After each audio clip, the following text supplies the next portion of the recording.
boy. Hello, everybody. It's me, Emmerron, and as Twitch has informed me, apparently today is my affiliate anniversary. I did not know that was the thing that happened today, but I guess it's the day. So, yay us over here on the live stream for this.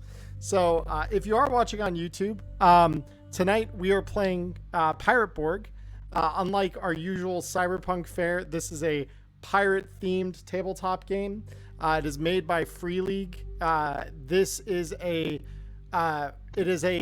fan derivative of Mork Borg. So this was not made by Stockholm Kartell like Mork Borg and Cyborg. Rather, it was made by another creator whose name I did not put in my notes here, readily available like a smart streamer. So while I get that, I do want to call attention, if you're watching this as it releases, because I'll probably try and get the VOD for this up ASAP, Free League Publishing is having a sale right now. They have a summer sale on pretty much every game they make. Mork Borg is still kind of new. It, as I understand, was not supposed to come out until far later in the year here, but they did a random surprise digital drop of the game on DriveThruRPG earlier this week. So if you like the game after we play it tonight, if it interests you, I highly recommend going over and picking yourself up a copy. Believe DriveThruRPG only has it for $20 for the PDF, and it is beautiful. And with that, you get a ton of stuff. It's the full book, a player version of the book, so that if you are a GM like me, you can share the player book with your friends, so they aren't spoiled by the stat blocks of the enemies you're throwing against them, or the adventure at the back of the book.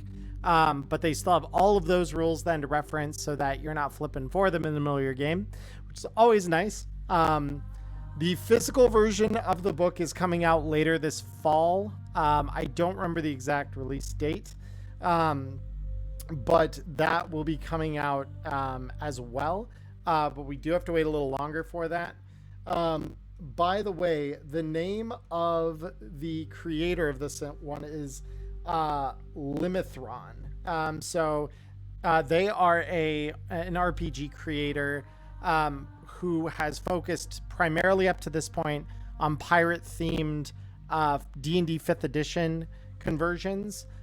This is, as I understand it, their first major project that is not tied to Dungeons and Dragons in some way. So it's very exciting. Those of you who watched my Cyborg game with the crew will know I love this system. I love how rules light this system is, and it makes me really excited to get to visit this one again.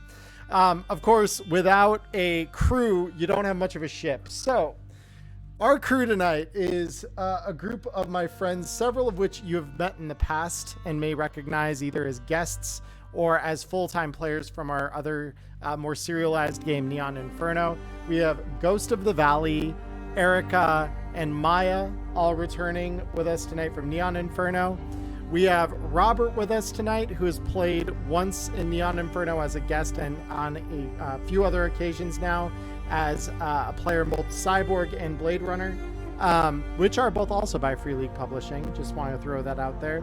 And coming in with us the first time on stream here, well, maybe not the first time on my stream in general, but since I've started running tabletop as a more primary subject, we have my good friend Firerin, also known as Anthony, who will be playing with us tonight as well. So welcome, everybody. I'm so glad you're here with me tonight. Yeah, yo ho. Wahoo! Wahoo! So, without further ado, let me go ahead and switch over to our very stylish, not at all done last minute standby screen for the game, so you can see everyone's lovely faces here. Let me just swap over. All right, and here we are. Look at their lovely faces. Look at all of them. They aren't the least bit sketchy at all. So we have, we've got our characters as such. So Erica tonight is playing Marik Rampage Painter. We have, we're going left to right here. We have Firein playing Mateo Blackcat De Sutton. We have our good friend Ghost of the Valley playing Les. We have Maya playing Isabel Denizen Kirkby. And last but certainly not least, we have Robert playing hold on, I will get this right. We have Guillaume Nashville Psycho Riverveld, I believe was the proper pronunciation of that. Or no, Rietveld, excuse me, is how that last name is pronounced. So you're seeing their lovely character tokens here off to my right at the top of the screen. They all look disgusting, but I love you all anyways. Aye, aye, Captain. Yar har. Yar. The old ones will forgive you for that. They're coming. They're coming. They're coming. Oh no. So, let me show you all, the audience, the stage for our game tonight. So I'm going to reveal this to you all right now.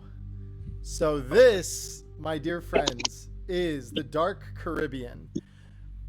Pirate Borg takes place in an alternate history of the Caribbean, one that is gripped by dark magics, plenty of piracy, the undead, and an apocalypse on the verge of happening. Our crew is here for typical piratical reasons. They're here to steal shit and probably kill things. Yo ho.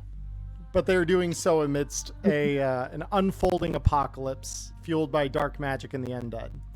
So, here we have all of them on board their lovely little sloop, the Inferno. It is a humble ship. It is a fairly conventional, fairly common type of ship that for pirates to have. It's small, it's fairly maneuverable, and it's great when you just want to, get in, get out after, you've stole everything that is worth stealing. So, before we dive into the narrative proper, let's go from, this time we'll go in reverse order. We'll go from right to left here. Why don't you all explain to me your characters here and give us a brief description? So, Robert, that will leave you to be going first. Oui, because now I'm going to totally believe that Guillaume Nashville Psycho Rietveld was actually some weird French-German pirate, but he's a haunted zombie brute. So, yeah, he is a man, or was a man, that had a gambling problem, and he is cursed, to say the least, for he is infested with bugs, and he's kind of undead. Just kind of, though. Yeah, and he can't shake the gambling habit because he has a humongous debt on his head from somewhere. That Maybe it has something to do with the shiny little cube that he has. Yeah. All right. Next up, Maya, why don't you describe your character to us? Okay, so I am Isabel Denizen Kirkby. I'm a buccaneer, which is like a survivalist. So I was left on an island for far too long, and I think it said that, yeah. So I speak really loudly. I'm cursed, so I've got like a skeleton arm, and then I've got a bunch of I've got 21 scars from lashes on my back, which is a prime number. I randomly rolled and I got a prime number, and she's scared of prime numbers, so that works great. And I was marooned, so there's voices in my head. but I'm good at shooting. I can reload fast, and I got a bayonet, so I can stab people while I reload. Great. Yeah, I'd call that a fat W, honestly. All right, okay, cool. I've got the rule book in front of me now, just so that way if I need to refer to anything, I can. So, no, thank you for that, Maya. Next, Ghost. Go ahead and describe your character for us.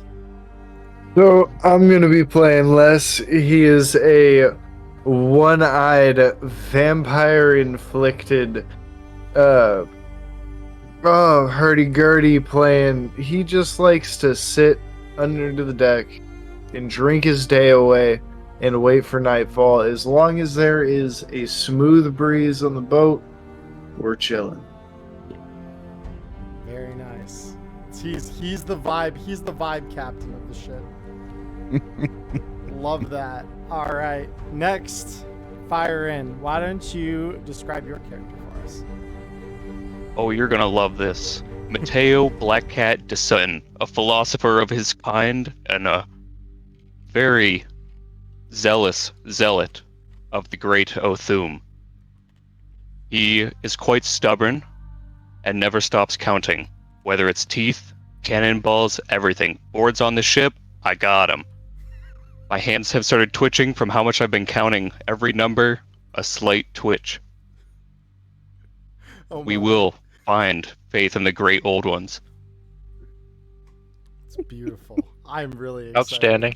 I love this character already. All right, very cool. And last but certainly not least, Erica, why don't you describe your character for us? We have Mariki Rampage Painter. This is a swashbuckler, so he is an ostentatious fencer, uses a sword, and he is inflicted with Eldritch Mind, which means that he is constantly aware of the presence of beings much greater and more vast than ourselves at all times. And he always carries around a conch shell with him, and I am just going to say that is because he believes that as long as he holds on to that conch shell, the Eldritch beings cannot come onto this plane. At least that is what he believes.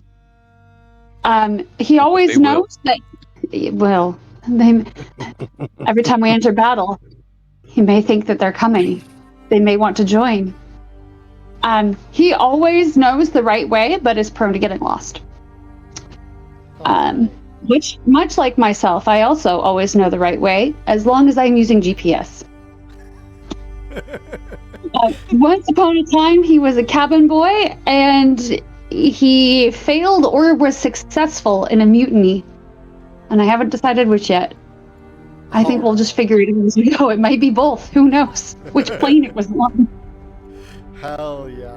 Perhaps he was successful on this plane and failed in the plane of the Eldritch Masters. We'll find out. We'll find out. Absolutely. Find out together, shall we? That's the goal. So, Beautiful message. yeah, like I'm actually legitimately really excited. This crew is very, very exciting as far as a first crew to experience the game with. So, Also, do we have a captain, or is one of us the captain? You didn't bring a mutiny, remember? I'm the captain. yeah. I got the damn letter. Yeah, exactly. So yeah, you guys, the sloop you guys pilot, or I suppose command through the Caribbean here, is a relatively small craft. It's got a maximum crew complement of only 10 people. So you account for half that number already on your own. And it isn't unthinkable that this ship was probably someone else's before this journey started for you all. And when we get into things, it'll make sense that you are your own crew. And so while there may be some negotiation or discussion, shall we say, amongst you as to who outranks who, if that even really matters to you outlaw types, the bottom line is the five of you are the ones commanding and caring for the ship on its journey through the dark Caribbean here. So, as a sort of forward to our little adventure tonight, let me go ahead and just read a short little forward out of the book itself here. Early explorers thought the dark Caribbean was paradise. They found nothing but deserted islands and bountiful treasures. It wasn't until thousands had left their crowded, blighted homelands and settled in among the islands that they encountered the scourge. It began on the solstice. Haunting screams echoed over sandy beaches, and from the death-black waves crawled the undead. Terror spread like a wildfire. At first, they came in single numbers, but hordes, oh my goodness, I can't read the word. I'm sorry. Oh, there we go. The hordes gestated, and soon settlements were blotted out by a torrent of lifeless, nameless creatures, possessed flesh of dead sailors, ghosts of displaced inhabitants, skeletal constructs shrouded in seaweed and muck, and horrible monsters born from the unknowable dark places in the world. They emerged from the sea and consumed all. The meek had nowhere to flee but to their graves, only to rise again at dusk. Survivors fortified cities and bolstered strongholds. Soon after, the effects of ash were discovered. A new status quo was born. So you all would know the tales. You all would know the legends. You would know the risks to some extent as well, and whether you believe them to be high fantasy, old fishwives' tale, or maybe are true believers in the legends all the same. You have come from places far and wide to seek treasure in this blighted land. And so, as you all are sailing through the Caribbean this fine evening, the sun has set. And below deck, Les, you would be probably contending with the handful of rattling fish bones that have decided to reanimate and doing your, every duskly duty of sweeping them off into the shadowed places below deck where they can hopefully find their way back out to the ocean when you next dock.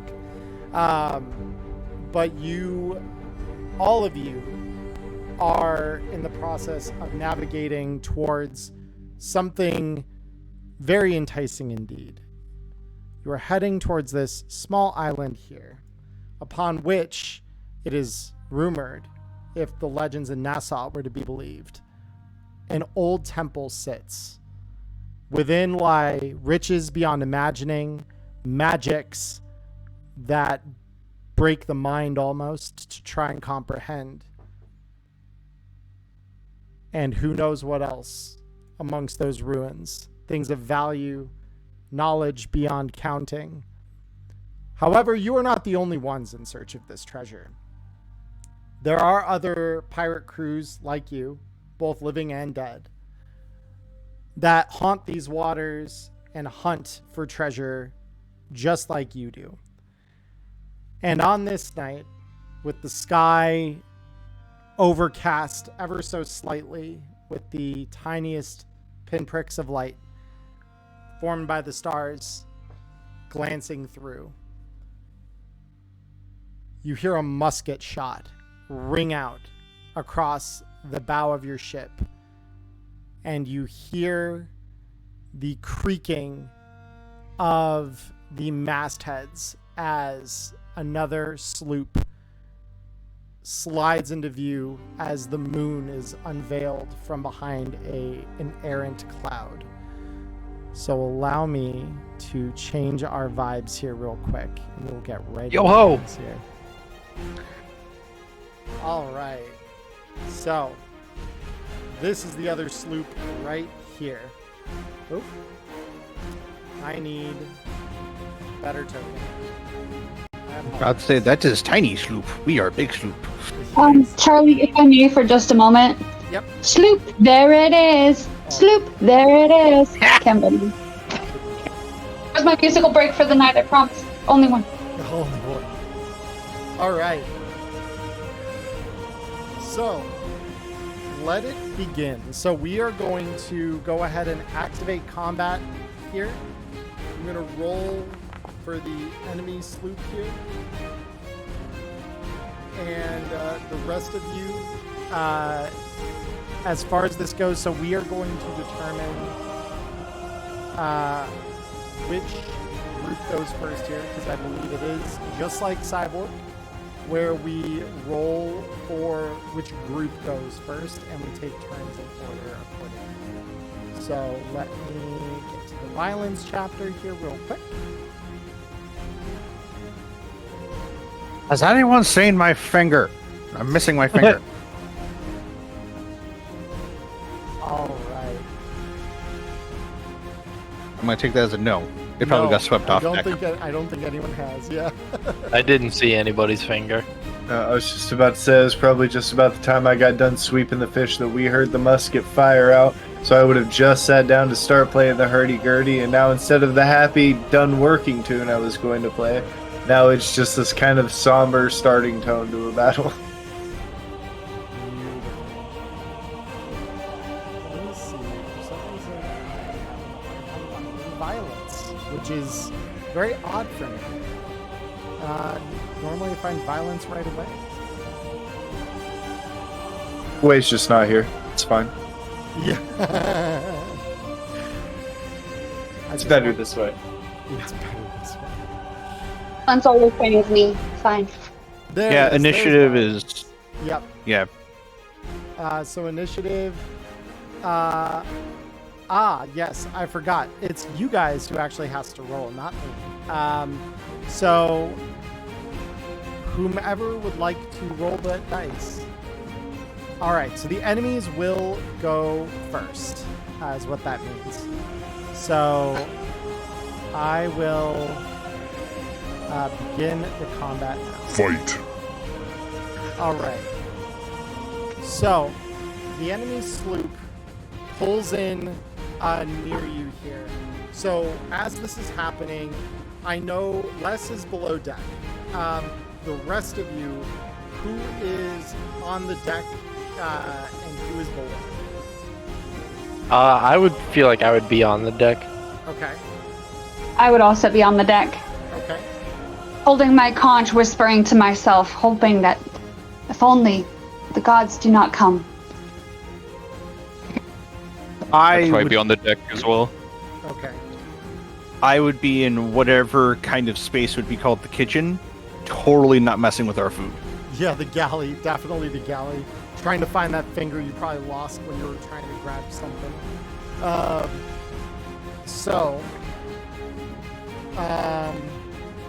Oh, I apologize. Naval combat works differently. So let me reset this real quick. Because it is D6 plus ship agility for each ship. So for this, I'm going to remove you. I'm going to just activate your ship. Its own combat. All right. So yeah, the enemy sloop does end up going first. So with that said, the other sloop appears to have a relatively similar sized crew to your own. On the deck, you see 3 torchlights signifying individuals running to grab a variety of weapons. The other thing I want to roll for here really quick is where our wind is coming from. So I was wondering if you were going to use the wind rules. I meant to suggest that we should, because it's what's a sailing game without wind rules? Yep. So the wind is coming out of the northeast. So this direction. So currently you would be what is called close to the wind. Normally that would mean your ship can only move half its normal speed. I will mention that your speed, by the way, is 5. So you can move up to 5 tiles in a single turn.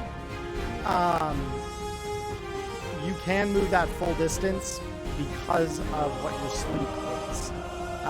it is capable of doing that. So with that, the enemy ship rolls its broadside cannons up to their ports on the edge of the ship and let loose fire on your port side. So let me get their stat block pulled up here. Unless... Interesting. Hopefully this is 2 different sloops, because otherwise this is going to be really interesting. So we are going to roll...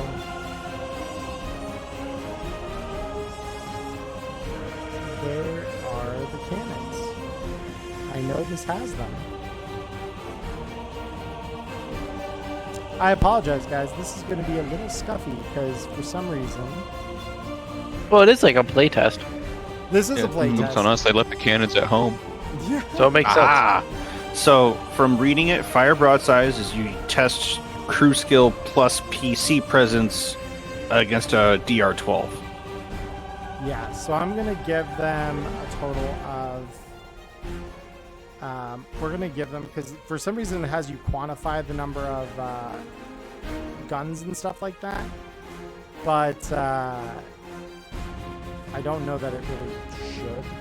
But we're going to just... Well, that makes sense, because like a ship with 10 cannons firing a broadside is going to be way worse than a ship with 2 cannons firing a broadside. No, it's more that it has you quantify the ammo, which is not something they do in Cyborg. In Cyborg, it just assumes you have the rounds to fire rather than the crunch. So I'm going to go off of that assumption. This is a rules-like game, so I'm going to home rule it that, you know, if you're assumed to have the bullets you need, basically. So this is going to fire its broadsides. So you all have D2 armor. So this one will plus crew skill versus DR12. Oh, why is it minus 10? That's very interesting. Hold up. I just want to make sure this is calculating correctly. Because...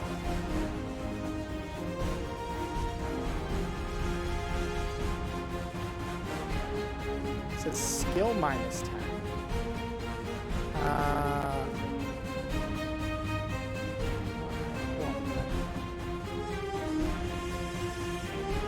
There is circling my microphone. I need to do it right. So let me double check that, because it's, for some reason it's saying skill minus 10, and I don't know why that would be. Again, to the audience, I apologize. This is our first time playing through this, and we don't have these rules on other board games.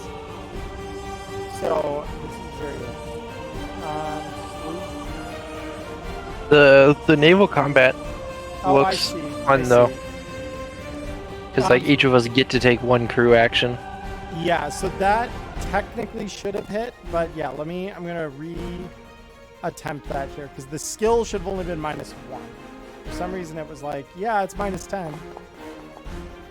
Okay. And as an FYI, Charlie, the audience is saying that the music is a little too loud. It's a little too loud? Okay, I can fix that. Bear with me 2 seconds. Yeah, I know I had to drop it pretty hard. Yeah, there you go. Yeah. I couldn't tell because I always have my volume low. That I'm eating my words. Interesting that it sounds that way. Oh, and I can also increase the gain on my... There we go. Is that any better?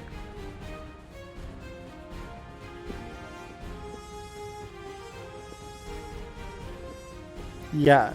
Is that better now?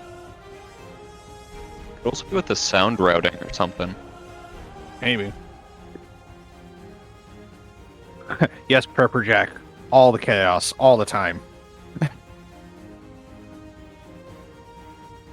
It's the only thing we know how to deliver consistently.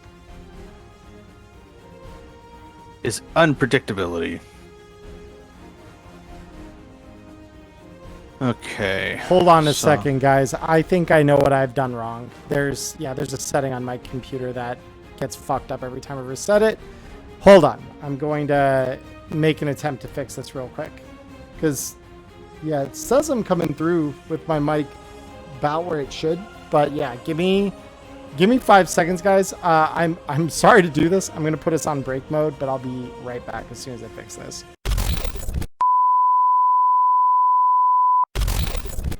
All right, so we're back. We did it.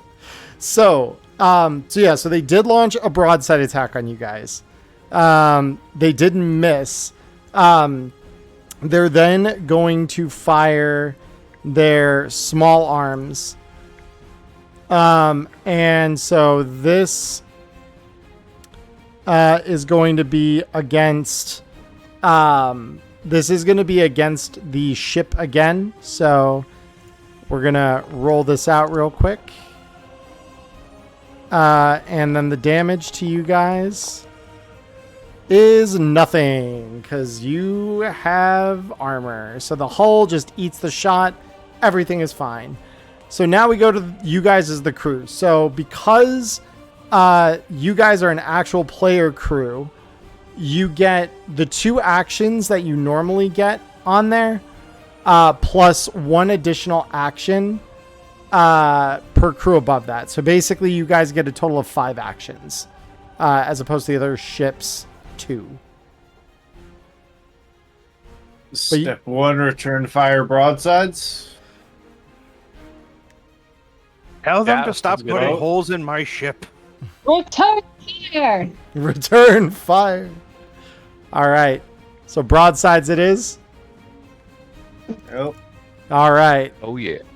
Broadsides time. Oh wait, I canceled that. I'm smart. Here we go. All right, the broadsides unfortunately do miss. Although wait, no, because it adds presence too, right?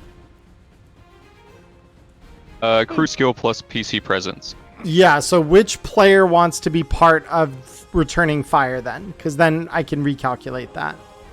I have +0 presence. You have +0? Okay. Who has the highest presence out of the crew? I have +2. Okay. I think that's it, Chief. I'm -1. That's it? Okay. Yeah, that Yeah, I think works. +2 is the highest one. That'll work. Let me see. Or is it referring to how many PCs are on the ship? I would assume that it's the PC who's taking the broadside action. Yeah. Their presence, only because presence is a specifically labeled stat. Yeah, that's true. Because like we each get to take a crew action. Yeah. So we are gonna just. So I'm gonna subtract in order to make this fair, because for whatever reason it's not letting me select this normally. You said yours is a +2, right, Maya? Yes. Okay. Womp. Womp. Yep. So they misfire. So you have to repair your broadsides before they can be used again. So with that, so that's the first action. You do have your small arms. Yeah, so that would have been my crew action. Yep. So who's next? I'll go ahead and take my crew action, and I'll actually just attempt to repair the...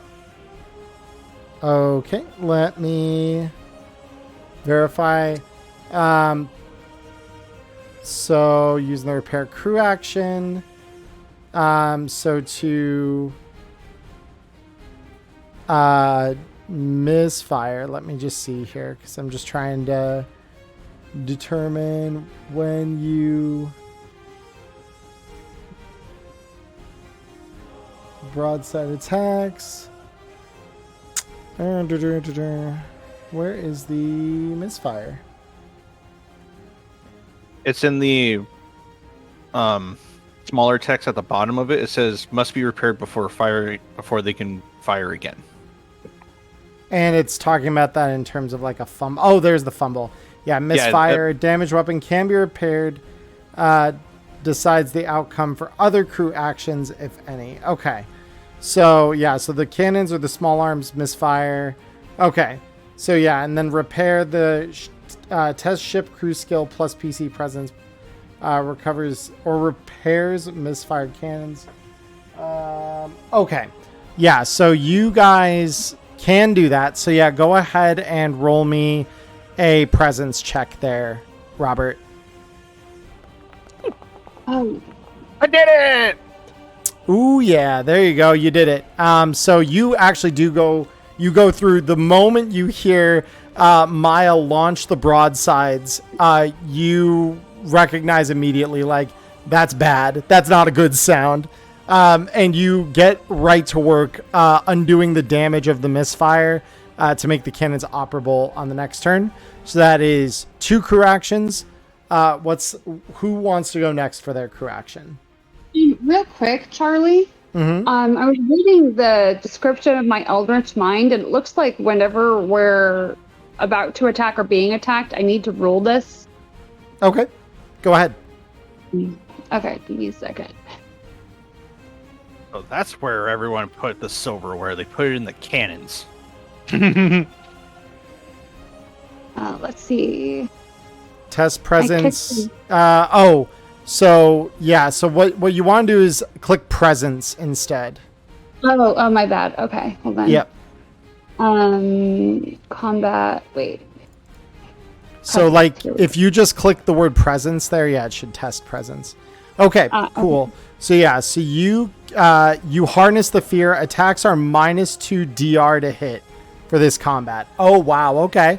So you literally your attacks hit easier. That's actually incredibly good. If it was the other way around, though, it would be like +4. Yeah. Make it harder. Yeah, but you can make 2 a turn. Yeah, so they even, it's not a huge negative because you do get 2 chances a turn. Yep. So with that, so you fired the broadsides. The small arms still have yet to be fired. So those are more like swivel guns, where they are vehicle to vehicle combat. Okay. I can go ahead and shoot one of those, I guess. Okay. Not sure how to do. I do it for you.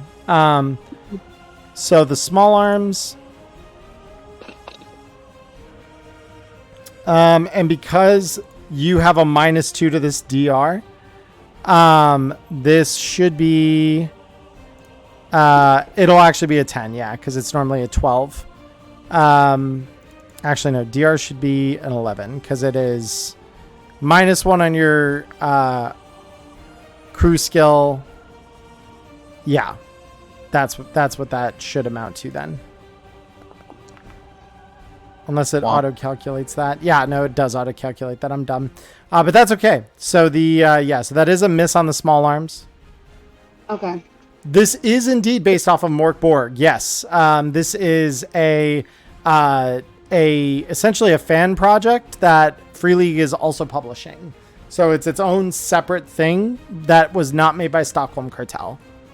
But yeah, so that your small arms fire does miss. So that leaves us with Black Cat and Les. What are you two doing?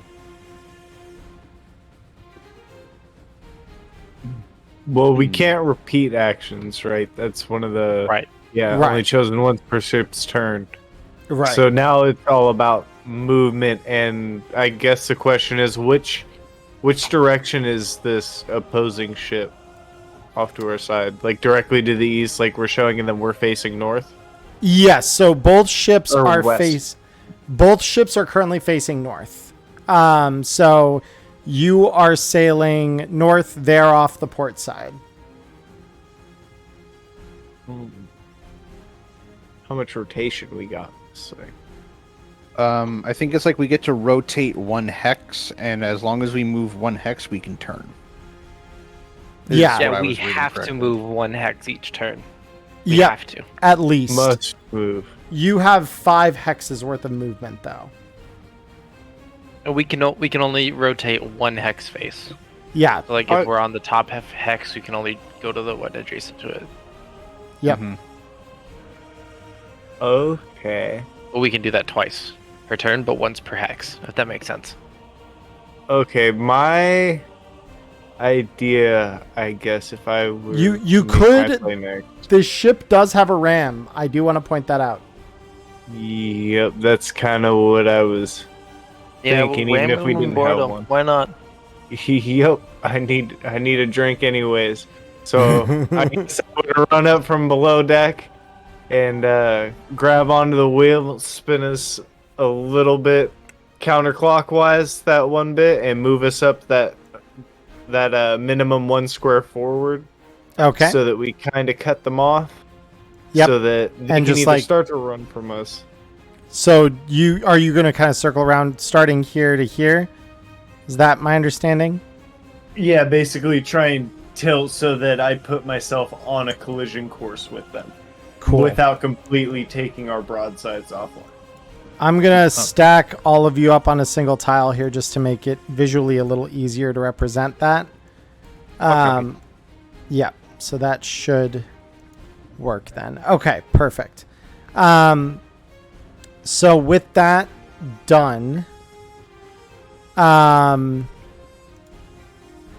we have you guys there now. So you rotate and now you're going to try and ram. I guess that would be... Because that's a separate crew action. I'll leave that option to the last remaining member of the crew with an action if you want to call that into the ram. Yeah, seeing the crew's intention here, Mateo takes the wheel and proceeds to ramming action. You would almost say the great old ones take the wheel, right? Yes. Yeah. Great Assume wills it. Oh boy. All right. So with this, so that ends its movement. Touching another ship can ram. All ships involved roll ram damage. So add +1 for each hex they travel on the last move. So the rams cannot take any other crew actions on its turn. Oh, okay. So actually we cannot ram, just based on that. So that Boarding party! yeah, so there is boarding party as an action here. Let's do that. Let's do that. Yeah. Okay. Bet. I can loose the ropes. Board. Be careful not to make any sloppy moves, indeed. All right. So let me get our enemies out here real quick. Bear with me just a quick moment, because I know what's going to be on here. All right. So we've got.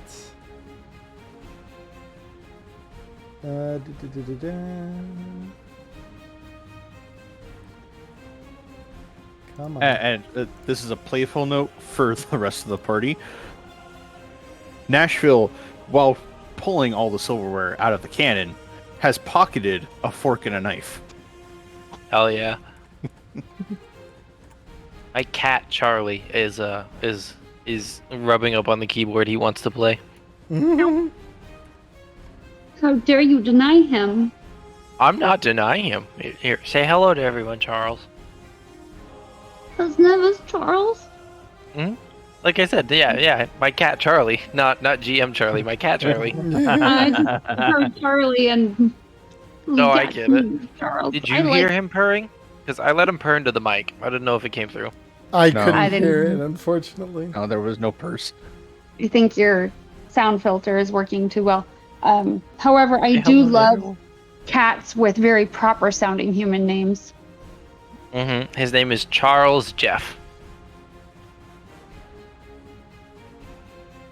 And his brother is Cyrus. Almost professional mouse hunter. Almost. Well, he is when it's actually here. He's very professional about it. Or is he professional? Because when he gets it, he just fucking throws it around and just traumatizes the poor thing. I'm like, just finish it off already. No, that's professional cat. That's what they do. They're assholes. They torture Yeah. the poor things until they stop moving. At least that's my experience with having multiple cats. My cat likes to hold lizards by their tail until they drop it as the defense mechanism, so that they can bat it, so she can bat it around while it's still wiggling and jumping. Yeah, like I said, cats are assholes. So at this point, since we switched to melee combat, would we reset initiative, I'm guessing? Nope. It's because it's the party and the enemies. Okay. Yeah, so I'm willing to just let it continue as is. That is not. It would really only matter for like the very first round, because after that you just alternate between the two. So I don't really know if it would matter all that much. Yeah, exactly. That's kind of what I mean. Hello, Charles. And that HP we're looking at is this many. Oh wait, no. I was looking at the wrong sheet. Of course I was. I'm smart. I promise. I know what I'm doing. Okay, so I think we officially have to find another captain and call him Jean-Luc Picat. Jean-Luc Picat. Yes, because the Easkillium, that is an epic cat name. And then there's Apollo. Do you want to be our Captain Charles? He's purring about it. I think that's a yes. I would He is say that's Captain- a pretty solid yes. He is Captain Charles Jean-Luc Picat, Yeah. as portrayed See- as Catrick Stewart. Catrick Stewart. He's a very good captain. He only likes being held like a baby if he's got his little claws out and one tooth to let you know he's a very tough man. Oh no. That's adorable. All right, so we've got one dude that's sitting up on the crow's nest of this other ship with a musket in hand. There are two others that are on the deck wielding some sharp, pointy bits. All of them you recognize are not living. They are skeletons. So let me go ahead and give you this one as well. And this is... And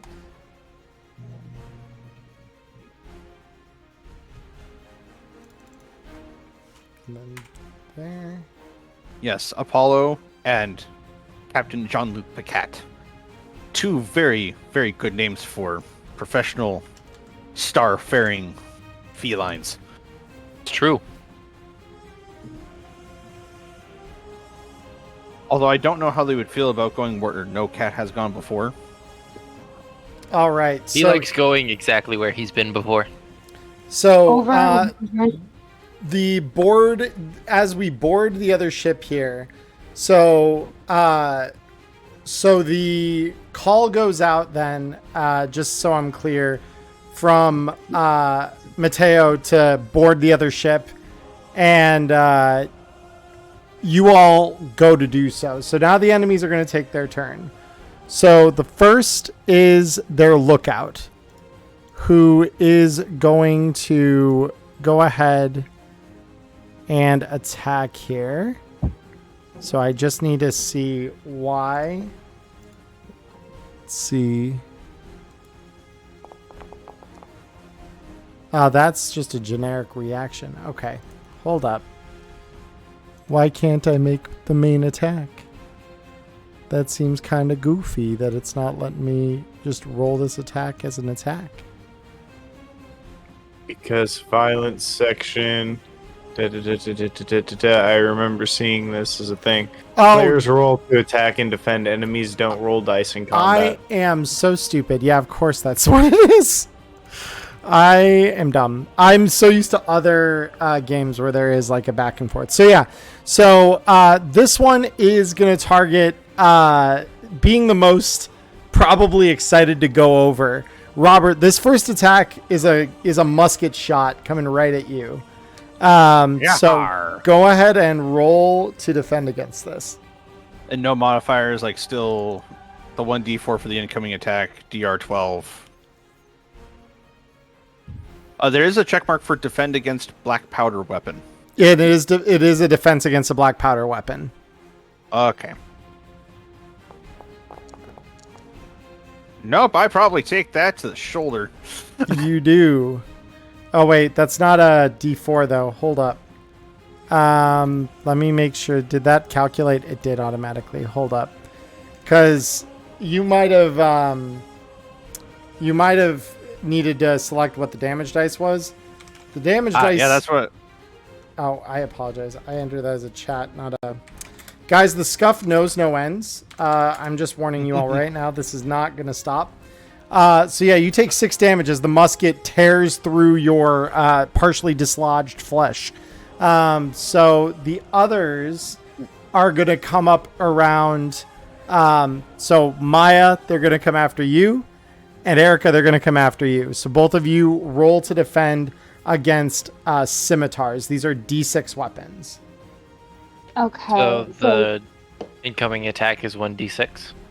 Yes, incoming attack is 1d6. And then the defend DR is 12? Should be.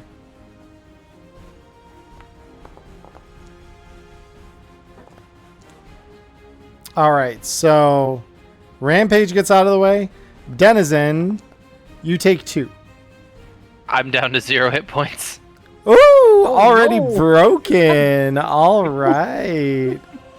Let's go. So yeah, you're broken. Let's see what we get here. Instant death. Wow. So Well- you just watch Denizen just get fucking yeeted dead. So there is something I do want to point out here. You do have Devil's Luck, meaning you can use one of those points, as I understand it, to reduce damage. So let me, because I believe you can reduce damage to its minimum with Devil's Luck. It's like 1d or something. So You reroll. lower damage dealt to you by 1d6. Yep. So you can burn a Devil's Luck if you'd like to, and then lower that damage. Yeah, let's do that. Let's do that instead of, yeah. So I will reset your health to 2. Go ahead and roll me the d6. Easy. Yep. So you see almost like a split moment where in another world, you just got decapitated. Instead, you deftly move up to kind of match the shadow of this blade and just parry it off. And you are going to live to fight another day. Holy shit. Jesus Yo, Christ. welcome, kids. This is... Speed ran death this time. Jesus. All right. So with So that, it's our turn now, right? yes, now it is your turn. The whole crew gets to decide what they'd like to do and the order in I which want to you want shoot to the do. one that shot me. Well, so let me start here just briefly, and this is just a quick bit of aid I'm going to give. Black Cat, what do you want to do on your turn? Mateo. Because I know you have an Start ability. counting. You start counting, okay. Because I know you have the ability to use that prayer, but that prayer can be used whenever you want, right? Yeah, I believe it's whenever I want, and it doesn't consume an action. Cool. So just keep that in mind as we go through kind of the next series of things here, everybody. Because he has the ability to make your attacks hit better. So yeah, at this point, Maya, I know you declared yours first, so go ahead. I will let you take that action. What's the attack DR? The attack DR should just be 12, because these guys don't have okay. anything modifying it. Okay. And then it's black powder, so it ignores any armor that they have, if they have it. Yeah, because you just have a gun. Oh, hey, that hits. Yeah, because your presence is there. So go ahead Yeah. and roll me the damage. Let's see what we get. Oh, Fucking nerd. nice. And that was against the one that attacked you. Yes. Alrighty. Yep, so that rank and vial just gets, you blast it right through its stupid head. It goes down. And You fucked. yeah, I'm And Nashville is going to get a real big jaw grin, and he's gonna bring his machete down on the other guy's shoulder that is on deck that tried to chase after Denizen. Okay. Is there a crow's nest, Charlie? I'm sorry? Oh, sorry, I didn't mean to cut you guys off. Is there still one in the crow's nest? There is, yes. Oh, cool. Sorry. Yeah, you're good. So yeah, Robert, go ahead. It's a DR12. And armor is still a D2 for him? The armor is nothing. No armor on these guys. Yep. Oh, yeah, baby. The machete comes down and cleaves into this thing's skeletal structure. Not enough to kill him, but definitely enough to severely wound him. So next up, Erica, did you want to take your action next? Yes. So I would like to yell, "Follow me! I know the way!" and start heading up towards the crow's nest to melee that dude. Okay. Yeah, and you've definitely got enough movement to just quickly climb up there along the guidelines that will guide you there. And I will let you go ahead and take that swipe at him. Go ahead. Okay. I don't need to add on armor, correct? Nope. Yeah, no armor on this guy. I love it. All right. So you stab at him with a belaying pin. Go ahead and roll me the damage. Holy shit! Damn. That's enough to kill him. So yeah, you just like run this thing right through this dude's face and he goes down hard. I guess I did know the way. Jesus. Yeah, you did. Holy shit. Yeah, and just you hear as this thing just collapses to a heap of bones. And then finally we've got Les and we've got Mateo. What are you guys doing? If I may, seeing the rest of the crew just ripping stuff up, I'm going to start to creak out a shit-eating grin and just start laying down tunes on the hurdy-gurdy. You don't need my help here. Fair I'm just enough. in the mood. Yeah. So yeah, as you all begin to just slaughter these things, you just hear Les's hurdy-gurdy wind up as he starts serenading the combatants of this battle. Yeah, and seeing Absolutely. now that we got our outstanding. battle music, the undead wounded, gonna bring down my cat o' nine tails for the Grey Othum on the undead in front of us. Do it. Let's see it. No armor. 12, no armor. Yep. Oh yeah, baby! Let's go. go! Go ahead and roll me damage. All right. Yep. And Whipping it. yeah, and so you just hear that crack as your cat of nine tails just like rends through this thing, and it just shatters it. It falls into a pile of bones and dust, and is no more. You guys have taken out the enemy ship's crew, and are free to navigate the ship if you feel so inclined. Yeah. That's for me former crew. Didn't one of them have a cutlass? Because I am a lot better with a sword. They had a scimitar. So not all that different from a cutlass, but yeah. I want to pick up the rounds of shot that the ones with the muskets would have had. Would that be better than my belaying pin? So yeah, belaying pin is D4. Scimitars are D6. Oh. Well, So can I have scimitar then? Unless y'all are... Yeah, Well, so I have the- a +2 on my roll if it fits the right sword category. Well, but so- I think that's the only. each of you could get one because there are two of them. Because there was one Oh. being held by each of the We dudes don't on have deck. to literally do it. Beautiful, and yeah, it would have been because cutlass and scimitar are on the same bracket, so I'm pretty sure it counts for my +2 for my class bonus. I would imagine so. Yeah, it's a bladed weapon, not at all dissimilar. So you probably would be good there.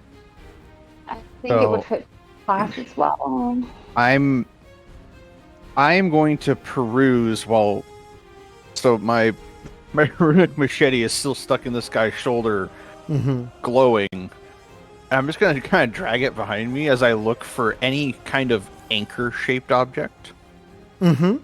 Yeah, and there definitely is an anchor below the decks here, and it's rusted and got a little bit of wet seaweed still stuck to it from the last time they dropped it. Because I'm specifically looking for a brass anchor. The weapon of the brass anchor. A brass anchor. Yeah, you do not find one of those. This one is rusted and probably wouldn't stand up to being particularly useful in combat.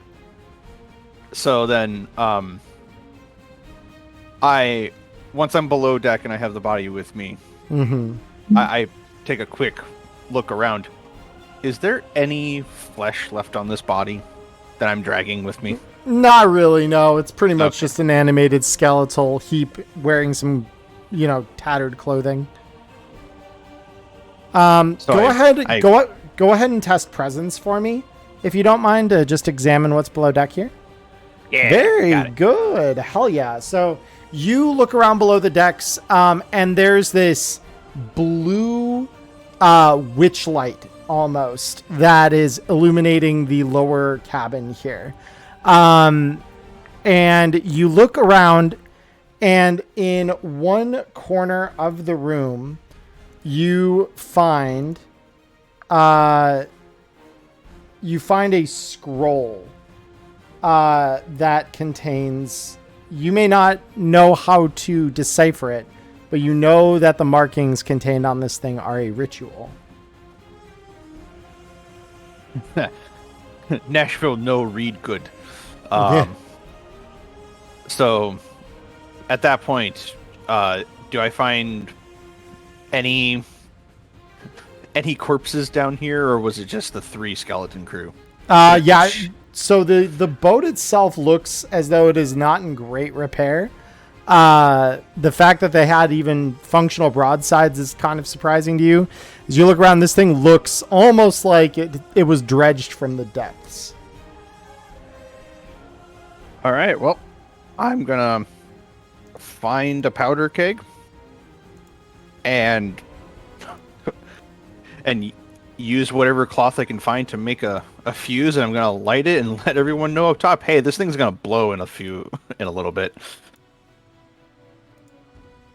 Yeah. Oh, all right. Shit. Okay. So do your searching while you can, and I do in fact look around for like a fresher corpse if there is one. Unless it's literally just skeletons. Yeah, it was a skeleton crew, quite literally. Okay, so then yes, I jump back over to our ship and go back up to the helm and get ready to pull us away before this powder keg pops. Yeah, so you just took the scroll with the ritual on it and just headed back? Okay. Yep. Cool. So you slide back over across your boarding lines to the other ship, and you watch the fireworks display as the powder keg is set alight, and the back end where the magazine of this ship is located explodes in a fireball, and it returns to below the waves. So, with that,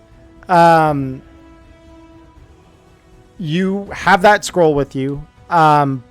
Before we continue on sailing, what do we want to do, if anything?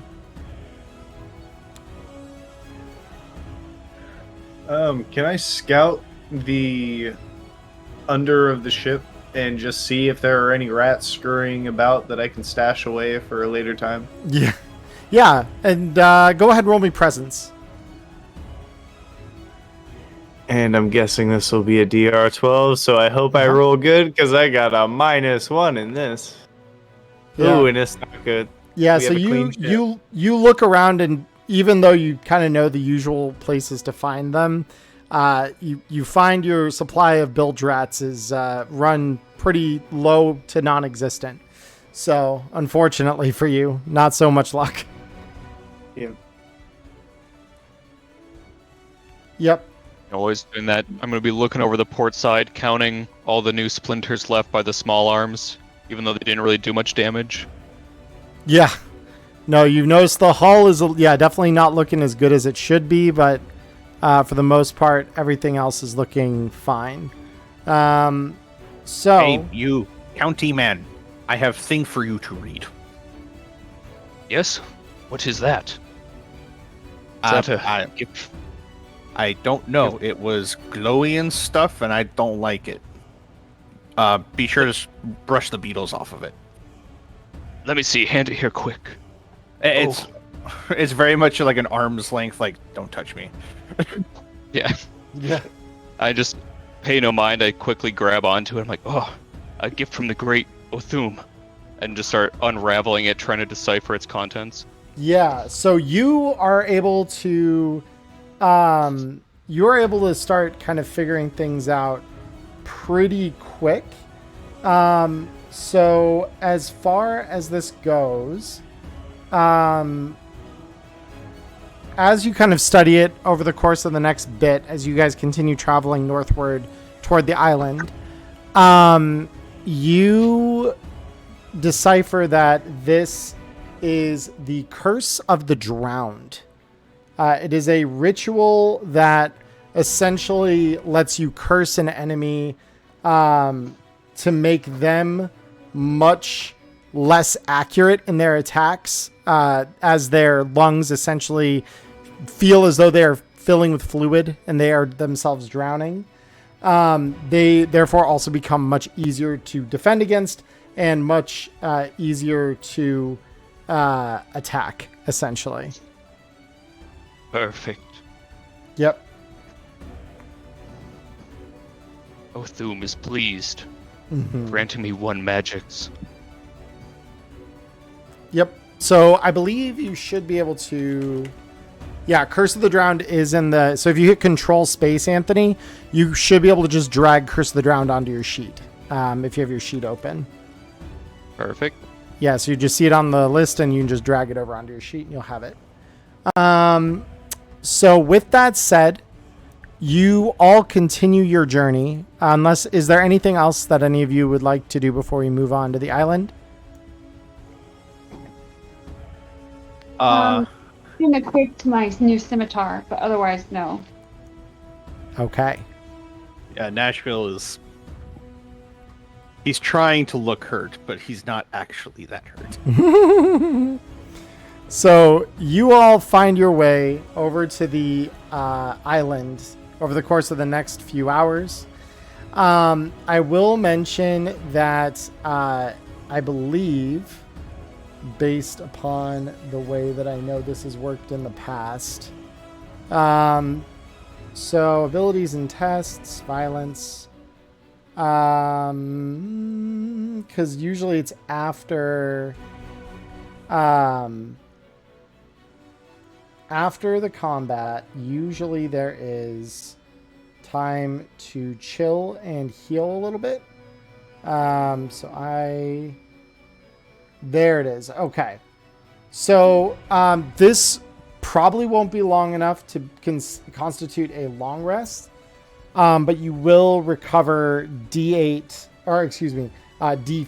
HP over the course of the next couple of hours as you're preparing to make landfall on this island to the north. Yay! Yep. So any of you who took damage, which I believe was just Robert, but you would recover that D4 health. Yeah. Yep. It was only me who took a flintlock to the shoulder. I mean, Maya died.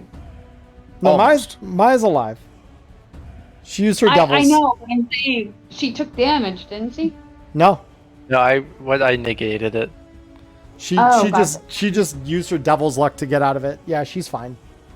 Oh yeah, so really quick explanation, just in case any of you, and for the audience's sake, if any of you didn't read how devil's luck works, so the way devil's luck works, you can use 1 point of devil's luck to deal maximum damage with a single attack, reroll any die roll, lower one test's DR by 4, lower damage dealt to you by D6, or neutralize a crit or a fumble.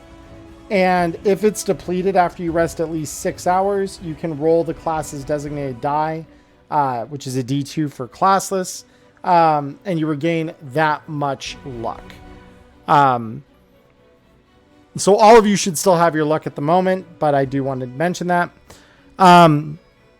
So you all arrive on the island here. The sky is still fairly dark. You do begin to see the mist of... Why did you roll that, Maya?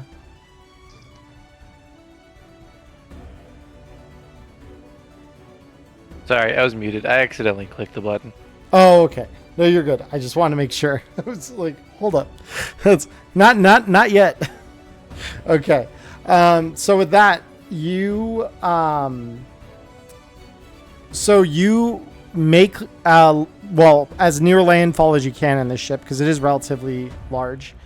You can drop anchor, and essentially there's a little cove close enough to the shore that all of you can either swim or wade ashore relatively easily.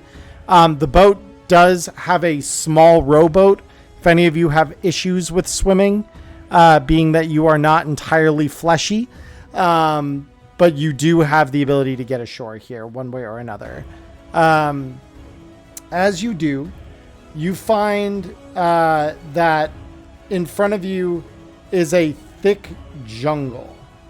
And perched just above the tree line, a relatively near distance to you, maybe about a quarter of a mile away, you see rising above the tree line ever so slightly the top of an ancient jungle ruin that the rumors have called the Shrine of the Nameless Skull.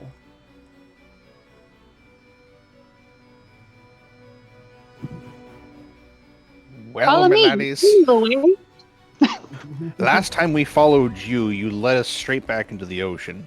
Let's go the opposite direction. Follow me. I know the way. Spins around and points at the ocean. Yeah, exactly. I think I will stay on the ship because unfortunately I think I have to go to bed. I have to get up early in the morning for Pride. No. Oh no. Yeah, I'm sorry. Oh, The yeah, you crab know, took a lot makes me longer than I sad. expected it would. Yeah, Yeah. some of it was the techno scuff, so I apologize, Maya. That's okay. I'm sure we will be playing this or something else just as exciting again in the near future. Yeah, but you can't miss New York Pride, so get it. No. My girlfriend's in the parade. I don't want to miss it. Oh, that's awesome. Nice. Yeah. And very gay. So I will remove your character token from the lot here, just so that way I know kind of where everyone's at here. I will move the rest of your tokens ashore here. 1, 2, 3, 4. There we go. Cool. Hell So- yeah. Alright, well, have fun, and gather many booty and loot, and good night, everybody. Night, Night, man. Maya. Have a good night. Much booty for your lesbian butt. Bye. So I'm going to start half whistling a tune and just kind of playing along with my hurdy-gurdy and just walk off into the jungle towards the thing. All right. Going So- to haphazardly casually. Yep. And at this point, I'm going to follow less because, yeah, the other one's crazy and is trying to walk into the ocean. Did that after you said last time you tried to lead us into the ocean. Let's go the opposite direction. So I spun around and pointed at the ocean so that you would go the correct way, which is the jungle. Haha. Haha, Careful, my- she's playing the reverse psychology card. Quick. Nashville don't bring good. Nashville smash good. Nashville Smash. Some might call him Smashville. So let me take a look here. Da-da-da-da-da-da. Okay, cool. So you all wander into the jungle here. I do want all of you, as you wander, because Mateo, are you wandering into the jungle as well? Yes. Yeah, we'll be following right behind him. Okay, cool. So we got a whole little gang line here of people wandering into the jungle. Very cool. I want everyone to please test me presence. All right. Nice. Okay. I am coming.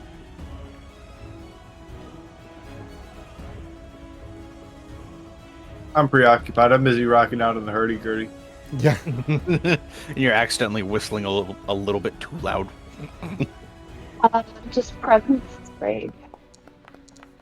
Fixed presence. There we go. Okay. So as you all wander in to the thick jungle in front of you, heading in the direction of the temple, there, since it's at least half of you here, all of you are able to notice in time as a writhing mass of vines that is dangling down from one of the trees begins stretching out quite quickly its viney tendrils toward you. And above you in the tree, you see a mass of teeth and acid dripping slobber out of this thing's mouth as it is headed straight toward you. These are some of the carnivorous plants of the islands. And they're coming at you. Okay. We're being attacked, yes, so I need to use my Eldritch Mind. So it's up to you guys what you want to do here. This thing is not moving toward you so quickly that you couldn't get away if you wanted to run. Or you could stand and fight. If you do stand and fight, I would indeed have you roll that, Erica. So, crew, what do we want to do? Do we want to fight this thing, or do we want to get the hell out of here? Would we have any prior knowledge as to what this thing is? So you know that a bunch of the flora on the islands has been warped by the undead magic that permeates the area. So it's entirely possible that, this is just one of those corrupted plants. You would definitely have an idea of it. To you, they might look almost like something that has been blessed by your dark god. However, you know that it will devour you if it gets its hands on you, or its tendrils in this case.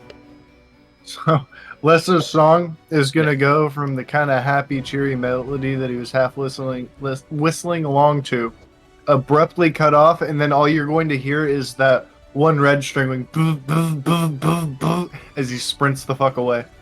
Yeah.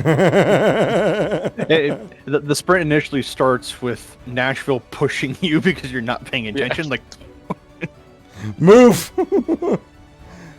So, do we have a consensus then to run into the jungle toward the temple? Sure. I think so. Yeah. But I am again going to yell, "Follow me!" as we sprint. Yep. So, at this point, yeah, okay. So at this point, I'm gonna say, yeah, you do manage your way through the rest of the dark jungle, because remember, we are still in the pre-dawn here. So you all, by torchlight, are navigating the jungle paths, and you do find your way to the front of this temple. Its brick facade broken only by adornments of gold and bright pigmented paint that seems to have it been adhered to this for a long, long time. The door in, allow me to just pull this up in front of me here. I'm gonna modify the music here real quick.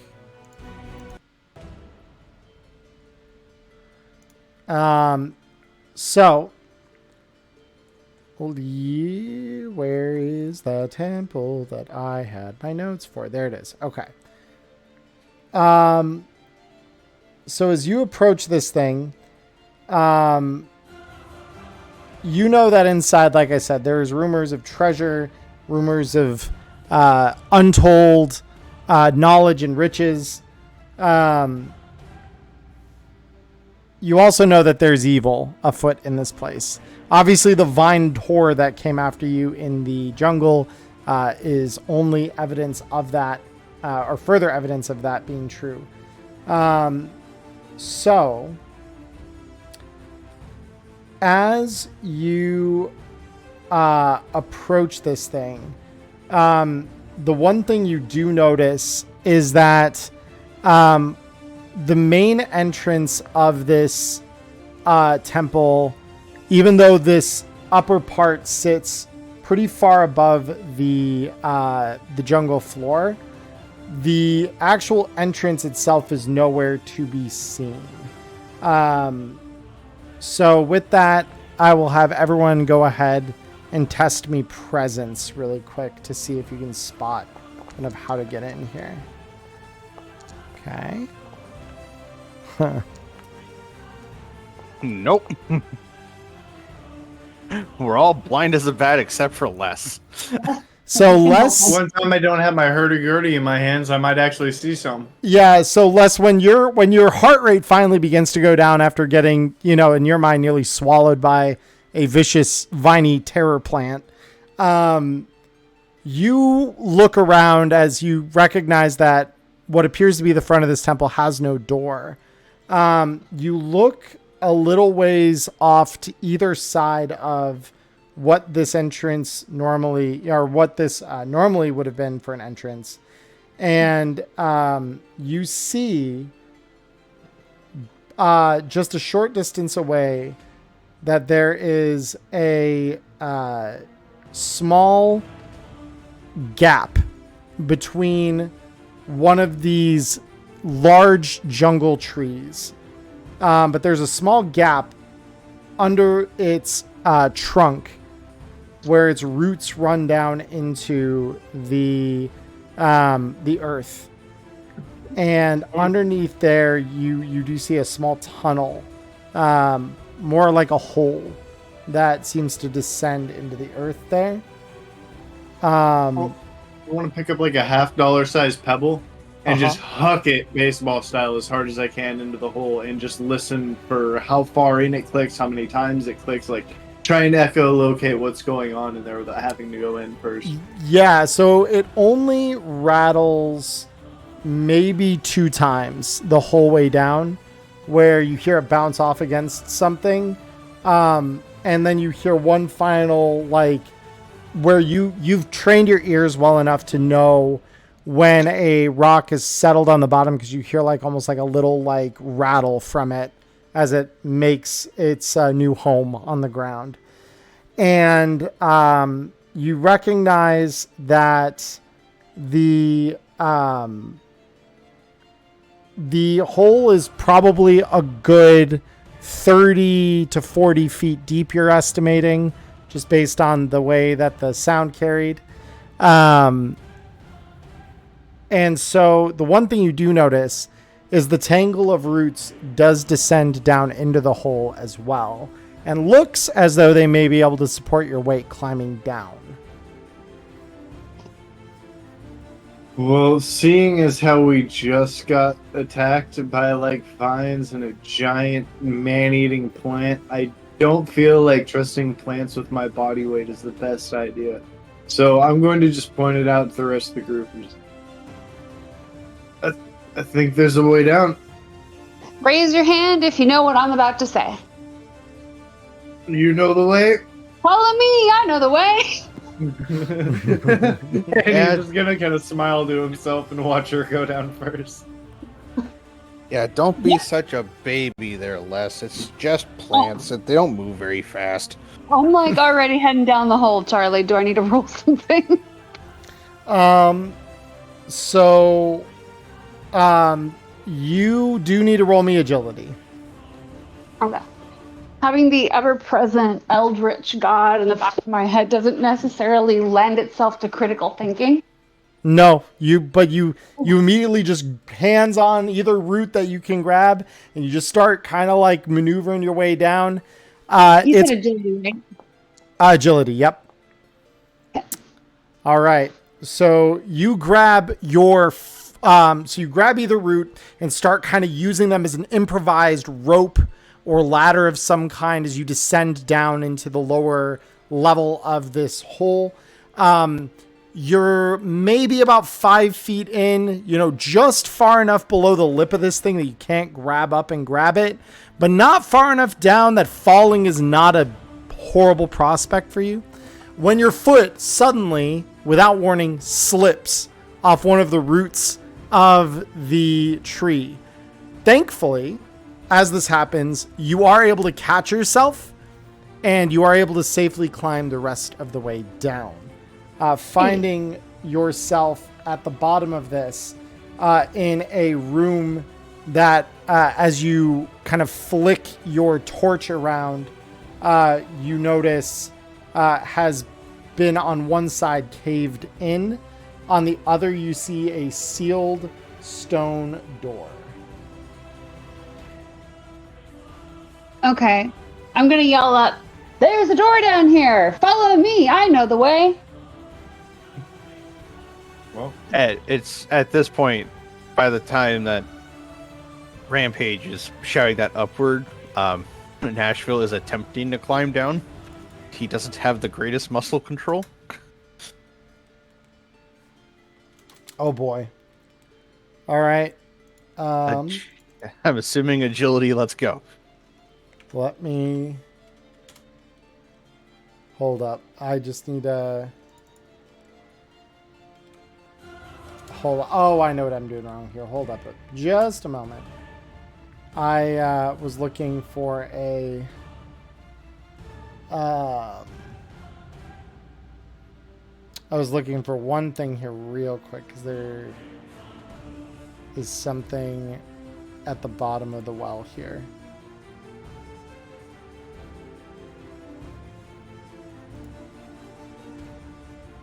Well, we're about to find out if I fall down. We are. I just wanted to confirm. There it is. Yep. Go ahead and roll me that agility, please.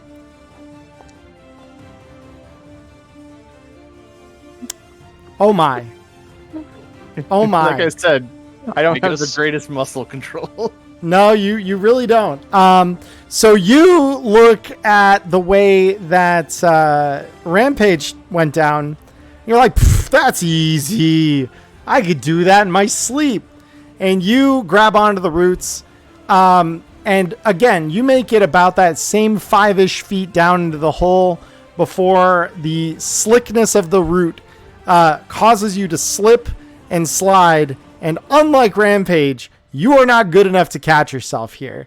And instead quickly find yourself losing all grip, all footing, basically all control of your body on this vine. And you get that sickening feeling as you lurch down through the open air toward the bottom. I would like you to go ahead and roll me a toughness test. Before he falls, would I be able to kind of see him slipping to ask for Othum's blessing or guidance to assist him down this hole? You could. It's going to benefit his next roll if you decide to do that. Okay.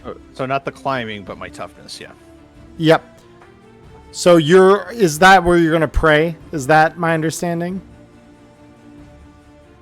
Yeah, we can kind of see him slipping and pray to Othum to help his fall, lessen the burden on him. Okay. Cool. So, and remind me, mechanically that gives him what benefit? Add 1d4 to any roll or another player's roll. Make this anytime, including after a roll. Oh, okay. So you could even do it as he's slipping. Okay. So let me ask this. Do you want to do it as he's starting to slip, or do you want to try and benefit him as he's falling afterward? Just so I'm clear on which side of this you want to try and help him. I mean, not knowing exactly how deep this was, because I'd assume that I'd be looking at other things during this time, would probably try and benefit him during the slip. During the slip Ask itself. Othum to, help him with the vines or something like that. Okay, cool. Go ahead and make that roll of D4. Nope, not good enough. So unfortunately, it's not going to be good enough. So he still finds his way into slipping. Go ahead and test your toughness for me there. All right. Because of my poor muscle control, I'm pretty darn durable. Thank God for that too. So you slip, fall, and thankfully, as you hit the bottom, you feel that sensation of the stone hitting your back, and it's not great. But this isn't your first rodeo. You actually roll it off pretty easy at the bottom there, and aside from a dull ache where you hit the back there, your back against the stone floor. You are okay. So next, yeah. Aside from come up and be like, anyone got a rope? I know the way, but I don't got a rope. I don't got a rope. Othum is my rope.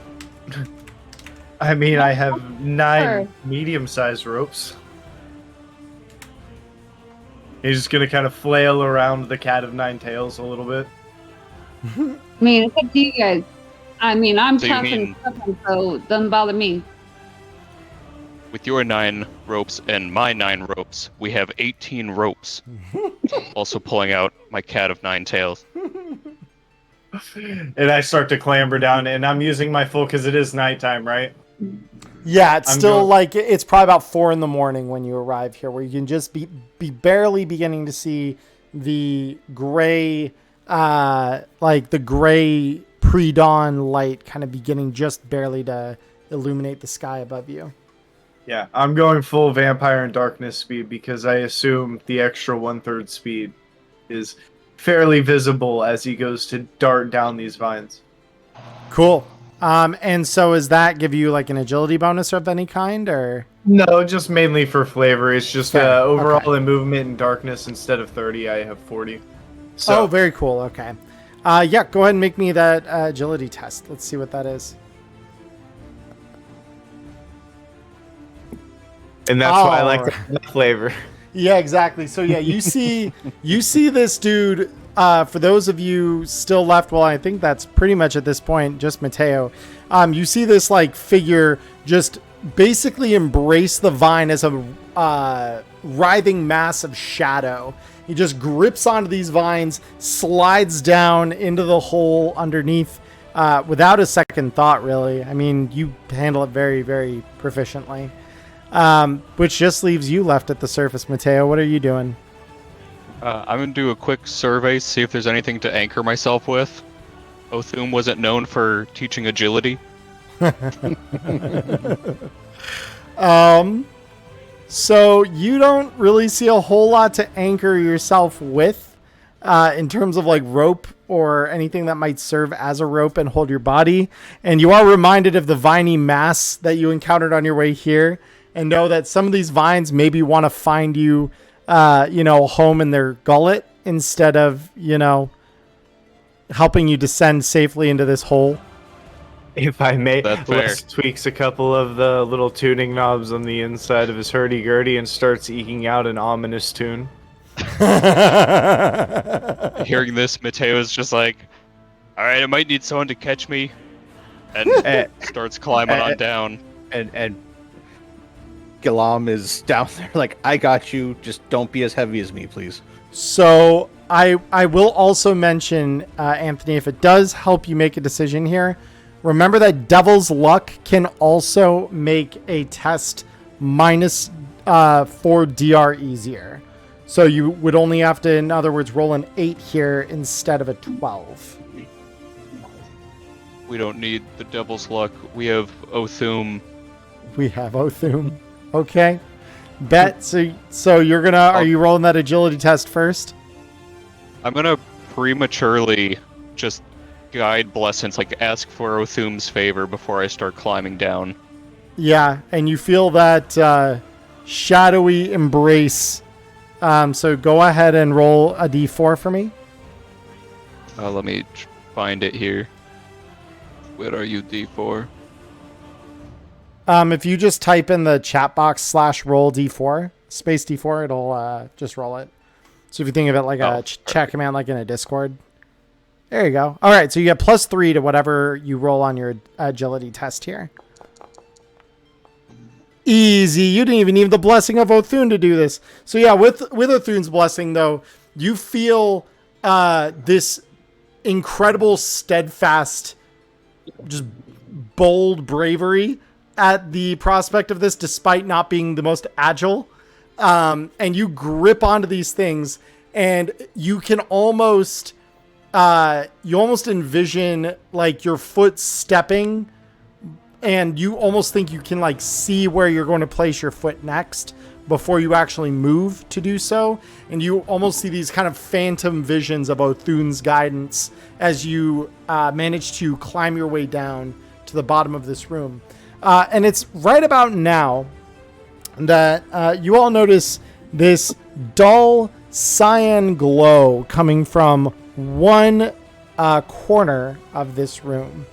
And you just hear this horrible sound of as this little pig stands up, half its face melting off, as this little necro swine charges at you.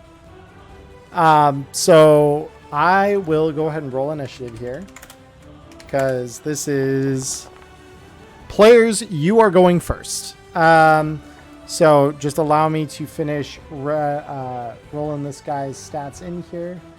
Okay, so we don't need to individually roll initiative. Nope. In this game, it's very simple. We roll one dice. If it's a 1 to 3, the enemies go first. If it's a 4 to 6, you guys go first.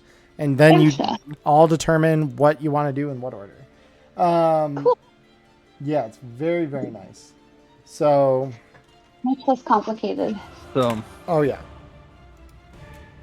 So looking at this pig-like creature, is it more pig than human, or is it more human than pig? It is not a human. It is entirely pig. It is very undead, though, as you notice half its face is like necrotized flesh that's like sloughing off. And the look from its eyes is just this glowing cyan fire, essentially. It's making this kind of roughly the same glow that my machete actually does when we're close to undead, so it kind of just glows all the time. Yeah, oddly exactly. enough. Yep. All right, well, seeing as Mateo is climbing down, I imagine tentacles coming off of his back with how daftly he climbs down vines for being a weird, zealot person. And yeah, I'm going to go charge this freaking pig with my machete and go, finally, something I can actually do. Yeah, go ahead and roll me that attack check. Let's see it. This thing also does have D2 armor for when you're making your rolls. So just do be aware of that. Woo! All right. I made sure to roll the D2 this one. Well, no. So this one doesn't auto roll the hit afterward. So if you click roll damage, that'll be where it has you calc the D2. Okay. Cool. And you do manage to deal a damage through the armor. So very, very cool. Okay. So I'll follow up with a hit then. Okay, go ahead. Sorry. Yeah, you're good. Wait, here we go. He doesn't have armor, right? It does. It's a D2. But again, your attack, you do the attack first, and if it hits, then you'll add the D2 armor to that. Oh, okay, so I don't need to add the armor into the attack.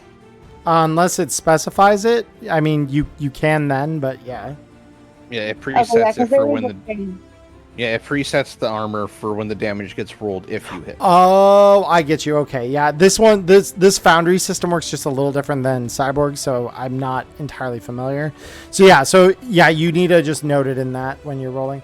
Holy shit, it's a critical! Oh my god. Okay, well, that's good.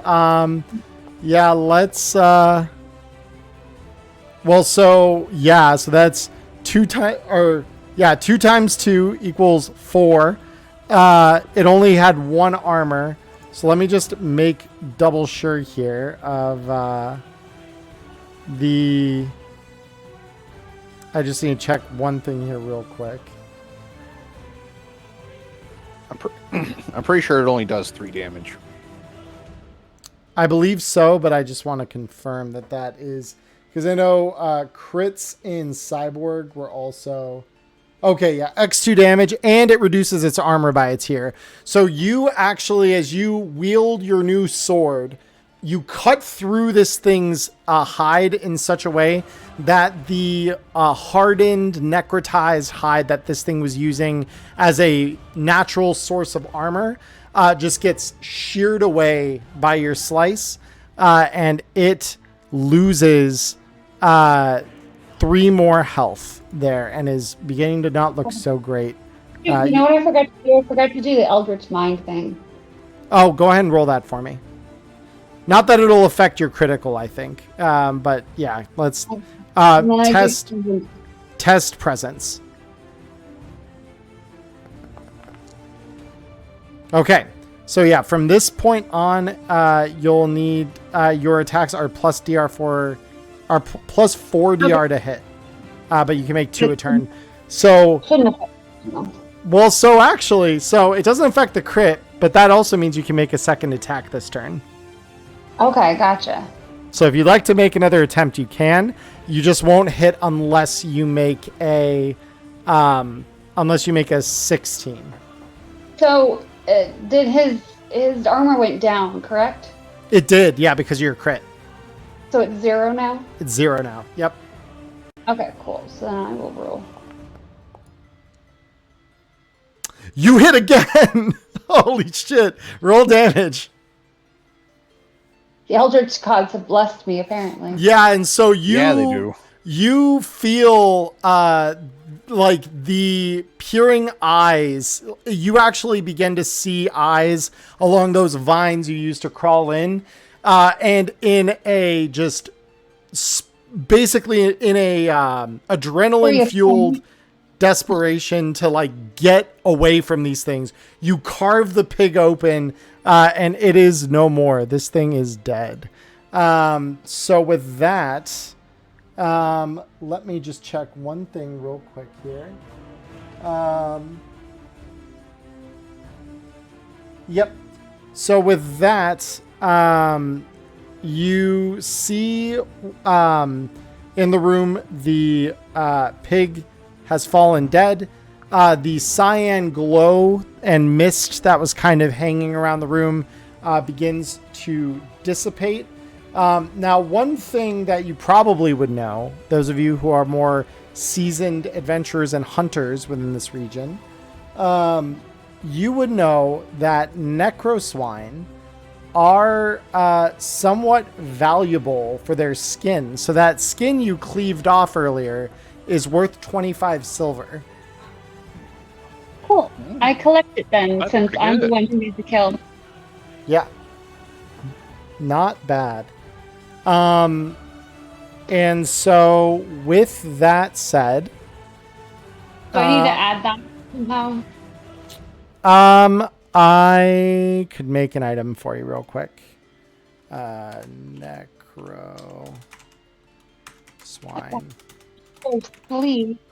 Necklace from bone.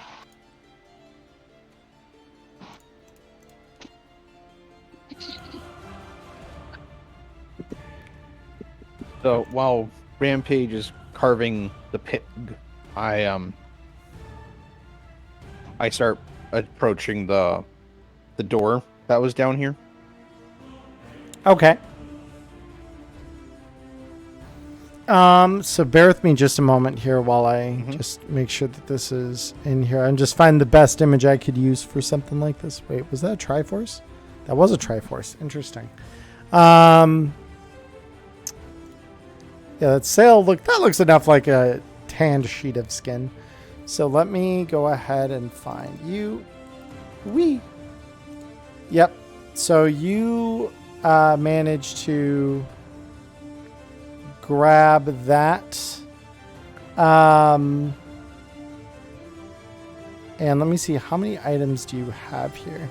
Oh, you have you have a backpack here. So that is something worth noting here. So let me just add these to your backpack real quick.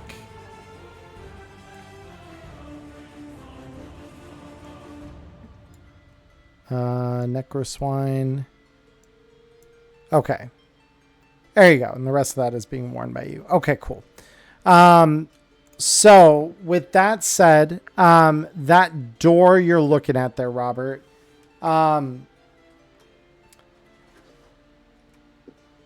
so the door itself, hold on. I'm just looking at this real quick.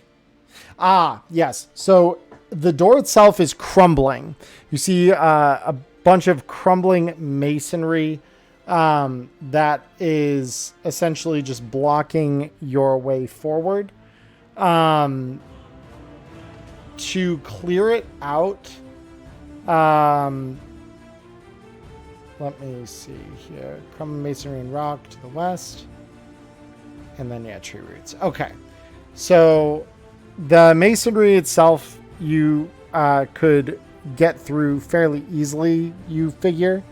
The door does appear to, be relatively, loose. So you could easily just push it out of your way and enter into the room adjacent this one. My entrance is not subtle. It is a Kool-Aid man kick. And Yeah. I'm kicking these rocks as far into that room as I can to automatically trigger traps so that way we don't have to. All right. So you kick through the door. And as you look with your torch raised up into the next room, you see stone tiles that are cracked, covered in moss, and ancient symbols as well. There are dangling from the ceiling a series of tree trunks, vines, and then several stone doors.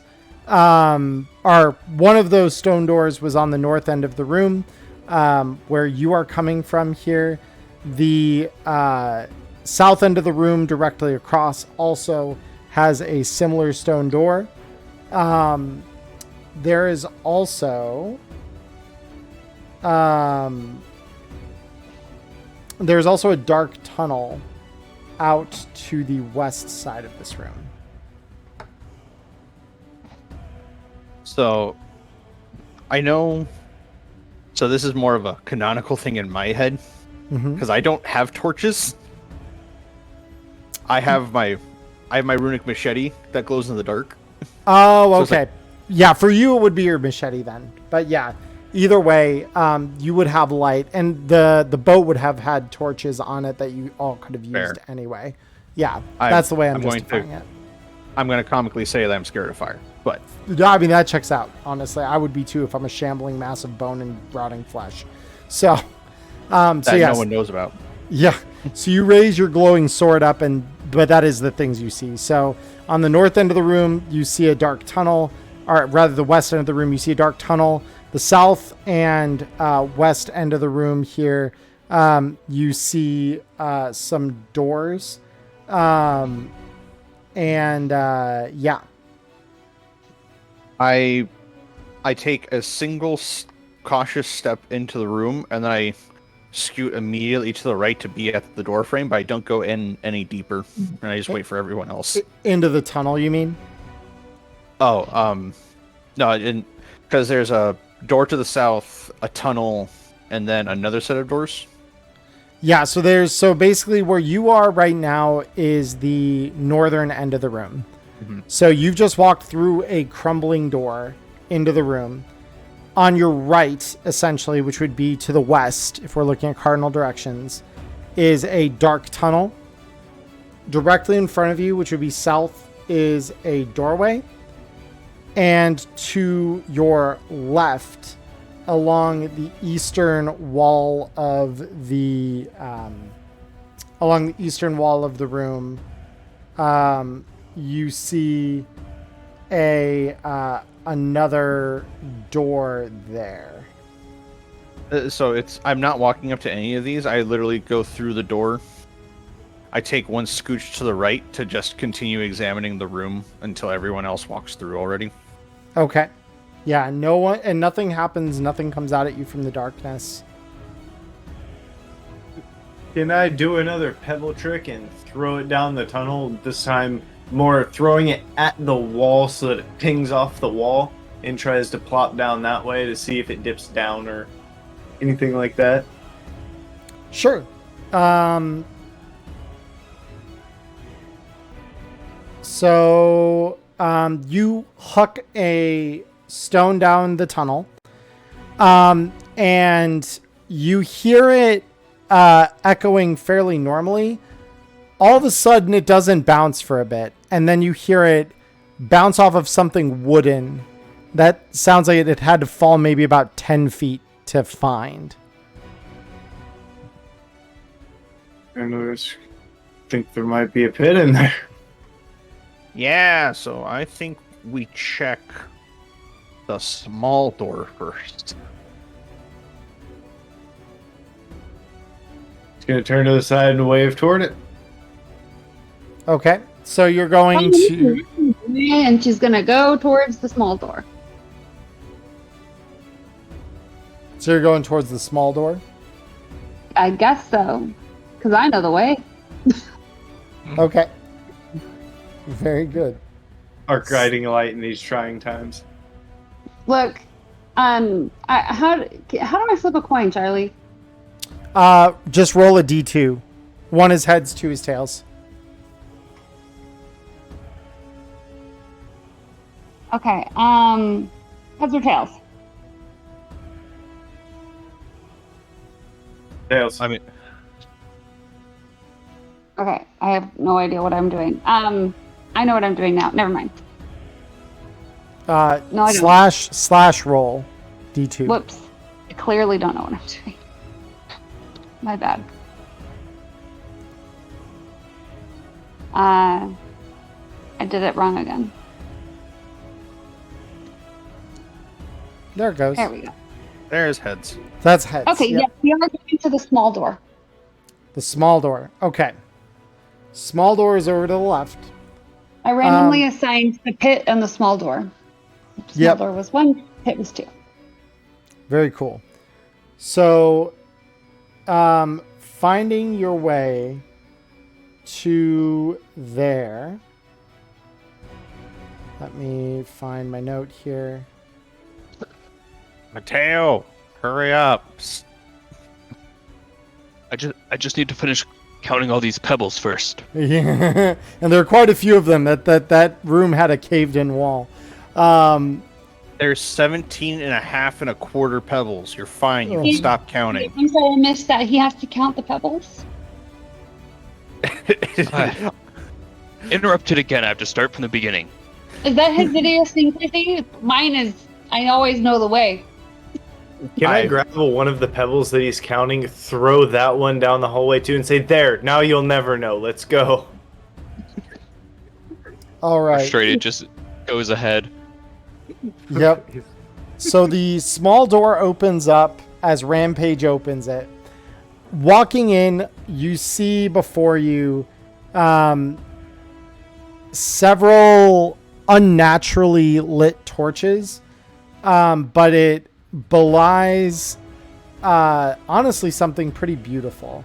So you see several stone columns that are placed along the walls of this this room here, offset from the walls themselves, that kind of separate the center of the room from the edges of it.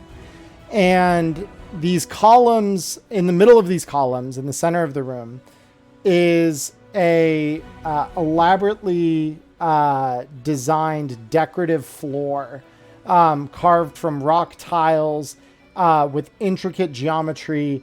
There is a 15-foot skull in the center of all of this, made out of tiles, not an actual skull. There, Like, you're gonna be like, "Whoa, Eldred, they are real." yeah. So there is a above. You can see dust scattering down as the outside light is beginning to get brighter. And you can begin to see the sifting of dust down into the chamber here. But beyond that, you also see in the corners of the room several brightly colored pink flowers. But how many tiles are in this room? That Mateo will find out. Mateo, counting God. Writing down the numbers as I go in my notebook. So, but yeah, that is all you see in this room at the moment. There are Get anything done. Yeah. So there are several doors out of this room. There is the one obviously you came in through. There's one to your left and one to your right. So on the left would be the north side of the room, the south would be on the right. So I'm going to slowly proceed over to the door on the right, but I'm also you going said to be right. Sorry. So if the door on the left was to the east, then we would be going to the north, to the northern door in this room, or the southern door, I believe. If you're going to the right, you mean? Yes. Yeah, that'd be the southern door. Okay. So as I walk to the southern door, Rampage, follow me, and goes to the left. I'm slowly going to inspect some of the pillars to see if there's anything on them, but otherwise, yeah, I'm just going to make it to the door. Yeah, so you want to just examine the pillars if there's anything on them? Yeah, like any buttons or inlays kind of thing, like Sure. Checking for traps as we should be doing. Very, very good, very good. Yeah. So yeah, and I assume that presence roll was to do exactly what you were just describing. Am I right? Yes. Cool. Okay. So looking at these pillars, they are like most of the building you've seen so far, despite the roots and such hanging from the ceilings. They are quite ornate and beautiful. They're inlaid with what you believe to be some kind of gold filigree. That would probably be pretty difficult to actually extract, especially knowing that these pillars may be structural. So you think trying to remove it probably not the safest thing, but you note it all the same. Beyond that, there are several glyphs, but they are in a language that you do not recognize. Yep, because Nashville don't read no good.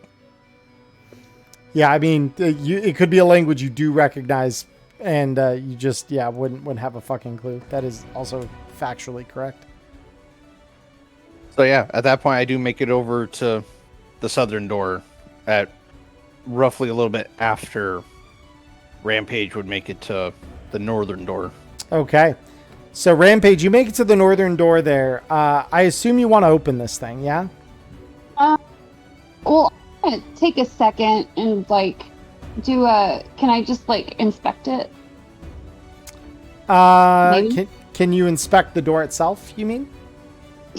Or the area around it for traps or other things? Sure. Go ahead and go ahead and roll me presence. Jesus, you guys are all rolling really well tonight. Holy shit. So you look around the door. You don't find any traps. There is something you do note very briefly. There is a small crack or hole. You're not quite sure which, but there's a small gap at the base of this door that seems to lead through. And as you kind of inspect things, you feel a small draft blowing in your direction from under the door, letting you know, yes, there is something on the other side. Just next to it, you notice what you recognize is a snakeskin that has been shed apparently right next to this gap. Is it a big snakeskin, small snakeskin, piece of snakeskin? It is it's Small, no. Is it like a full-blown man-eater? Probably also no. But it's probably like a good, think like banana snake, something that you could probably, if it were not moving or was a particularly chill serpent, you could probably wear it around your neck like a boa and be good. But that's about the size we're talking. So you're thinking something in the neighborhood of 4 feet long, probably about as thick as a thigh. Like, yeah, something that's probably not something you want to fuck with, but it probably wouldn't eat you outright. Something my friend Kayleen would sell. Gotcha. Yeah, exactly. Of course, I have a friend from work who breeds and sells snakes. Of course I do. Of course you do. Yeah. So, That's good. what about Les and Mateo? She's awesome. So yeah, Les and Mateo, what are you guys doing? Well, Mateo, you're counting shit, right? Yeah. Yeah. You're counting. I'm assuming where he's counting from is just beyond the threshold of the door, and I'm standing kind of near him, but kind of just toward the middle of the room, just kind of playing with the tune on the hurdy-gurdy, waiting to see which door is kind of the best one to follow through. Mm-hmm. Well, at that point, Nashville is going to... He's going to take his sword and kind of slide it around the edge of the door. And if nothing clicks, he's going to open it. Okay. Yeah, nothing clicks as you step in front of it, so you can open that up if you felt so. And again, the opening is a very forceful kick of the door. Yep, and it opens up. Inside, you see this beautiful circular mural on the wall that somewhat mirrors the one that is embedded in the floor of the room you are coming in from.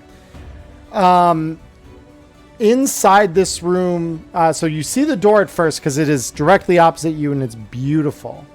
On the floor in front of you are 4 bodies that have been dead there for, you're thinking, at least a couple days, mostly because they aren't, buzzing with, or they aren't, rotted yet, but they definitely have some flies buzzing around them. Their skin's a little more bloated than it should be.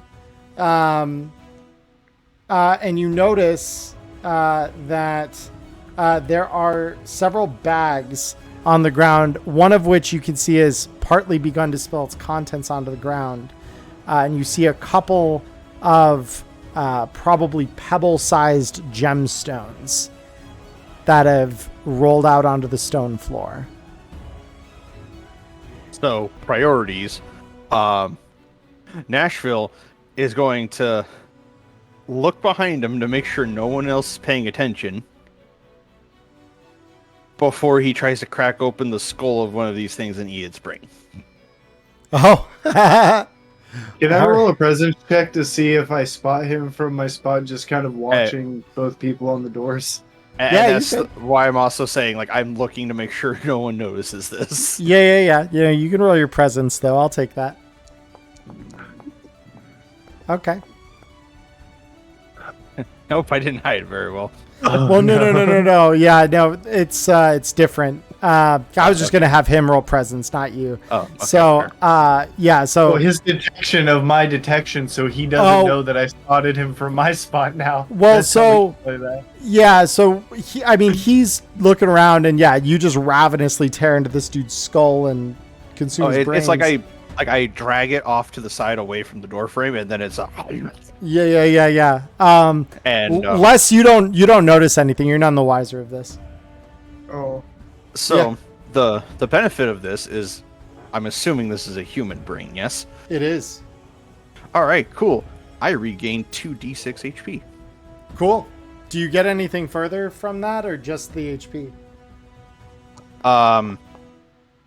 Doesn't it keep his flesh from falling off because he needs to consume that shit like people do? Yeah, food? I don't lose any health because I've finally eaten human flesh. That's So- good. All right. So yeah, I regain enough health to be like super duper healthy. Okay.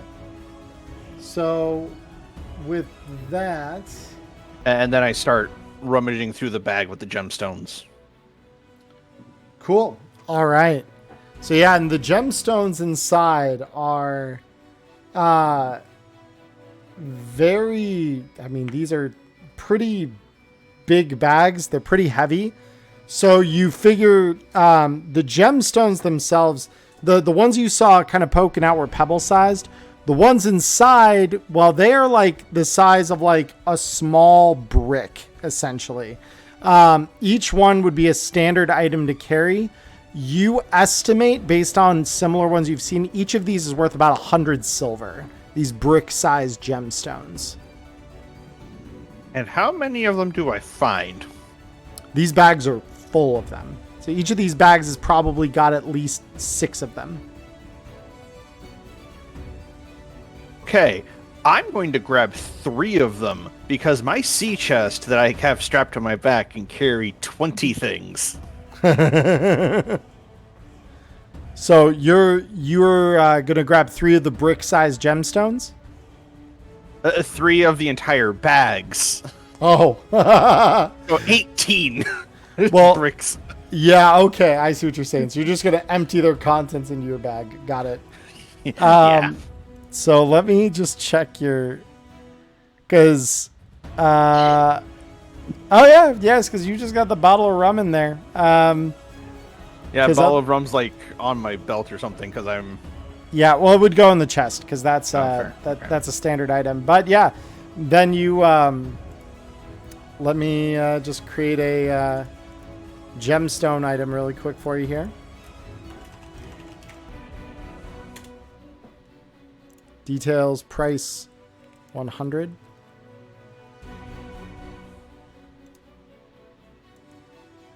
And we're just gonna...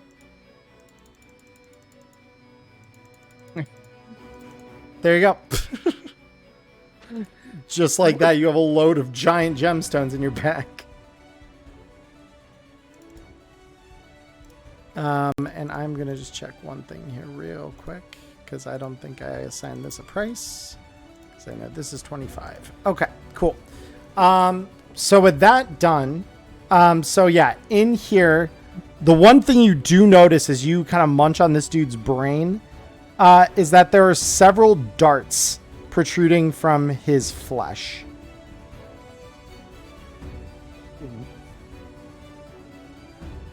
So I now take a more clean look around. Now I'll give you that presence check you were wanting to make earlier.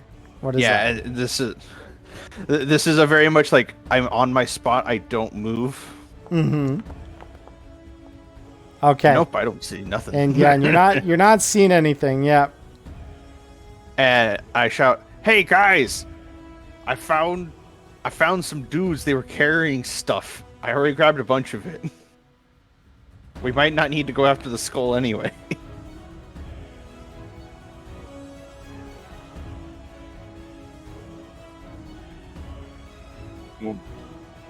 Cool. As he says that, I have already opened this door. Okay, so you are opening the door. So inside, as you raise your torch up in front of you, you see crates all over the walls of this building, or of this room rather.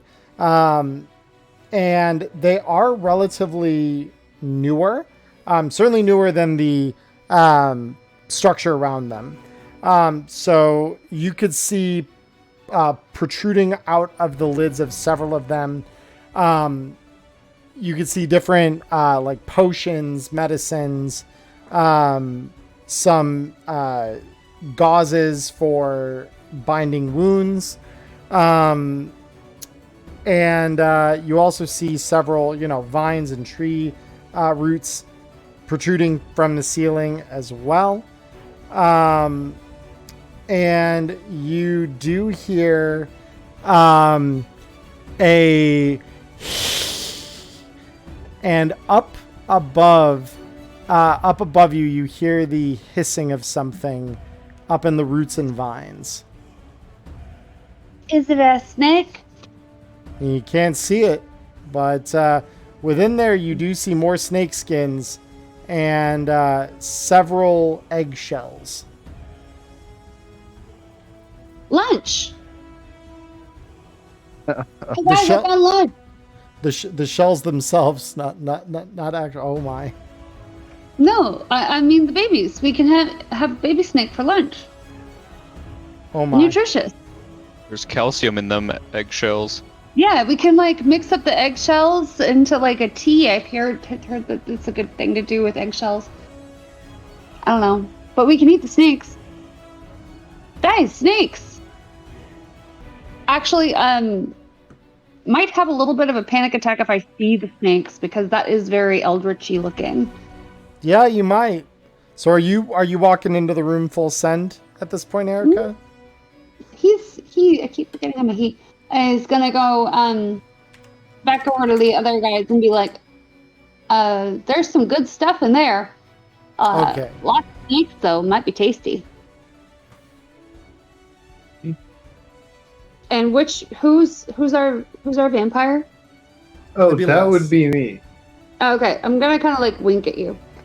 Just Okay. be like, That's food. So I am going to start wandering in there, and I guess I'm not going to start playing anything with too much energy, but I'm just going to kind of get a droning sound going and see what gets lured out as I walk into the room.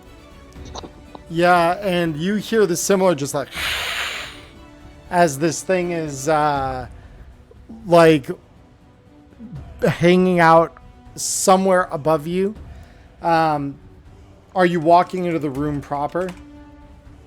I stop in response to its hiss, and I'm going to do like, I think it's called the vibrato, when you do like the plunge up and down on like Yeah. a really high note, like as a responsive hiss back at it. Yep. Okay.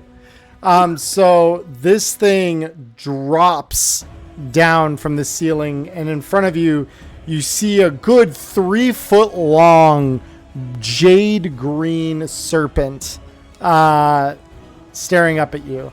And it is getting closer. I'm going to roll I'm initiative. going to look back real quick and say, that is a good meal, and I'm going to drop my hurdy-gurdy back in my bucket and draw my scimitar. Yep. So you actually do get first dibs on this thing too. So let me. And would this count as a duel because I am 1v1ing this thing? No, that is different.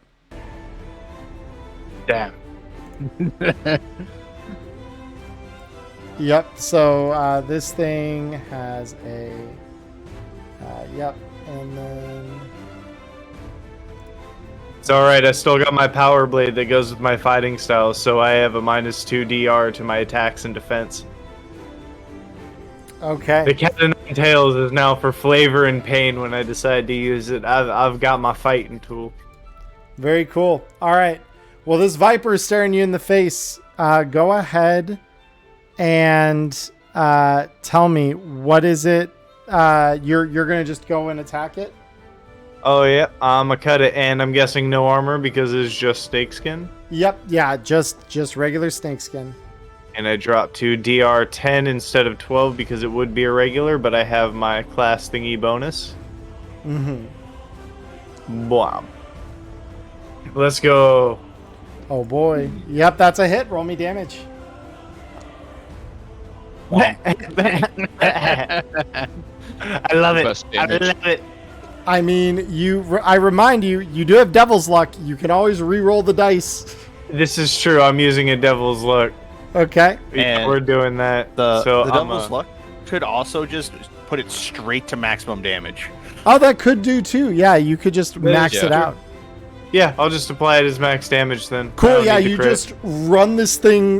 Basically, you just chop this thing's head right off. It's dead. Just that quick.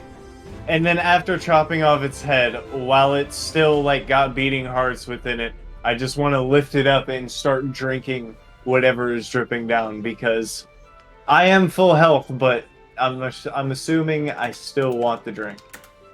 Oh yeah, I'm sure you do. All right, very cool.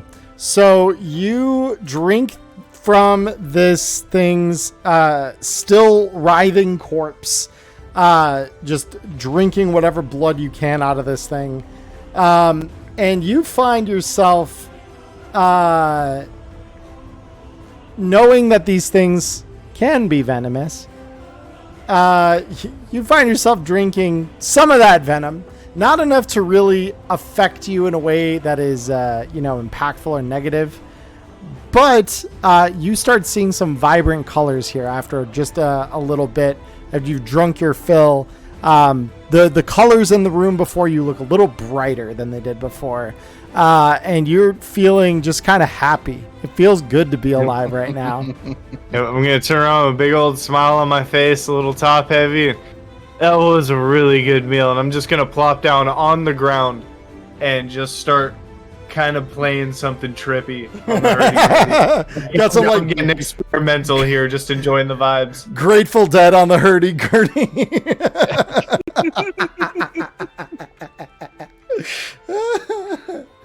All Mateo's right. just gonna breathe a sigh of relief, knowing he doesn't have to stop his counting and just keeps going on his tiles. So with that, so the room is cleared of any threats. So you guys can loot the various boxes and containers in there if you'd like. But yeah, it is just a storeroom. There are no other exits out of it. I'm going to continue investigating those other bodies that are in the room. The other one. Yeah. So what do you want to, I guess, investigate about them specifically? Like, what are you trying to learn? If any more of them have darts in them, or something worse. Oh, all three of them have darts in them. Yeah. All three of them that are left, because I ate one. Because there was 4.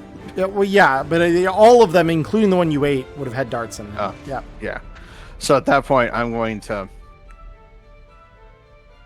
slowly walk up to this extremely ornate door that's on the opposite end of this room.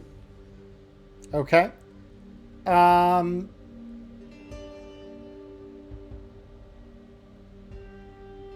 So you're going to walk right up next to it then? Yeah, like very light footsteps to hopefully not set off any traps, because clearly the other ones weren't that smart. So you step forward, and you feel this ever so slight shift in one of the bricks as your foot settles down on it. And you hear agility, please.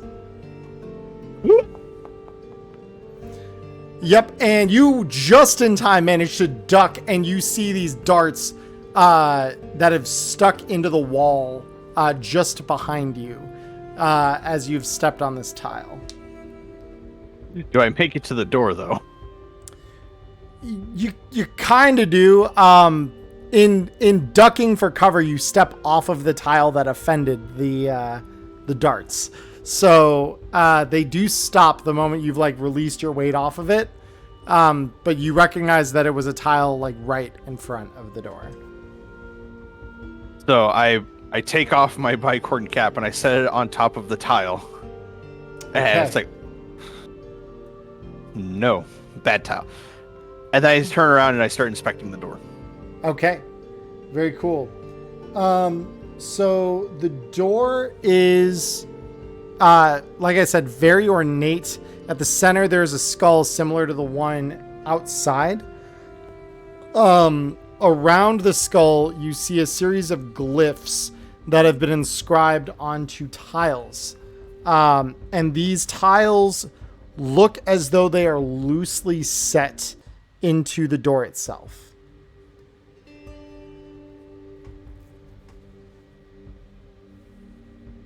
Okay.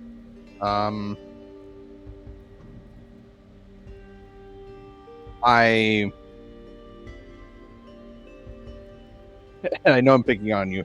Mateo, I need you to read this. I'd mark a final tally of number of tiles and just make my way on over to Okay. take a look at what I'm needed. And I simply tell him, don't step on the tile with my hat. You'll end up like those guys. I make note of that and just kind of make like a kind of arch around it, just being careful not to step on that tile. Yep, fair. So you walk up. So the glyphs are in a language that you definitely don't understand.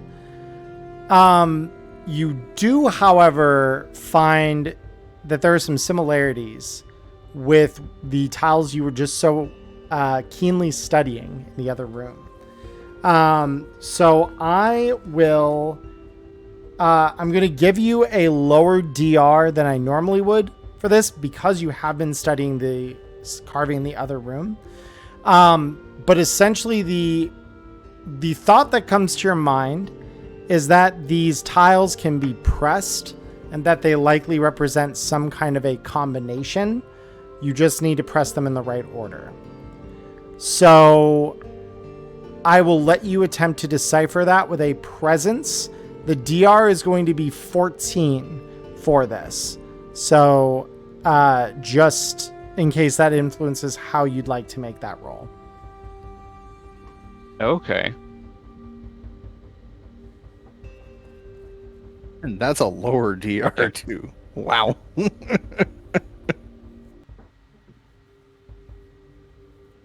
Yeah, I think it's time. Othum, help us solve this puzzle. Mm-hmm. And then we will Roll a D4. just... Yep. I'm too used to, like, roll 20. Ooh, that's big. That's big. All right. So yeah, you just need to make a presence. Easy. All right. So you put your mind to work, and your counting has come in handy. Very quickly, you just kind of compare your notes up against the glyphs, and it takes you just a few moments to figure out, oh yeah, that's the order. And you just push them in according to your notes, where you've now recognized a pattern. The rounded door sets back and then rolls away into the wall.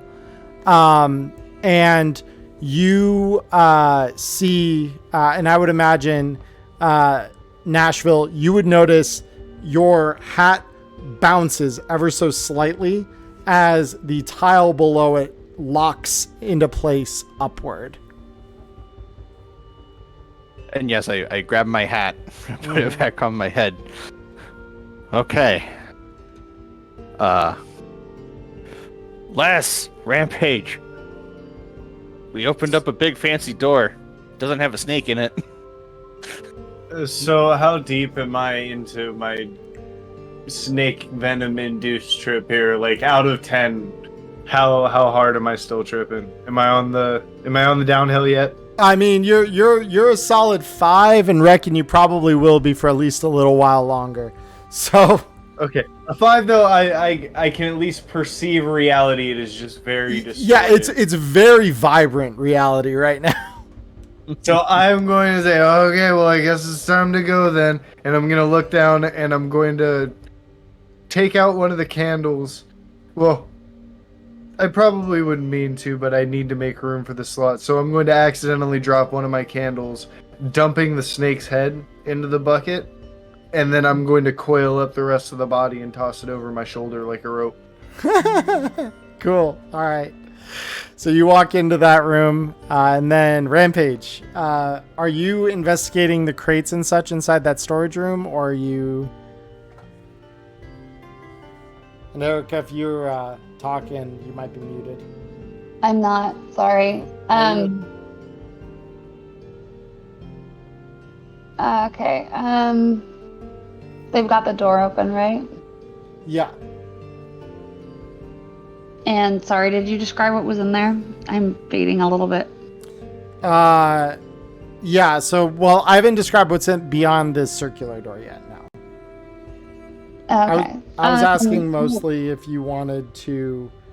I mostly ask if you were wanting to go into the storage room and search what was in there. Oh, yes, I would. Sorry, it's late for me. Yeah, no, you're good. So with that in mind, so you... I need to roll something. No, so you dig through the crates and the other containers in there. And I'm just finding it in my notes here. So these are all fairly dated expedition supplies. There is a lantern. There are several spoiled rations that are growing mold. You also find... I need to roll something here real quick. Just determine how many. You find 3 torches in there. And a medical kit. Okay. I guess I will throw the medical kit in the bag as well as, let me see how much room I've got. And I guess 2 torches. Okay. Very cool. So you stuff those into your bag, and as far as let me just check something here.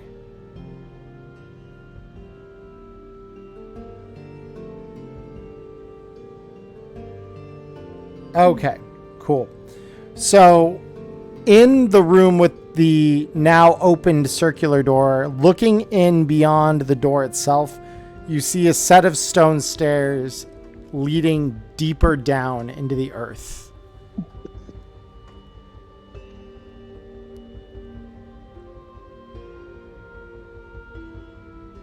At this point, I'm already in motion. They got me moving. I'm just enjoying the trip. I'm probably still jamming out on the hurdy-gurdy, just now walking.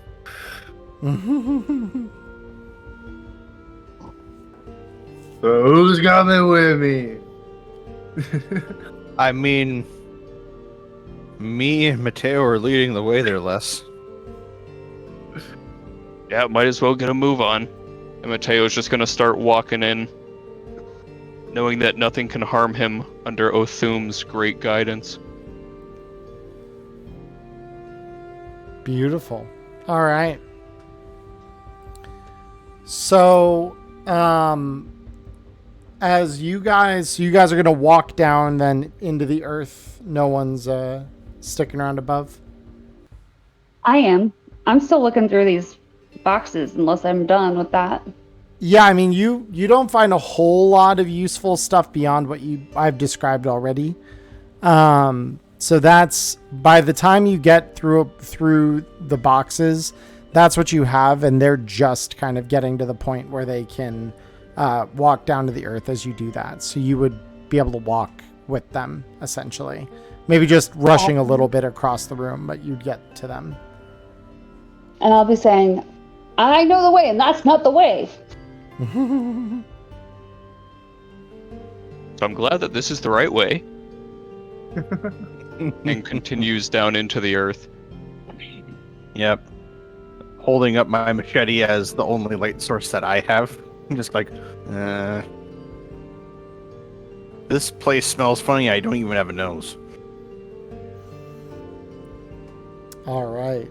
So as you guys descend, you do see some light, flickering fire of torches on the other end of the stairwell as you walk down. Before you, as you reach the bottom of the stairs, you see a hall with columns running down either side of it. On the opposite end of this hall is another set of stairs leading further down, deeper in. To your right and left, through a set of columns on either end, you see two doorways. These doorways are, I just need to check something here. One of them is barred, and the other side is just open.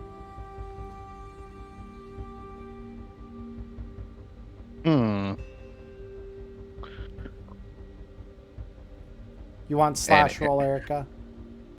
Figured that out.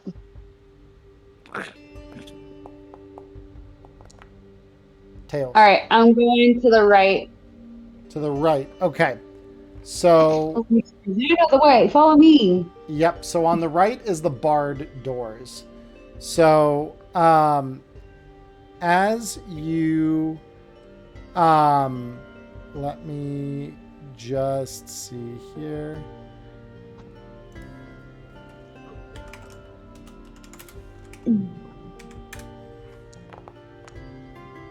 Okay. So within the room, as you walk up,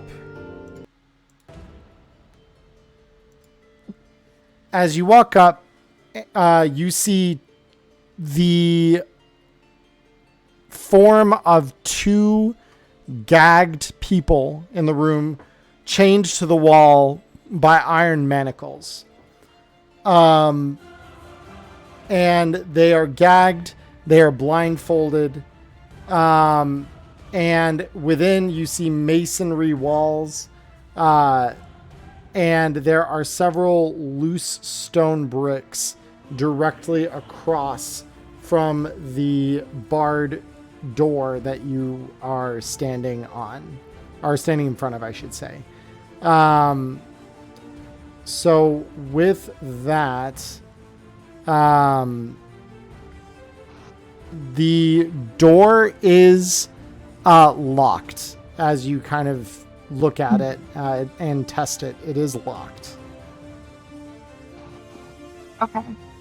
So I am tired, and I am still the same person who pilots Persephone. So I need to ask, are they like in trouble, chained? Are they tortured, chained? Or do they look like they're having a good time chained? Like, is this a thing or is this a danger thing? They look bloodied. One of them looks like they are probably not conscious.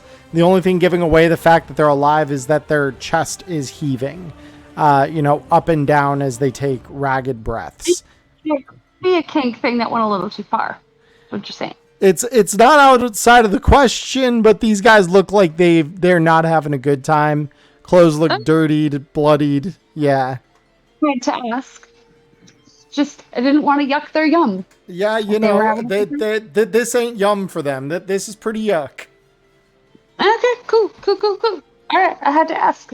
Yeah. All right, I'm gonna be like, hey, there's some people in here. Anyone got a key? This is the right way. I know it. Oh no, this might be a job for less. I mean, it's a barred door. I was gonna joke, and I'm like, that's too low, even for me. Great. Well, I'm actually trying to think, because a hurdy-gurdy is a really complicated instrument, and what hanging off it, would one of the wires be thick enough to try and fiddle into one of the strings, like one of the outside plucky strings that some of them have? So you want to know if that's like enough to like pick the lock on the door? Yeah, enough equipment to try and wire pick the lock. Probably not. I will... Let me see something here.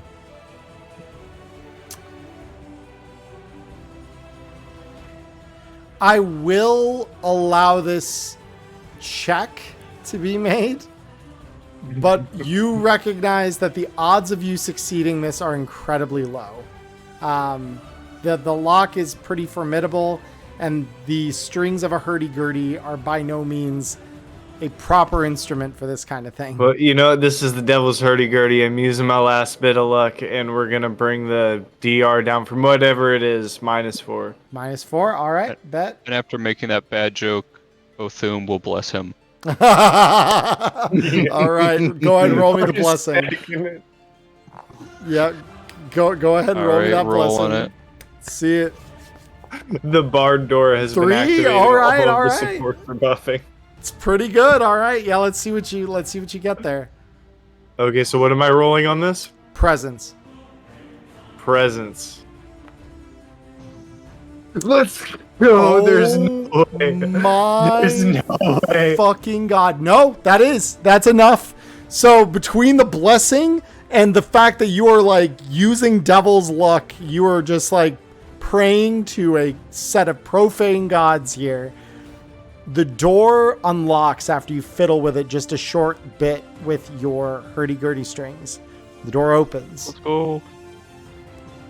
God damn, that was just about perfect too. Wow. Still tripping balls. He's just Nailed. gonna stand back and kind of fix whatever he had to mess up to make that happen. Because I have no idea what you would even... That's magical. I'm so happy. And he's just going to start jamming out this time with a little bit more energy and say, well, the door's open. Hey, I know the way. And can I look for traps? Or Yeah. anything that looks out of place as I'm heading in? Yeah, go ahead and roll me presence.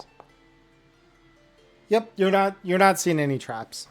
Oh, great. I'm going to head in. Cool. Yep, you head in. Yep, and you see manacled to the walls and some stone pillars within the room these two poor souls who, upon hearing the door open, wince a little bit, like they kind of recoil, almost as if in fear.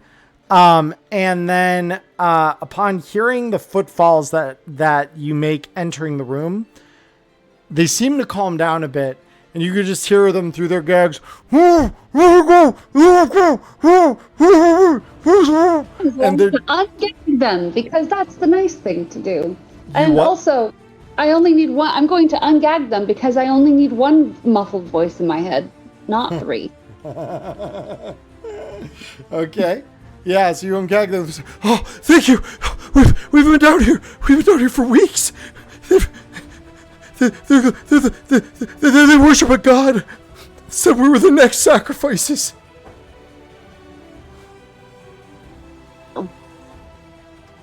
All right. And then I'm going to turn around and let somebody else unlock them. I got us here. And Nashville's gonna walk up, being the last one into the room, going, "Sacrifice for what? A pig? Because we killed that." No. There's a bunch of cultists deeper in. They have a shrine. They said something about a nameless god. Ah. Big fancy skull, I'm guessing. I don't know what it is. They blindfolded us. I don't know how we got in, but fuck, we've been down here for weeks. All right.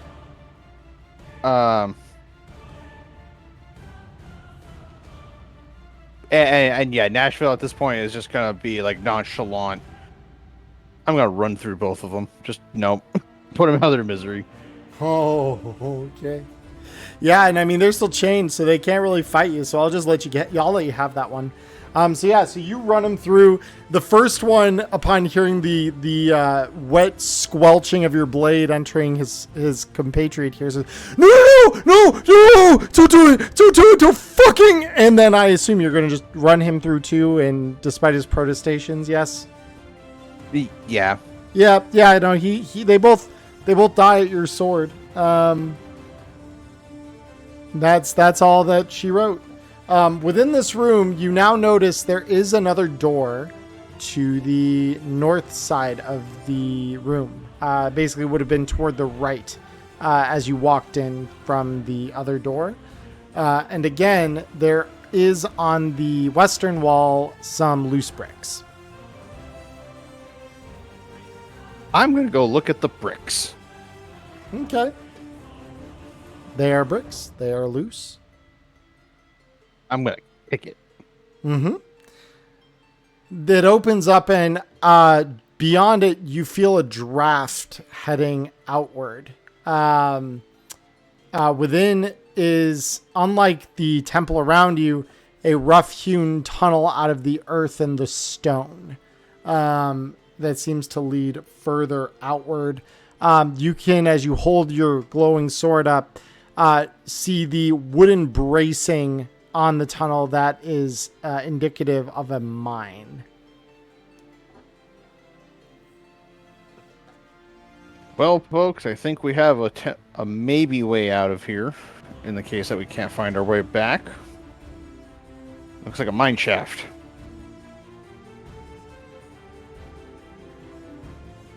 Mateo's gonna make note of this in his journal.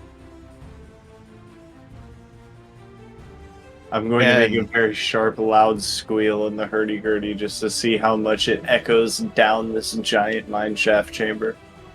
Yeah, I mean it echoes for a little ways. You're not. It's not particularly long, but you do hear a slight echo off of it. Yes. But other than that, I'm gonna start walking towards, I guess, the nearest way down, like a staircase or something. Yeah, so that would have been directly across from where you guys entered that first hall. After walking down the stairs, there's another set of stairs there. Yeah, like I'm taking the direct path down, none of this going through the door bullshit. Okay, very cool. So as you walk down, in the center of the room, you see a statue of a skeleton that's been carved from obsidian, holding a long spear, right hand extended with an open palm. There are 4 sets of 3 alcoves, each along the inner cardinal walls of the room. So this room is octagonal, so it's got 8 sides to it. So if you think of your cardinal directions, you came in from the north. Along each intercardinal face of this octagon, there is a set of 3 alcoves on each of those. And beyond that, there's an additional set of descending stairs on each cardinal face of the room, leading through doorways. Okay, I'm gonna effectively be on my own for a little bit because I don't know what the rest of the party is doing. I was just following. We're just moving along. All right, so yep, pulling along Mr. Day Tripper here, or Night Tripper, I guess. I'm just setting the Following mind. Cave. I'm just setting the mind vibes. Yeah, we'll notice if I see any type of crystal or ore formation in this mine along the walk down. Okay. Or completely stripped bare. Yeah, it does appear to be an older mine. It does not appear to be in active use. There are no readily visible deposits of ore or crystal or anything that give away anything that is notable to you.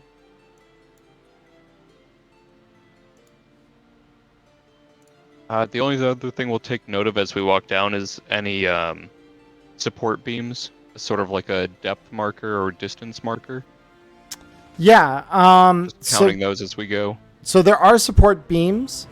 The depth markers indicate that this is a scant, probably 150 feet below the surface of wherever the mine exits.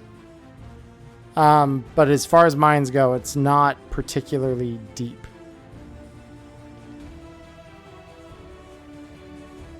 Cool. So I'm gonna, unless Rampage is gonna say she knows the way again, and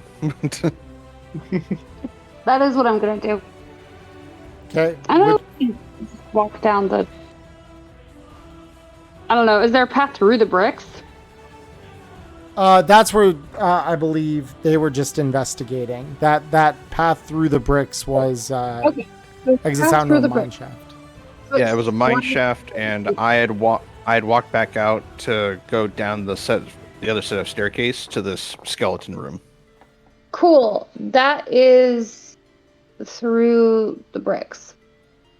Okay. Yeah, you can feel the air wafting in from an external entrance of some kind further up ahead. You recognize that this is likely not part of the temple itself, but rather a possibly a tunnel that the cultists have been using to smuggle people in.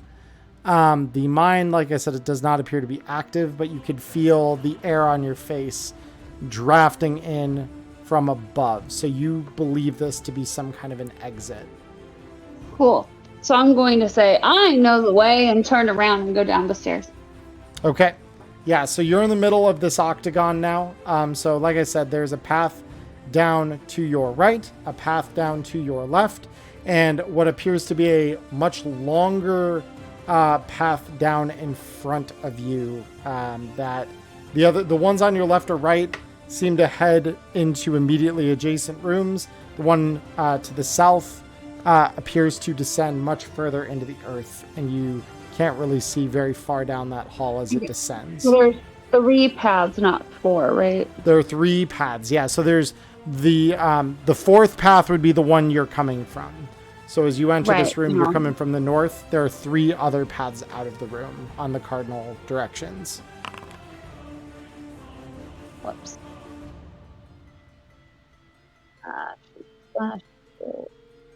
Ooh, she rolled 4 on a 4. There we go. 2. Okay, that is left. Okay. So you walk left, and inside you see a stone ziggurat that's about 20 feet by 20 feet. You feel the crackling and in the air and smell ozone. You see decorative head carvings on all of the walls. And as far as the ziggurat goes, you see carved into it runes that you recognize are probably magical in nature. Yeah, as far as that goes, that is what you see in this room. Okay, so I will call to our good friend, the priest, who likes to count things, and be like, "Am I find this room interesting?" Then I'm going to turn around and go to the right.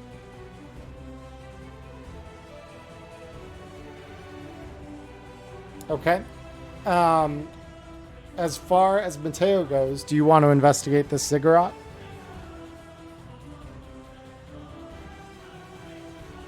Anthony, you there? Anthony? Did he I mute? believe his lord has Sorry. devoured him. I think he was asking me a question. Oh, you're good. Sorry, But- what was that? So Erica found a ziggurat that had a bunch of magical carvings, and she felt like a weird crackling in the air, smelled ozone. She wanted you to investigate it. Of course. For the great Othum, we shall investigate. All right. So go ahead and roll me presence. Presents, let's go. Oh, wow.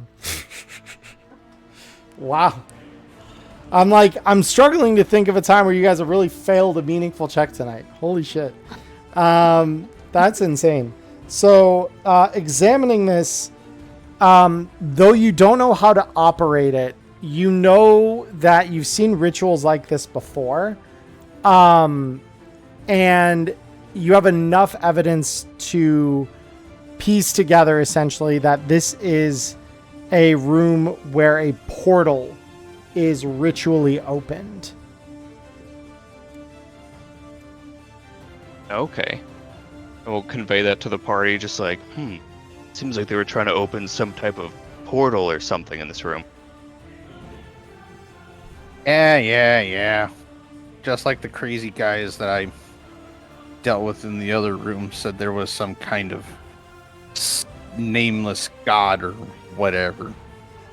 It's a bunch of hoopla. careful what you say about the nameless gods.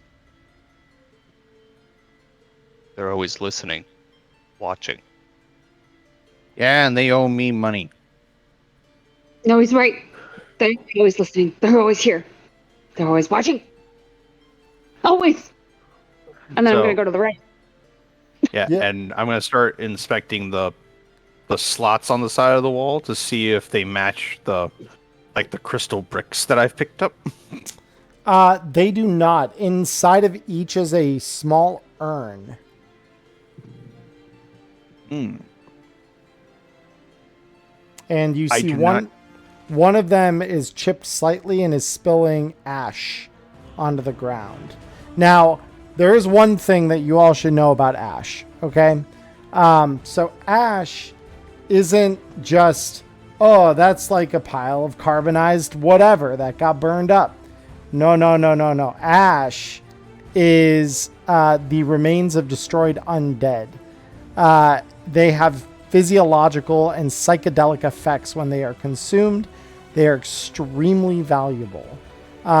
They are responsible for numerous conflicts along the Dark Caribbean, trade disputes, and an influx of black markets. Addicts can be spotted by their sunken eye sockets, darkened lips, and faintly glowing bones. So this is some of that mystic ash shit. So realizing what this is, I think it hit pay dirt. I am going to very gently try to remove a not broken urn. Yeah, nothing happens. You were able to lift it up. And I put it in my sea chest as my last thing, and then I'm done. Cool. All right. Yep. So you store that urn of ash.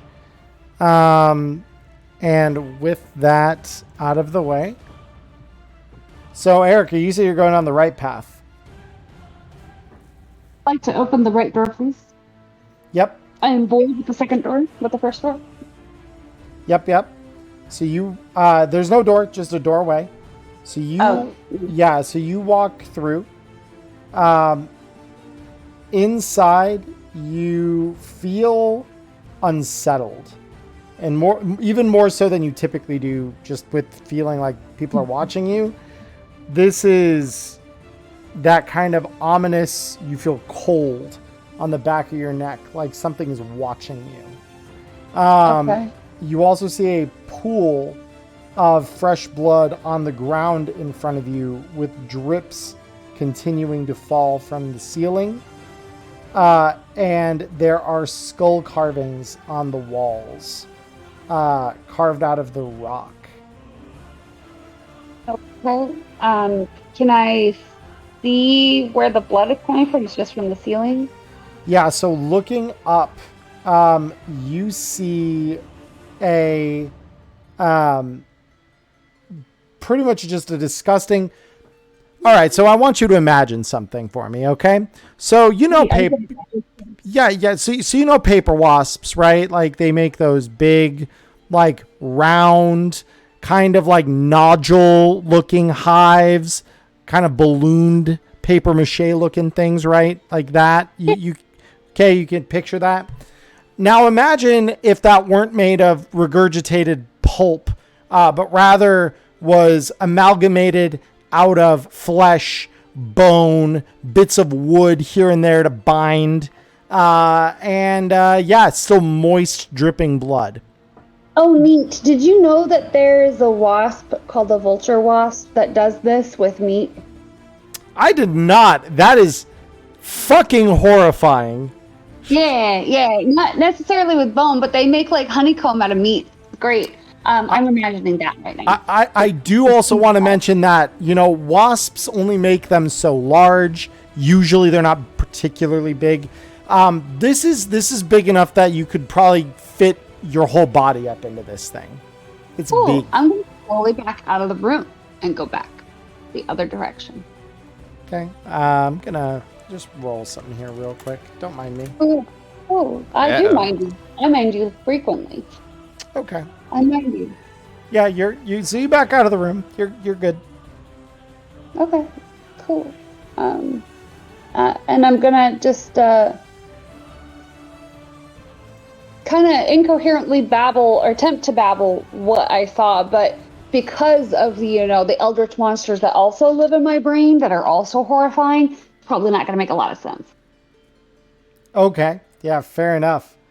So, yes, you try to babble off a warning to the rest of the group. You all just get the sense there's some bad shit in that room, and it's probably not wise to go there.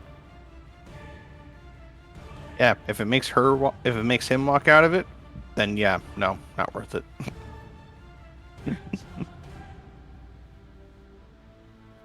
All right.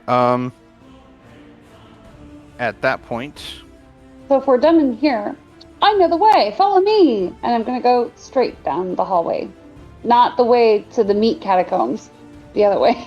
The deeper way. Okay. So let me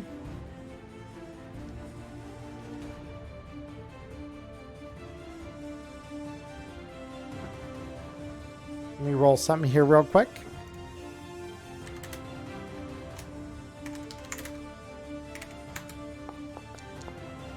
Okay.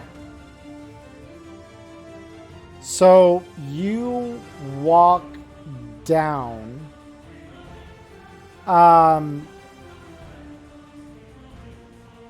Let me just check one thing here real quick.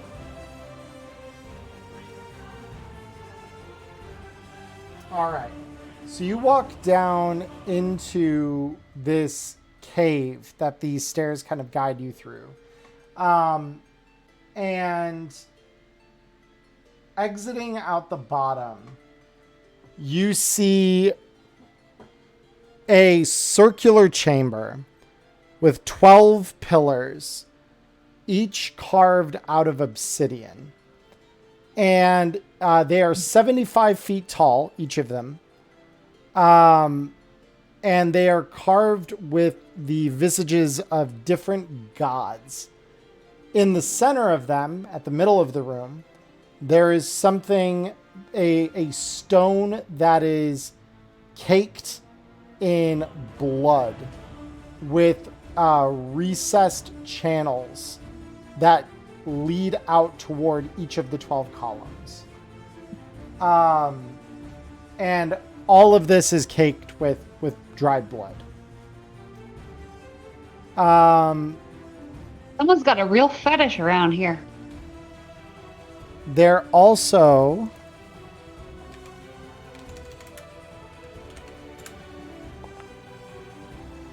fun. Sorry, Charlie, real quick. This is my 15-minute warning because I have to be up at 5 in the morning. Yeah, no problem. So there also are 4 cultists in the room. They do not appear to have noticed you as you kind of walk into the entrance. But they are there. Neat.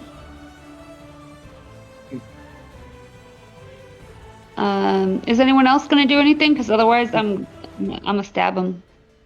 I mean, Mealtime. I mean, Nashville's probably going to beat you there. Okay, so we can both run together and take different ones and stab them. In concert. Yeah, I'll take It's a the uglier beautiful one. bloody ballet. Everybody gets one. Yeah. Easy. Everyone gets one. Teamwork. All right, let me just check one quick thing here.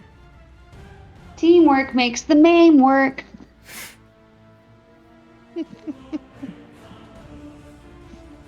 I just need to see. Man, I wanted to find where is the magic? So since I am attacking, can I go ahead and run my Eldritch horror thing? Yes, go ahead.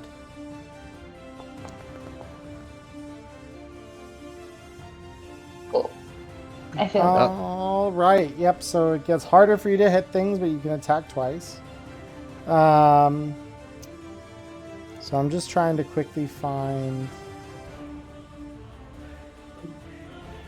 Oh, I see. Okay, that's what they do. Okay. So with that, let me just well, no, they don't notice you yet. So I will roll one quick check for them. But Because do we get a surprise attack in this? Or yeah, so I'm just haven't- I'm rolling to see if they notice you as you're moving to attack them, and they do not. Me. Yep. So with that said, yeah, you all enter the room. Erica, I will let you go ahead and take the first shot here. Are they wearing armor? I'm sorry? Are they wearing armor? They are double checking. They're not wearing armor. Okay.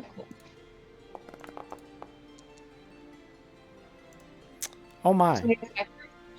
Let me just double check your result here. That is indeed a hit. You can go ahead and roll me the damage on that. All right. Okay. It's not enough to kill him, but yeah, this guy is hurting already. Oh my god, you successfully hit again. Your penalty means nothing. Holy oh my god. Okay. Yeah, that cultist goes down like a, wet bag of meat.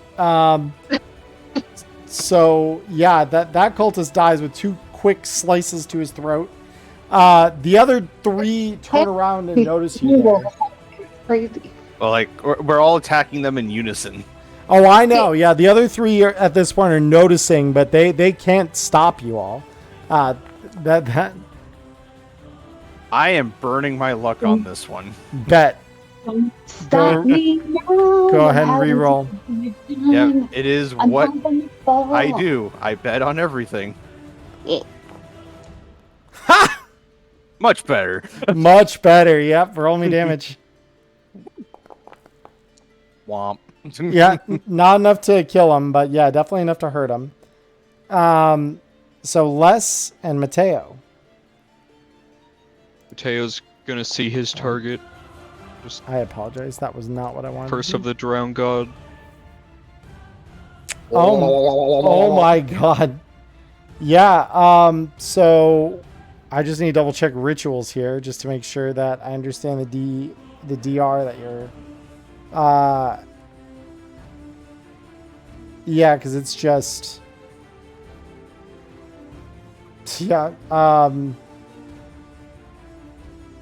easily. Yeah, that's not even a problem. So yeah, so you basically prepare the ritual in your mind.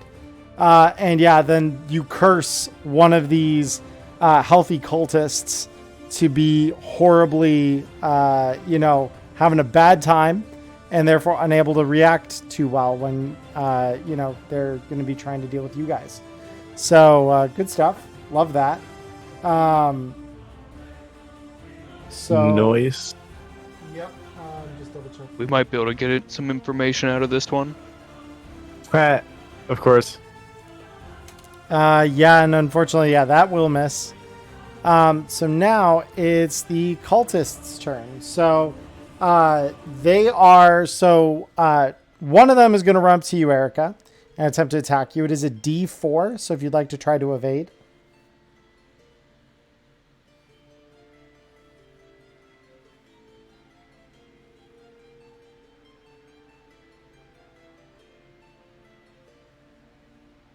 Boom. Just now realized you couldn't hear me. How do I evade? Is it just defend? Yeah, defend. Okay. I'm defending it against a 12 or with a 12. The incoming attack is a D6, right? You are plus D4 to hit.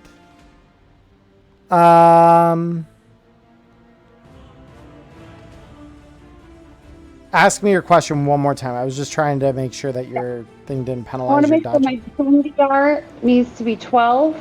Yes, My incoming attack is a D6. D4. The D4. Okay. Oh my There we god. Critical defense. So he lunges at you with a dagger. You get a free attack back on him. Oh, Really? That's what a critical defense does. Yes. Neat. I like it. Let's go.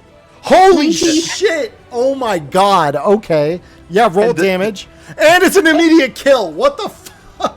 So he lunges at you, and you just spin around and just run him through with your sword, and he just dies on the fucking spot.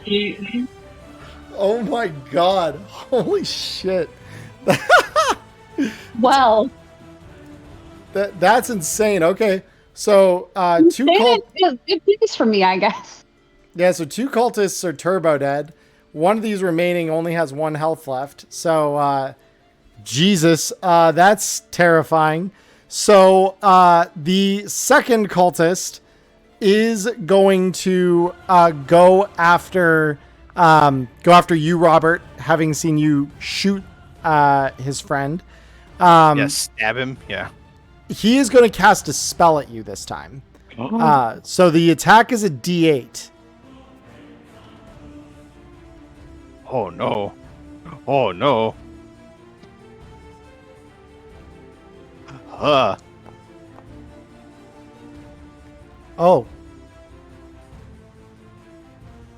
That's not good. that's not good. Go ahead and roll that damage. Let's see what we got. Oh, yeah, that's really not good. The usual stuff. So you see these crackling green tendrils made of pure magical energy wrap around your throat and just begin draining the life essence from you. My undead life essence. Okay. Yeah. I mean, you're still animated, aren't you? Yeah, that's true. So with that, the other is going to attempt to run up, and this is the one you hexed, I will add, Anthony. Mm-hmm. He's going to run up to you and attempt to stab you. So your dodge on this is only a DR8 because of your ritual. Okay, so DR 8, and then incoming attack D4 still, or D? D4. This one's a D4, yeah. This one's not magic, not casting magic at you. Uh-oh. Uh-oh. I think it's So time to use some devil's luck. I think it is. Yeah, let's go ahead and have that guy re-roll, shall we? Yeah.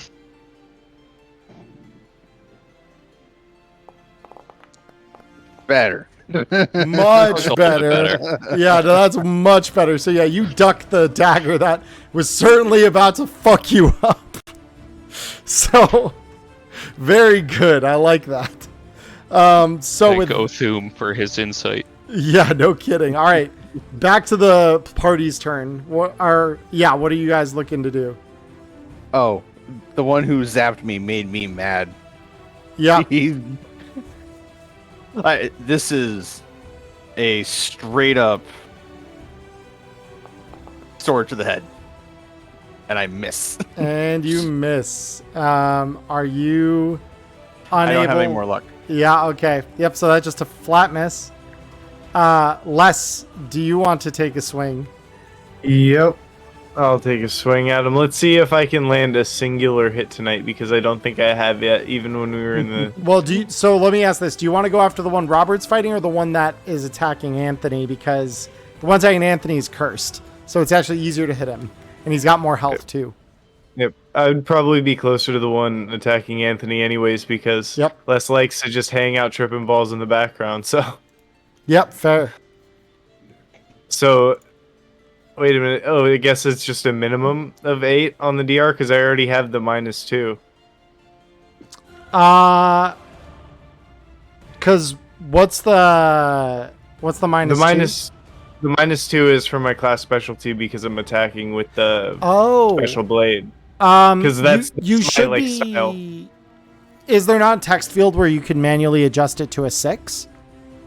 Okay, I was just making sure that was an option because all that they had listed was there. That's because those are the standard difficulties, but yeah, no, they can further go down. Absolutely. All right, DR6 then. I swear if I miss this. Yeah, right. No, yeah, that's an easy hit. Go ahead and roll me the damage. Die. At least it wasn't a 1 this time. Yeah, I know. So that guy goes down to 1 health. So he's still alive, but you have dealt damage to him. Erica, after running your dude through, you got 2 fairly wounded dudes, one of which is cursed. How is he cursed? Is it something Anthony. that could attack? Anthony. Oh, okay. Anthony cursed him, so he is cursed to be easier to hit. Cool. I'll go ahead and attack him then. Cool. So the DR for him goes down by 4, and I believe you are struggling with your god, so you've got a DR 12 against this guy. And his armor's at 0, right? Yes. Yep. Yep, that's a fucking hit. Oh my god. Roll me damage. Let's see it. Yep, that's a kill. And you still have 1 more attack because of your struggles. So, The other dude then. yep, so you rush over to the other one then, and this one's a DR 16. So that one you will miss. Okay. And then last but not least, Anthony, what do you want to do? We're gonna give him one chance. We're gonna turn to him, pulling up our Cat o' Nine Tails, and be like, "Surrender or meet Othune." I'm going to have him roll morale. He stands firm. He says, "No, fuck you." We bring down the Cat o' Nine Tails. Yes, you do. And it's a We miss. miss with the And so as a warning shot. Yeah, and so in response to your attempt, he now will reach out with magic in your general direction and start trying to strangle the shit out of you. So I would like you to go ahead and roll me an evasion check on this. Can And then Othune which bless one's you? For... and what's for evasion on this one? Just a defend DR12. Defend DR 12, yep. For D8 damage, right? This will be for D8, yep.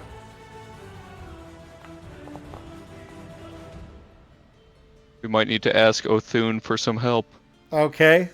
Does Othune help? That is the question. Slash roll.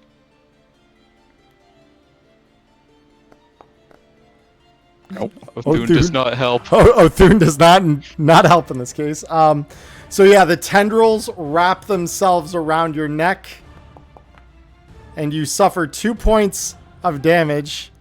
That'll put me to 0. Okay, so now what I want you to do is on your sheet there, you want to click broken.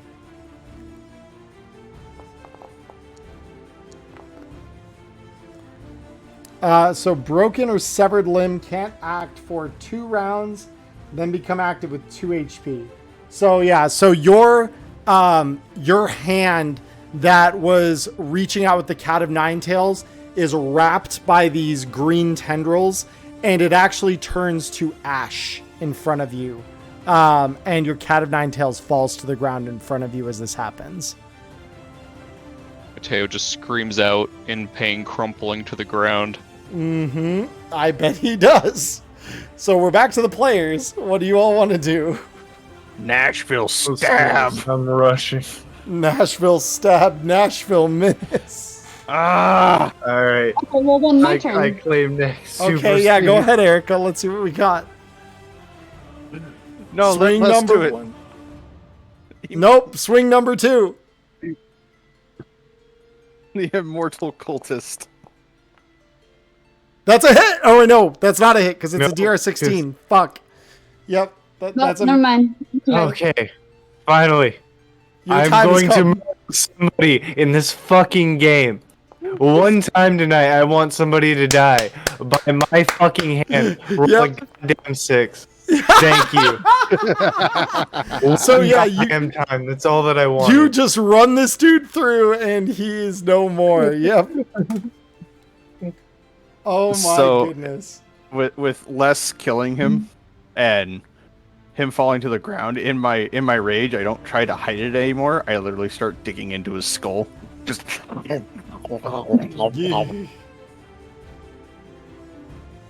Yeah. I start eating his brain.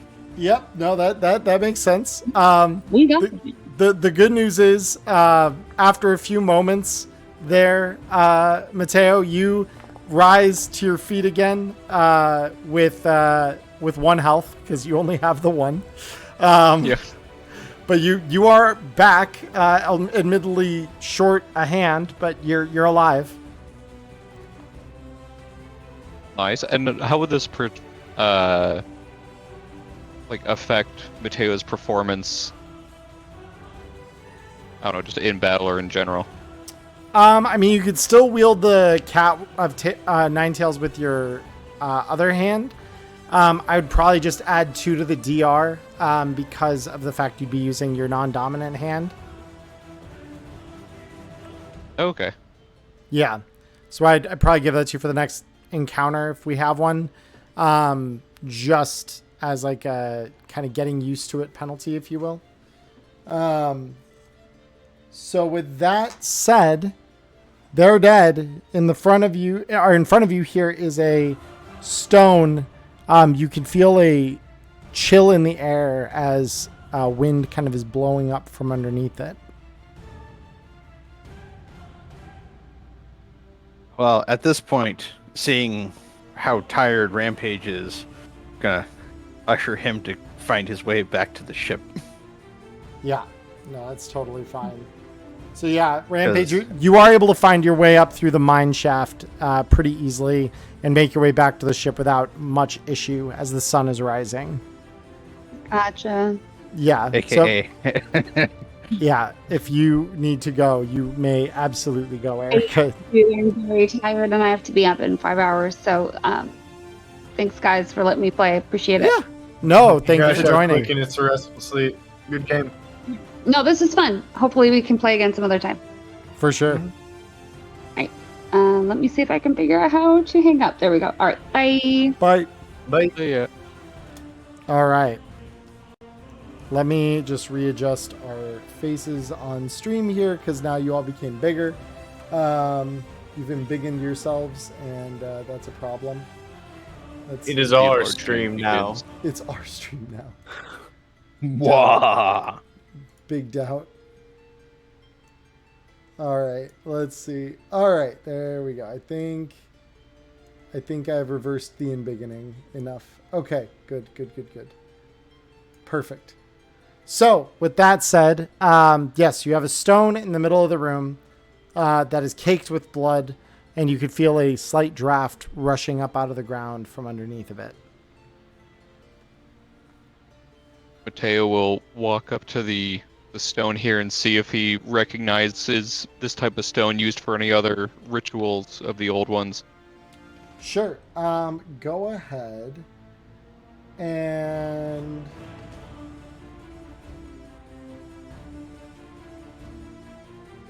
let me just check something. Yeah, go ahead and roll me presence. Let's go. Hell yeah. Okay.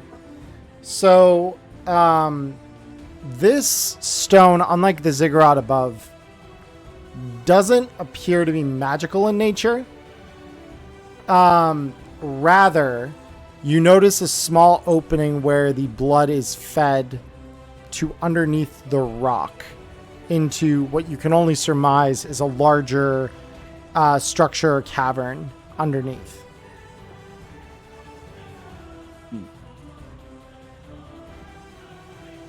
Okay. Seems they were feeding blood through here. But for what purpose? And just kind of keep investigating like the room and the statues of the other gods.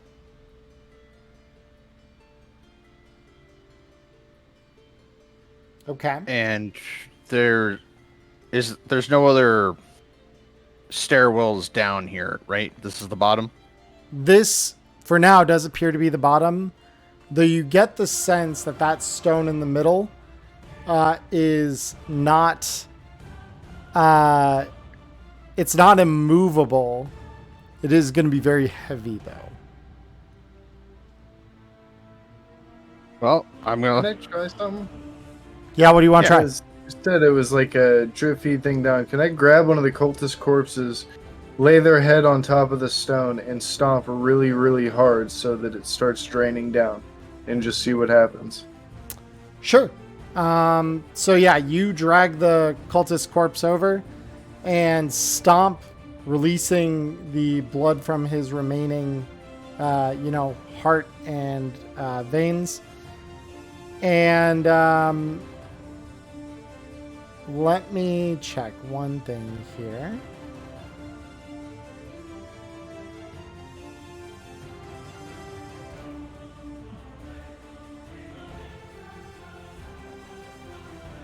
All right.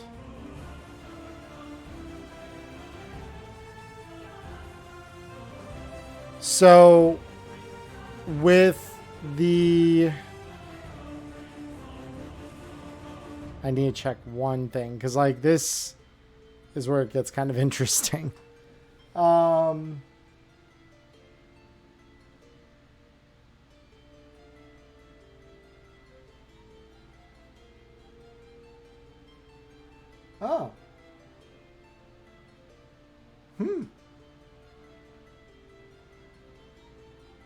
Okay. So, you drain the blood down into the cavern below, or whatever space is below here. And welling up from the narrow space in the rock, you can hear this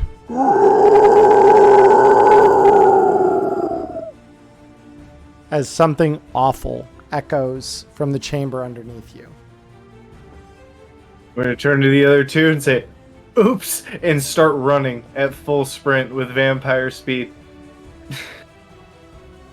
I don't give a fuck, whatever that is under there. My dude's still on like level 3 of his trip, and nope. Yeah, no, and I unleashed some demon. Yep, I take that as a sign of like, Mateo, let's not count things. That's usually why we don't put blood in the blood hole. I had to see what it does. And also just hightailing it out of there. Yeah, cool. So are you guys just exiting the temple entirely at this point? Oh yeah. Oh yeah. There wasn't a question there. Yeah, fuck that. That is not okay. Yeah. So you guys, I have 18 bricks of gems. We're set for a while. you're good for the moment. Yeah, that's very true. So you guys book the fuck out of there, down the mine shaft, and after a little ways of walking, running, however you're moving, you do find your way back up into the morning daylight of the island. The jungle does provide some shade from the sun for those of you who are more, UV sensitive. So you can find your way kind of blocking yourself from the direct sunlight using the shade of the trees. Before finding your way back down to the cove where you anchored the ship, and you find your way back aboard that pretty easily, as you have your compatriot Rampage sitting there in the boat waiting for you. So with that, you guys get back to the ship, you climb aboard, and that is the end of this one-shot little adventure. So with that said, we do have the opportunity now to gain experience. So the way that this will work, let me just pull that up here real quick. Yay, we lived, and we got kind of treasure. Yeah, I mean, you guys got like $2,000 worth of treasure out of there, so that ain't bad at all. Because you said each of the bricks was worth how many silver? 100. So that's like 1,800 silver just from the bricks, the brick-sized gems that you grabbed alone, and then there's the ash, which is always a little variable in how it's priced, but it is valuable.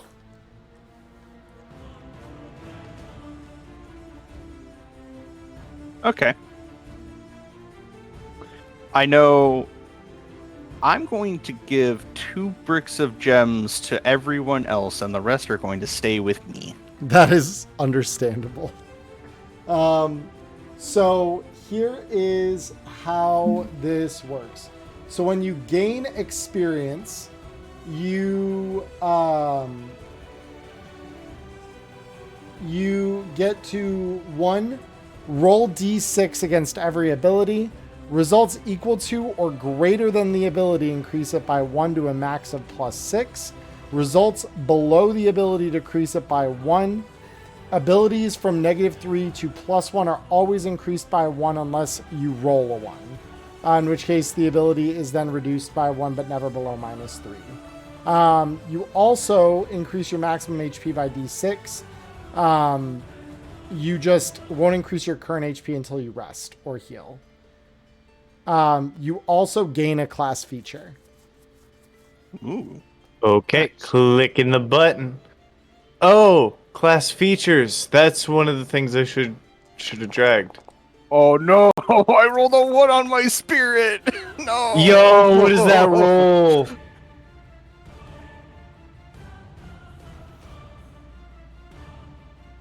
I lost a toughness, I gained a presence, I lost an agility. Well, no, I gained an agility because I was -2. And then I gained a strength, but I lost a spirit. Yeah, I mean- spirit, big oof. Yeah, I went up 1 strength, up 1 agility, up 1 presence to a net 0, and up 1 toughness to 2, but minus another 1 spirit. So now I'm -2 spirit. So if that's ever an issue, I'm dead.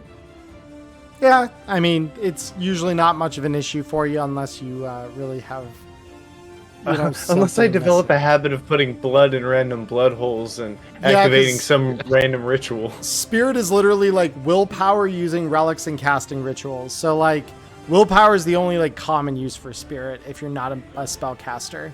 So you're fine. You probably won't need that. You're okay. So yeah, that guys was a demo of Pirate Borg. So I'm gonna love to get everyone's feedback on this. First, I would like to take just a quick break here, so that I can go fill up my water because my voice is a little scratchy, and I would like to alleviate that. So, if you all don't mind taking just a quick break here, and then I would love to get your guys' impressions of the game and see what y'all thought. Of course. Okay, very cool. Rada. We'll be right back, guys. Just don't go anywhere, and we will just be back in about 5 minutes.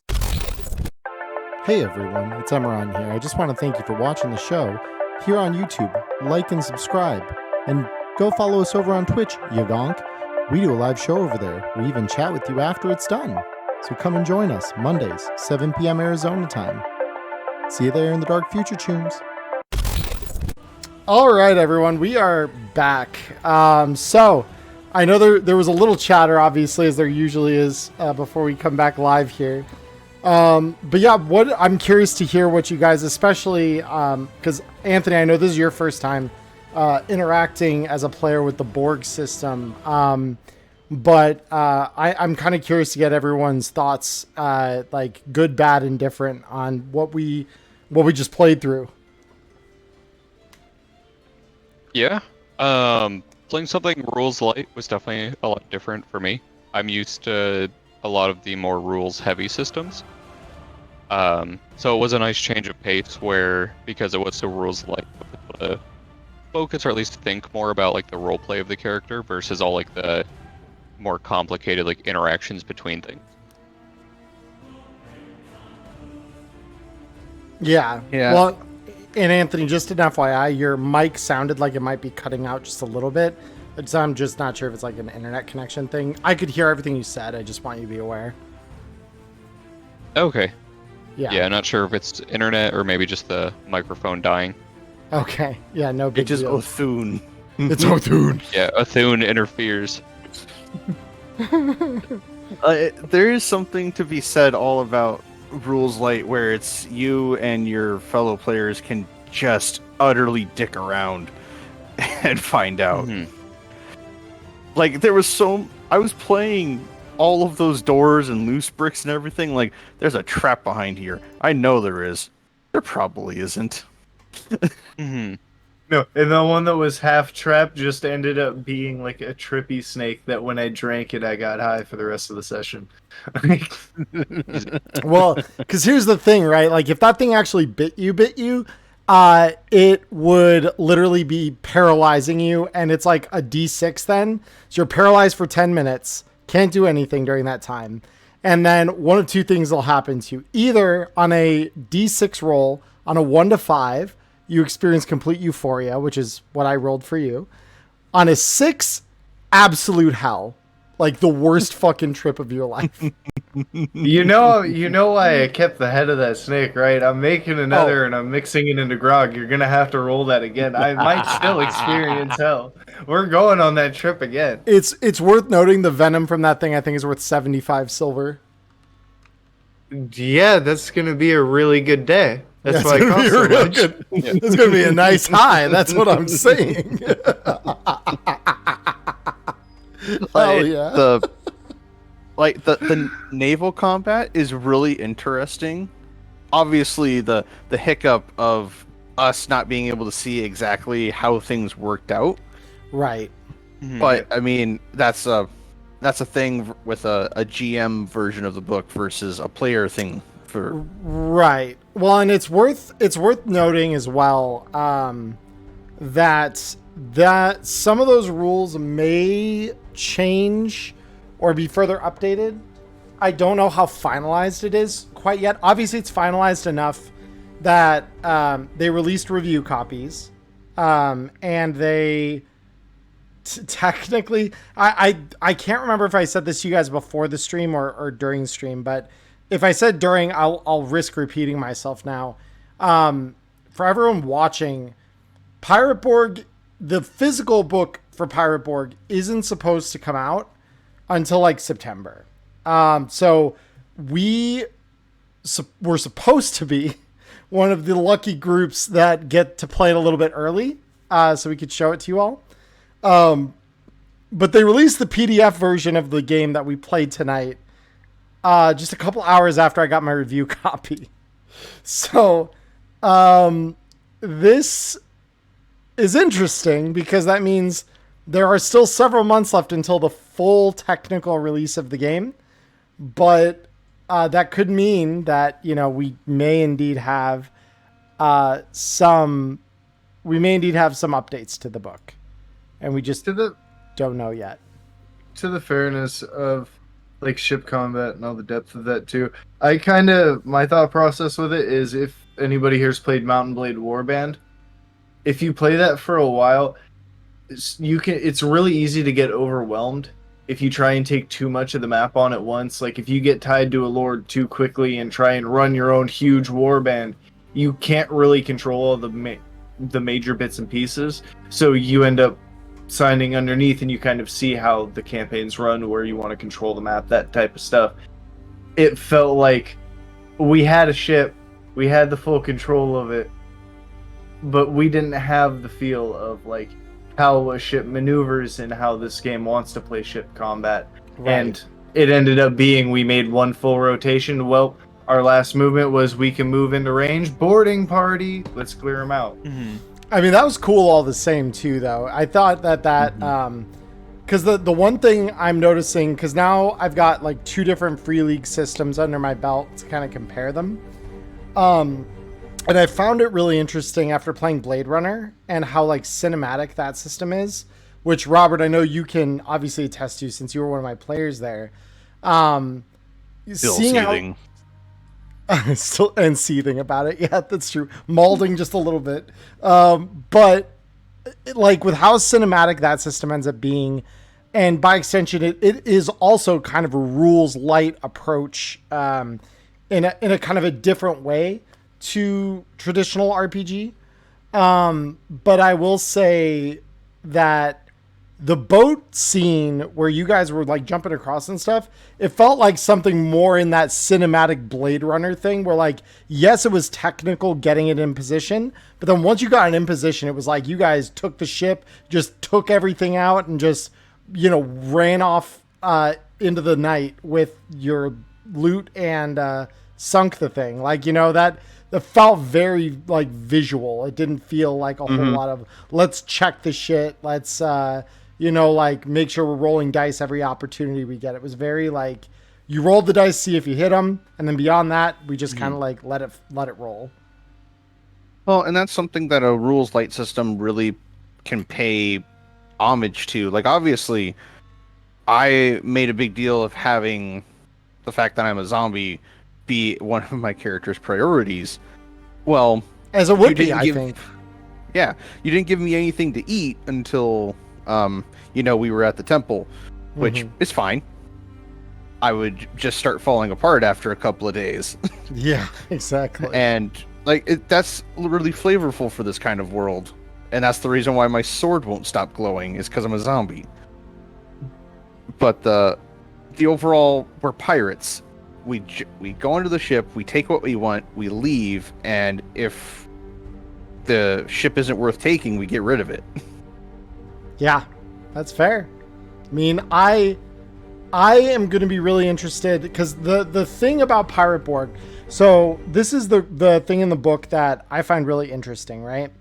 The last part of the book in Cyborg and Mork Borg is a one-shot adventure that can tie in as like the entry point to a longer campaign. So for Cyborg, that was the Lucky Flight Casino, which Robert and Ghost, you both played through that one. And then for Mork Borg, it's a mission called Rot Black Sludge, I believe. And it looks very interesting. As like I've read it in a cursory fashion. And it seems very interesting, but it is still in that same vein of being like, this is a one shot. You can run it with a group around a table and it'll serve as like an interesting entry demo to the longer game. Right. And you and your table can kind of decide, is this a game that you want to play longer term as a campaign? Because I truly think Borg games are intended to be played in campaign. Because all of them, Pirate Borg included, we just didn't get to see the mechanic, where they have a countdown over the course of the campaign that after you hit 7 on the countdown, essentially, the world ends in some fashion or another. The world is over and the campaign resets, essentially. So with Pirate Borg specifically, they don't actually have a one-shot. So what we ran tonight was me taking some selections out of the back of the book, because what they give instead of a one-shot is a whole campaign setting. You get a whole campaign setting in the back of the book with a whole storyline that they've kind of written like, yeah, this is like the major motivations of the big characters on the island here. These are the characters you can introduce your players to. This is what we would recommend if you want a short arc or one shot, but they like very much have it structured. So if you want to run one whole campaign in Pirate Borg, you literally can just run the campaign from the very back of the book and just be like, yeah, you're basically set for probably like a good 7 to 10 adventures, depending on how you run that. Like it's actually insane how much content there is at the back of this one. And again, admittedly, it's not made by Stockholm Kartell.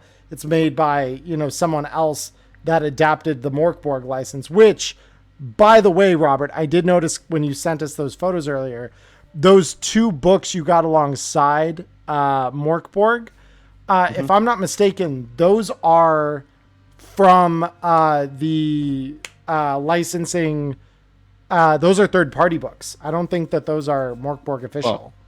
Well, one of them is the actual GM screen. Oh, that's what that was. Okay.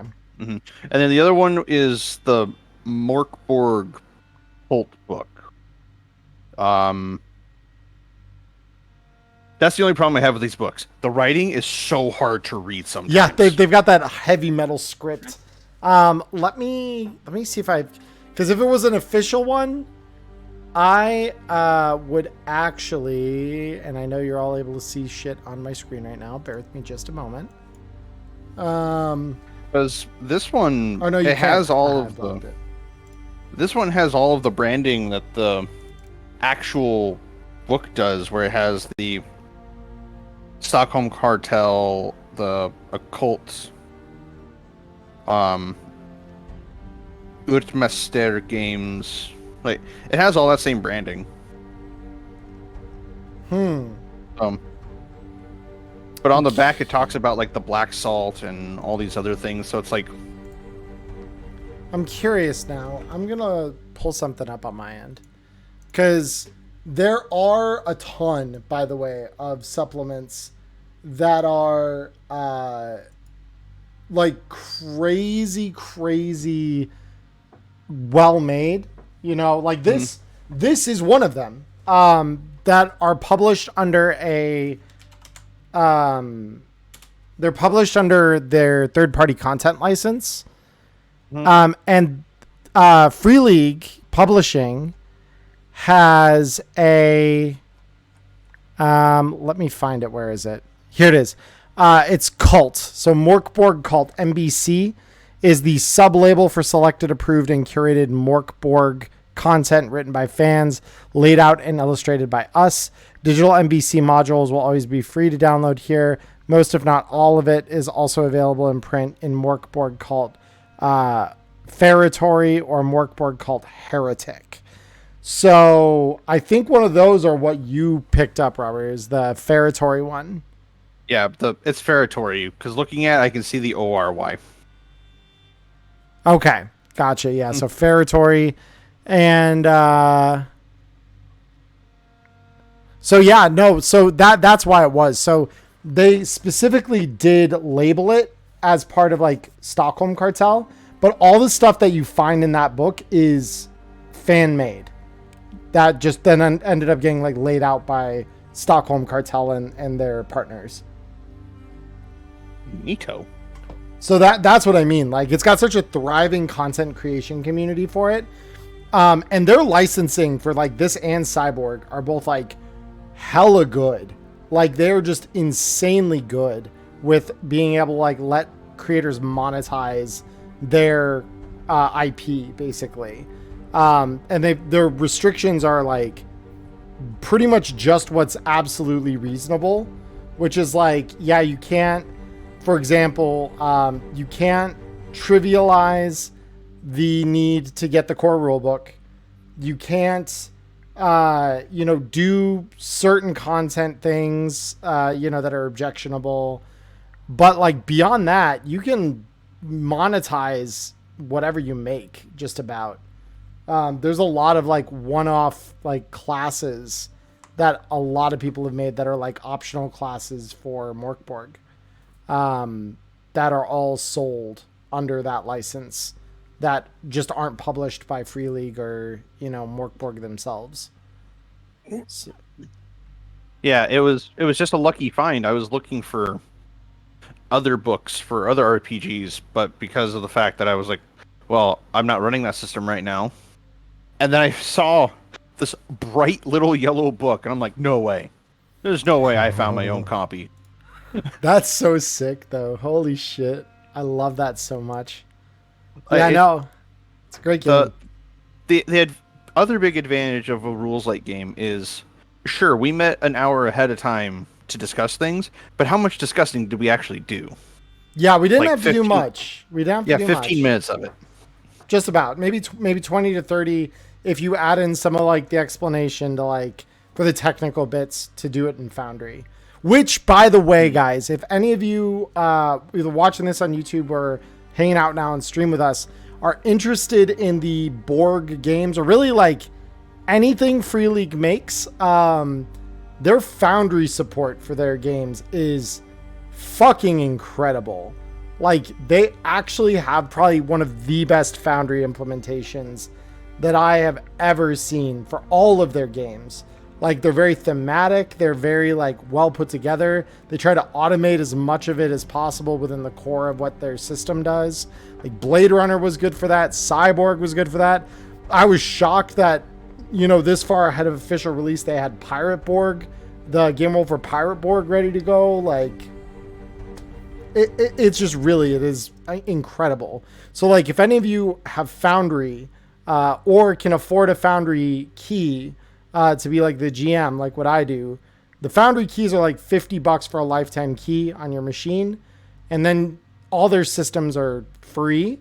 They're more complex systems like Blade Runner have premium modules you can buy that basically give you the content of like the starter kit or the core rule set. So that you basically bought the rule book or the box set as a digital good. And then you literally can just import all that shit into your game without having to hard code any of it. It's actually great. I'm a huge proponent of stuff like that. I think that's such a useful thing for GMs and players. Mm-hmm. Yeah, just overall, it was a very nice, quick system to pick up, as a little fumbly as it was. Yeah. Most of that was my tech scuff, to be fair. Yeah, but still, it's overall not a bad system to pick up and quickly set up a game for. Like, yeah, not at all. Oh, yeah, especially in this theme, I would love a naval battle focused one where you're just caught in the middle of a blockade where there's already a battle going on, and now you're just in this rain of cannonballs and just playing with the mechanics. Yeah, definitely. No, like I would also love to see kind of how that develops. That would be pretty fascinating. Because when things are so rules light and just kind of loosely based, but they give you a good groundwork to lay into the world, you can take on it and expand on it in any kind of way. It makes it so open-ended. Mm-hmm. For sure, yeah. And you don't, trying to do big battle scenes, you don't really have to worry about being overwhelmed, because the combat system lends itself to, well, only the players are rolling if they're the one being attacked. You're not really going to have enemies making combat rolls and taking up a bunch of time if they're having like in between two enemies type beat. Right. Like it's all just kind of super quick and resolves and moves forward with whatever's happening. Yeah, no, for sure. And that is kind of like the nice part of, I think, a lot of these the Borg system especially. Like if you're coming from a system like D&D where like because Anthony, I know, let's talk to you a little bit about that, I guess. Because I know you play probably out of the whole of us. Robert, you might too, actually, now that I think about that a little more. Because Robert, you're still actively running D&D as well right now, right? I'm currently not in the GM chair, but yeah. Oh, but you're a player. Okay. So yeah, that makes the two of you equals then in what I'm about to ask. Okay. So when you're coming at this, especially you, Anthony, who hasn't experienced this system before, so I know like with D&D, obviously, it can be extremely crunchy, right? Like, especially if you're a spellcaster, like it can be incredibly crunchy. So when we compare kind of the magic system in this game and like some of that lifted burden, like I guess when you were learning this as like a new system, I guess as you were learning that, how quick did I guess you pick different things up? Because I know like you always seem pretty comfortable to me around a role-playing game table anyway, but I'm curious like internally like how you felt about kind of learning that coming from a more D&D heavy perspective. Yeah, I was kind of in the chair second guessing myself with like how I guess like smooth this like spell system like was in like these role light game Because I'm used to where it's like, all right, so take, the trajectory of the moon, figure out, where you're casting the spell, what the target's DC is, if they're in your radius, like, so on and so forth. Mm-hmm. But with a system like this, literally just being like, cool, you got DC 12, did you hit it? It just made it a lot simpler where I'm like, okay, cool, like I understand this. And then it allowed me to put more flavor on what I wanted to do and how I wanted to do it. Right. Yeah. So definitely coming from that standpoint, I enjoyed it. Okay. Yeah. Very cool. So a lot more like freedom, I guess, to be expressive with your magic and like kind of how you manage different things. Well, like for instance, in Cyborg, when we did that one, there was no real touch of like occult magic or anything. It was all grenades and guns and everything else. Oh, but there's nano, and that is cult magic. Yeah, but we never really got to see that really happen, except for I believe it was Fox who was doing that one, and he kind of flubbed on it sometimes. No, because Fox was our hacker. It was my brother who was playing our nano Jake dude. Yeah, but otherwise having it used against us never really happened. So the fact that you got hit with a lightning spell for 8 damage. Jake actually got broken by it in the end. Yeah. Jake did get broken by it at the end when you guys found that dude plugged into everything. Yeah, that was not so great. But like it was different having it actually be used in a combat sense rather than it reflected back on you or whatever, because again, I only really remember it happening once or twice in Cyborg. This one, it was I legitimately got hit with a lightning bolt. It almost killed me. Even with my 15 health. I'm just like, ow. Yeah, That no, sucked. for sure. So the expression bit is definitely something of, it just hits you. You didn't defend against it. Just take damage. Instead of this, roll spell. What's your armor class? 18? Alright, I rolled a 17. It doesn't hit you. And this was going to be a big, scary spell. Whoop-de-diddly-do. It didn't hit you. Yeah. Yeah, I'm going to just do something with my mic real quick. The techno flub comes back. It's more like I've been seeing it like constantly inputting, like because on my little interface I can see it like fuzzing at the bottom, like there's something input, and I'm like, but I'm not doing anything. I'm not saying anything. There should be no input. It should be zeroed because it used to auto zero itself, and now it just isn't. So that's weird. I don't know. I mean, could always try setting like a compressor through like Voice Banana or Voice Meter Banana if you're still using that. Yeah, I am. Or like an audio gate. Yeah, I might have to. It's weird. I didn't have to do that before.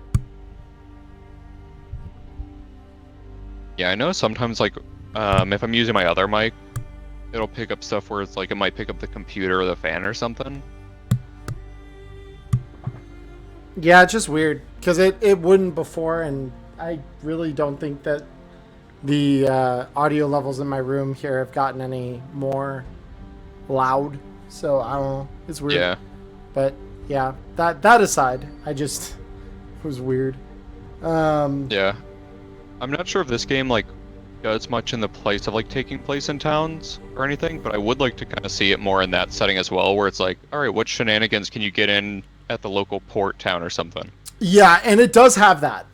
Carousing is actually a whole system within the game. Like that's why I say like Borg games are, I believe, truly intended to be a campaign experience. They're not intended to be a one-shot experience. But the other two, the way they introduce them is through a one-shot.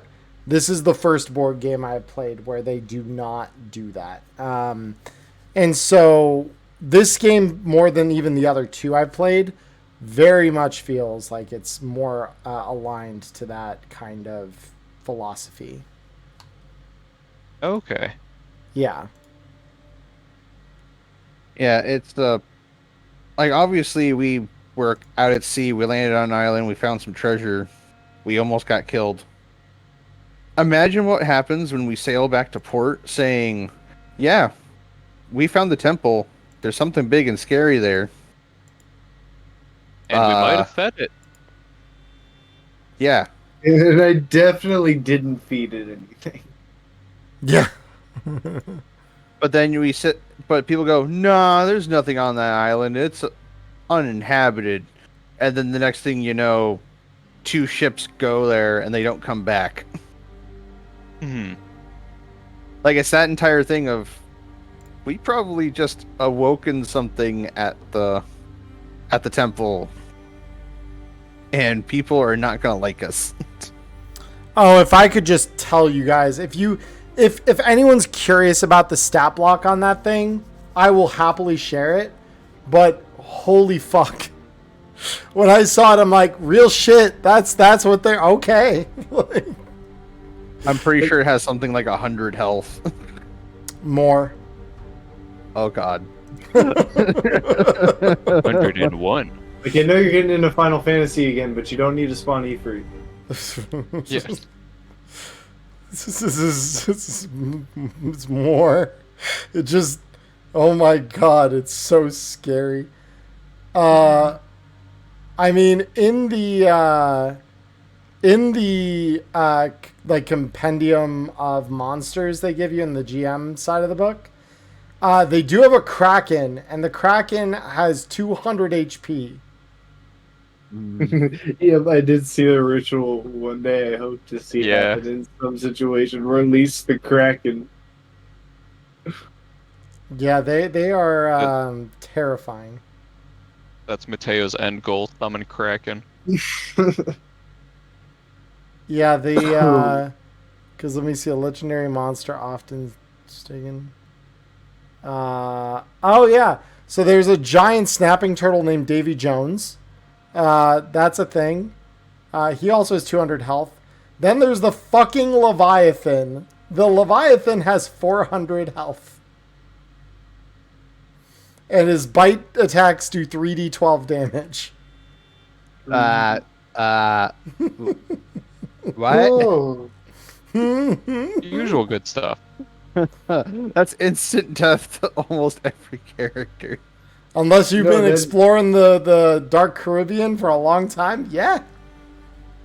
Well, no, you just get every player hooked up with their own galleon and crew, and you just hit it from angles. Some of you are gonna die, but some of you are gonna get the win. Sacrifices must be made. Well, and then there's the trend of in at least part of the setting they talk about in the book, things that are dead come back to life every night at dusk. So the Leviathan, Oh, imagine you spend all day killing this thing, and right before sunset, it dies. And then it comes back. So at that point, just make sure we kill it at night. Kill it at night and then burn it. You have to burn it. no, honestly, I don't think it would completely cook out in that amount of time. You'd have to haul it back to a village like a whaling ship and get them to, like, cut that thing up and eat it and, like, get rid of it. Oh, yeah. Like, there has to be nothing left. Yeah. You have to atomize that shit. Like, there is no other way. Like, yeah, no, it's, that's it's something on, like, the scale of some of those monsters is what was down in the chamber below. So Oh, I knew it was a good idea to put the blood in the blood hole. yeah, It had to happen. I mean, yeah. Yeah, yep. Blood and random blood holes is a tried and true, definitely not at all regrettable decision. every game, that is a point of progression. You unlock the door puzzle, you progress with the game. It just so happened we were under leveled to progress right now. Yeah. Honestly, the one of the more interesting aspects, because I know Anthony, like, you might not have the context for this, but with Borg, the Borg system kind of stuff, leveling up is done at the GM's discretion. So it is done almost entirely on milestone, but it's entirely up to the GM when you get to roll for level up, like you guys do at the end of the session. Okay, nice. Yep. So it's pretty interesting. And the other two games are also like that, where it's like when you level up, you do all this rolling, and usually you'll settle on a pretty comfortable floor at some point, where it's like, okay, most of my stats are going to be positive almost all the time after a certain point. My best stats are always going to be pretty good, but like, unless you get a really shitty set of rolls constantly. But even then, things like features and stuff over time will kind of offset that anyway. Oh yeah, I feel like role-playing games just don't want to give me health. 'Cause Between this and D&D right now, the last 3 levels I've rolled have all been nat 1s for gaining health. And then also just having 1 health here and then getting another nat 1 roll, I'm like, I'm forever squishy. I will forever fucking squish. Good lord. That's hilarious. Oh my god. Yeah, that's not so great for you. So I mean, note, it makes it fight fun. Anthony in PvP. Yeah. I mean, he'll still relentlessly mock you regardless of whether he could take the hit that's coming behind it. Oh, I know. Because Anthony, have you I don't know, Robert, if you've had the opportunity for Anthony to regale you with the tales of Haven the tiefling. No, but I've heard of Firdo. Yeah. No, all the characters are just so much fun. I Yeah, use Haven the Tiefling mocks the elves no matter what. That is the goal. well, and Even if you're getting your butt kicked. One thing that I was really happy I didn't do, mhm. because I didn't know at the time, but I know now that he only had 1 HP the whole time. When he was climbing down those things, and he was climbing down real slow, and I was sitting there thinking about it, and you were describing it and how he was seeing his footsteps, I was going to use one of my points of Devil's Luck and make him re-roll his success by, like, the song that I'm playing as he's coming down, shake the thing and make it do its little buzz thing and try and make a misstep. Oh my god. That's another Mateo one just of the dies. That's another one of the things that this system does really well. It lends itself to chaos beautifully. If you want to just completely derail your table, this is the game. Do it to them. Well, and the free league systems in general are so good about their roll tables. Like, the roll tables in every free league book that I've literally ever picked up are all incredibly well made. Because, like, the nice thing they give to GMs as a toolkit is in the back of the book, there is a whole section that are just a set of sequential roll tables that allow you to just set up a mission. And so you just go, okay, I want, like, the target is this thing. You're going here to do it.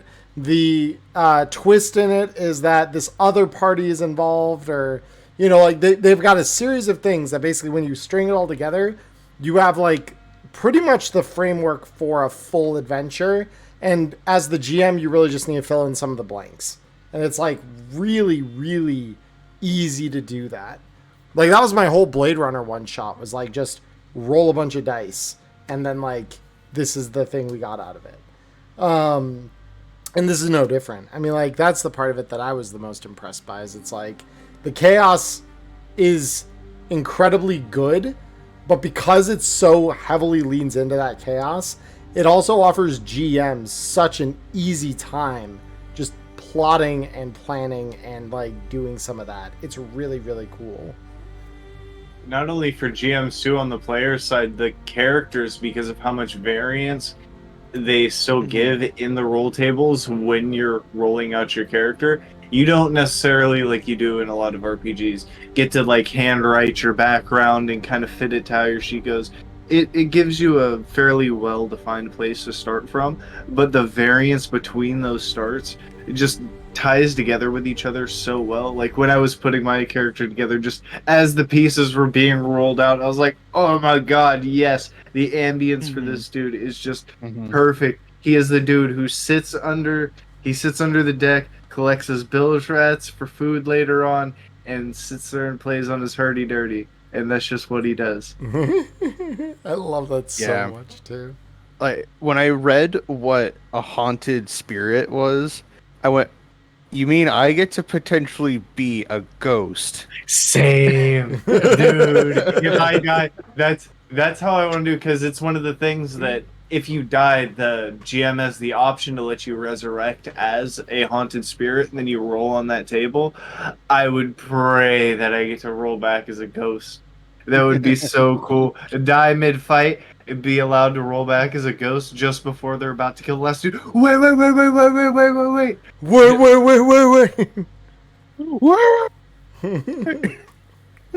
Yeah, no, that's so good. Yeah, overall, this system is extreme. The Borg system in general is really fun because you just get to be really wild and weird. And you don't even have to really come up with anything for your character. It's just I'm a bunch of numbers. Right, yeah. It's really, well, and I like how they condense even, like, skills.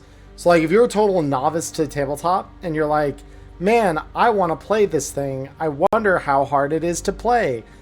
Like, you literally just have 5 numbers that you need to remember on top of your sheet. And that handles all your skill checks, all of your, like, attacks, all of everything. And, like, the only thing that's ever really modifying is how hard it is to do the thing you want to do. Yeah, it's like the Fallout 4 skills. You don't have to worry about all your random perk numbers and maxing speech like in 3 or New Vegas. No, it's just you have your special stats. What do you want to focus? Right. Well, I was... Yeah. Go ahead, Robert. I'm trying to think. There was something I was gonna say, and I'm trying to remember what it was. Oh.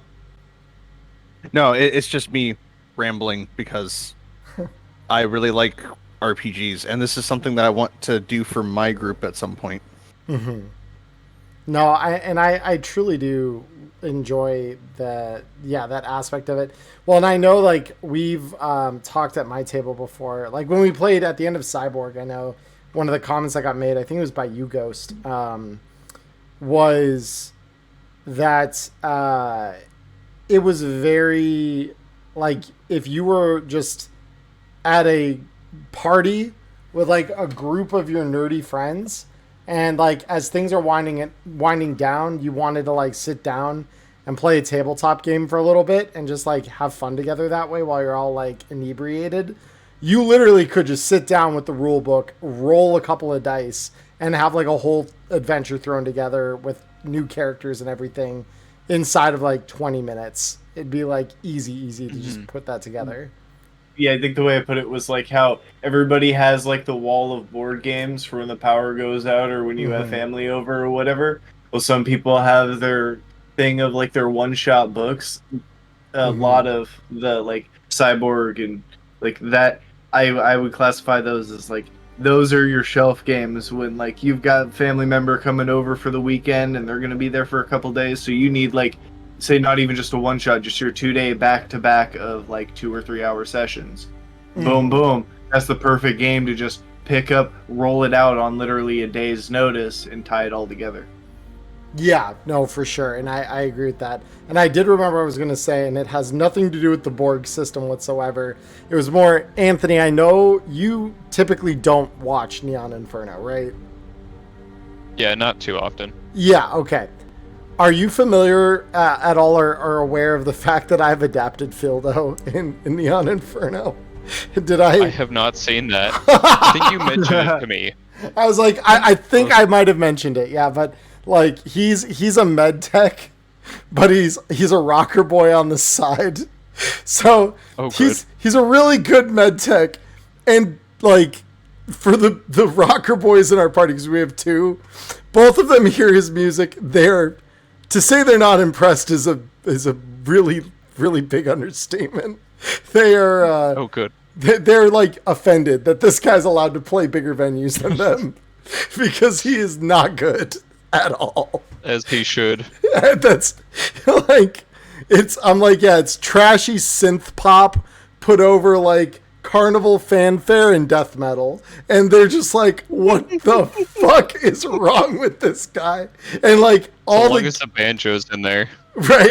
And you better fucking believe. And so like everyone like at the bars that these guys are playing at, when the crew has been there, they're like, man, these guys are really fucking good. And the crew's just like, what the fuck is wrong with you? My ears are bleeding. Dildo has hijacked the system. I'm like, and he is a loved, like, the chat loves when I put Fildo on. So like, I just want you to be aware, your character made it into my game, and everyone fucking loves him. Oh, good. Like, he's It's joy alright. incarnate. He's got waist protection. Nothing's ever gonna happen to Fieldo. Yeah. Oh my god, Preppertech, please have Fieldo press the button on the bomb. Oh my Dildo's just gonna walk in. You're like, Fildo knows how to find Fildo Jr. Pressing button. Fieldo will send a smoke signal. It's the nuclear bomb.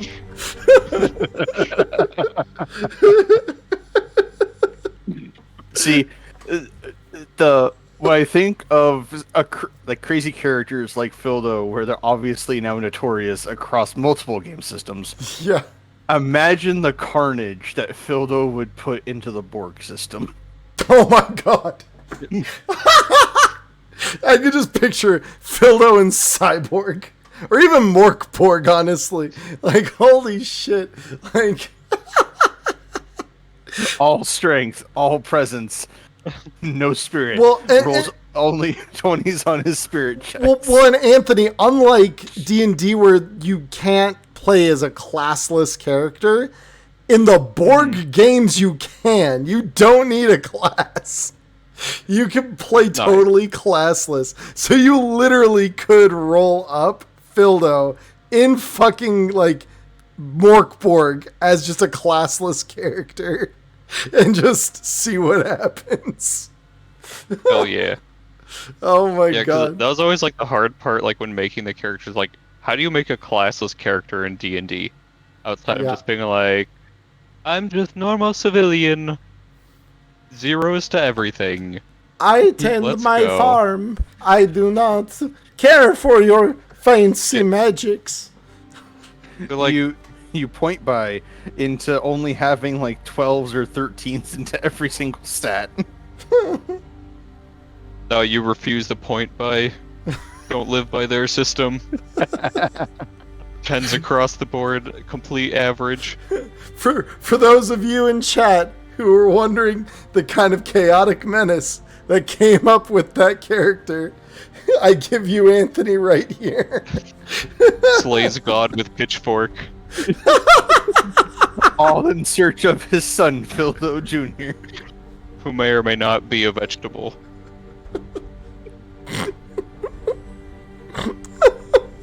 I can't even. The thing is, I don't even know how you mean that, and all of the outcomes are equally absurd. Oh my He could be a god. carrot. He could be a tomato. He could also be in a hospital bed. Yeah, right. Yeah. Exactly. Oh my god, that's awful, but god, it's so funny.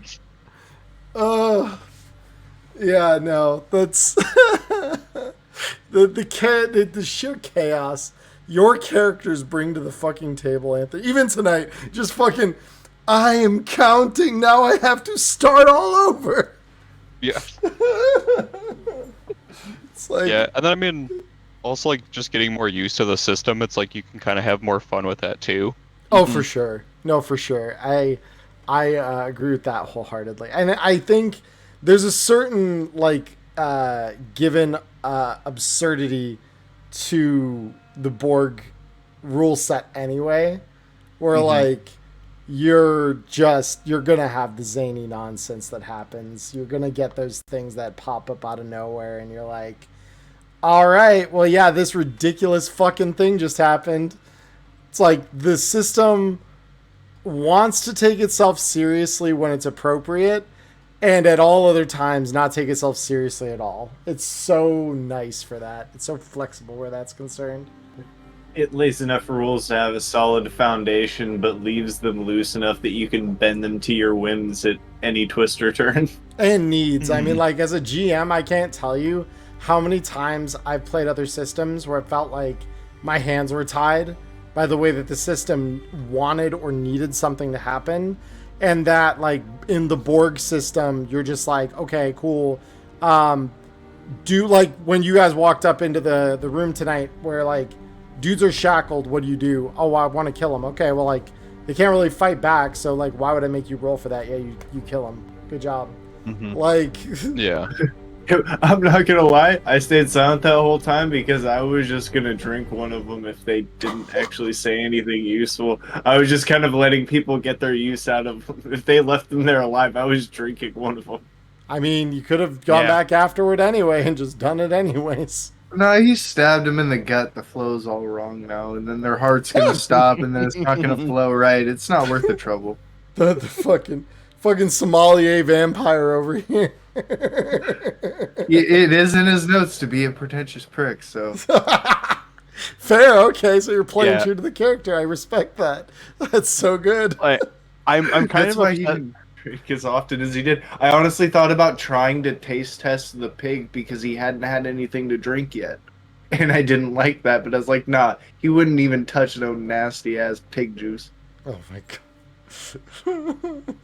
But the snakes are totally on the table. That was a live snake that he had just killed. It's That also was fair. fresh. That was fresh. Yeah, untainted. Except that trippy ass venom that had a 1 in 6 chance of sending him to hell, but Yeah, we missed that. There is just something to be said that in like this system specifically, because of the possible resurrection stuff of being a haunted soul, if I were to chase after, like if I was a ravenous zombie and we had Mateo in the party and he's like, how much health does Mateo have? 1? 1. Hey, you. Full one. Okay, I'm a ravenous zombie. I eat Mateo. Mateo comes back. He is now a zombie. Yeah, I was also thinking about that too. Could I like have somebody drink my blood to give them an emergency heal if we don't have other heals and infect them with my vampirism? Oh wow. And in an emergency situation, your 1 health could turn into 6 health for me. So you might just be emergency food. I'm not gonna lie. 1 for 6, pretty good conversion. That's a pretty great conversion. See, vampirism is a much better conversion rate. In order for me to regain health, I have to eat your brain, which means your character can't come back as a zombie because your brain's not intact. But you also have control of your limbs when you cut them off. Like that little hole that you can't go down, you can cut your arm off and send that bitch down there. And then crawl back up with it, stitch it back on, and then just kind of eat something and have it heal back together. Specifically, I have to wild. eat a brain. I can't just... I have to eat flesh to not fall apart. But I have to eat a brain in order to regain health. And in context, this all sounds really, really, really bad, like I'm a cannibal. But no, I played a zombie. Yeah. Yeah, no, like, oh, there was something else I was gonna mention. I wanted to ask this of all of you, after having played, like, I know, Ghost, you've been picking up systems kind of as I've brought them to the table here. But I'm curious what you guys' thoughts on the death system in Borg games is, as far as like how you feel about the like breaking versus like threat of like real death, I guess. I guess I'll go first on this one. It follows the same trend as of everything else. Of it resolves quickly and allows you to move on with whatever's going on in the story. Because if your character dies, in the system in particular, you quite literally have a resurrection system. In a game like Cyborg, it literally takes all of 5 seconds to push a button. They even have the website coded for you to just rando roll your character at the snap of a finger. Mhm. It's that quick to just get yourself back in the game, and all it takes is GM to go, okay, you got your character ready? Cool, I'll fit you into the story. Give me 10-15 minutes to get you to the next section. Right. Mm-hmm. And that's a huge bonus compared to a game like my only really other experience is Cyberpunk, where you end up really invested in your characters. The stat growth takes a really long time, especially if you're investing in your main stat, like your class. So it's a whole different weight to the death system without taking any of the drama away from it, because there's still so much that can happen. That's fair. No, I definitely see it in a similar light. But Robert and Anthony, what do you guys think about the death system compared to what you've played? Well, Yeah. using literally what happened to Maya at the start of session. That's true. Yeah. Legitimately, like, well, I almost died. Yeah, it was just that quick. Like, okay, rolling on a death table is really weird, especially when you have less than 10 health. But overall, in D&D and Cyberpunk and all these other long-term campaign kind of games, you have to make death feel really meaningful. But if you die to like just a goblin ambush, then it's not special. Yeah, it doesn't In feel this good one- either in that context. Yeah, like in Cyberpunk, it's just kind of known that people die in alleyways almost every other day, Yep. going about their lives. So you aim to go out in a blaze of glory. If you don't go out in a blaze of glory, then you're just another statistic. In Borg systems, the potential to not be dead, but be severely maimed, definitely fits the theme more, because it lets you keep going, and you're now having to deal with the potential of dying even easier next time. Yeah. No, I Yeah. agree. Yeah, having the broken system is definitely nice. Because I know like falling unconscious in something like a D&D can feel kind of bad. You know, where it's like, okay, cool, we just started this encounter. My character got jumped by a giant alligator, knocked to 0. Now I'm going to sit here for the next hour and a half while the party resolves combat. Yeah, no. I hadn't even considered the length of combat. Damn. Yeah, because like aside from the opening like skirmish with the boats, and again, a good chunk of that was just my techno scuff at the start. I didn't even think about that. Yeah, because D&D combat takes way longer to resolve than combat in this game. Yeah. No, exactly. And that's kind of the rough part. Yeah,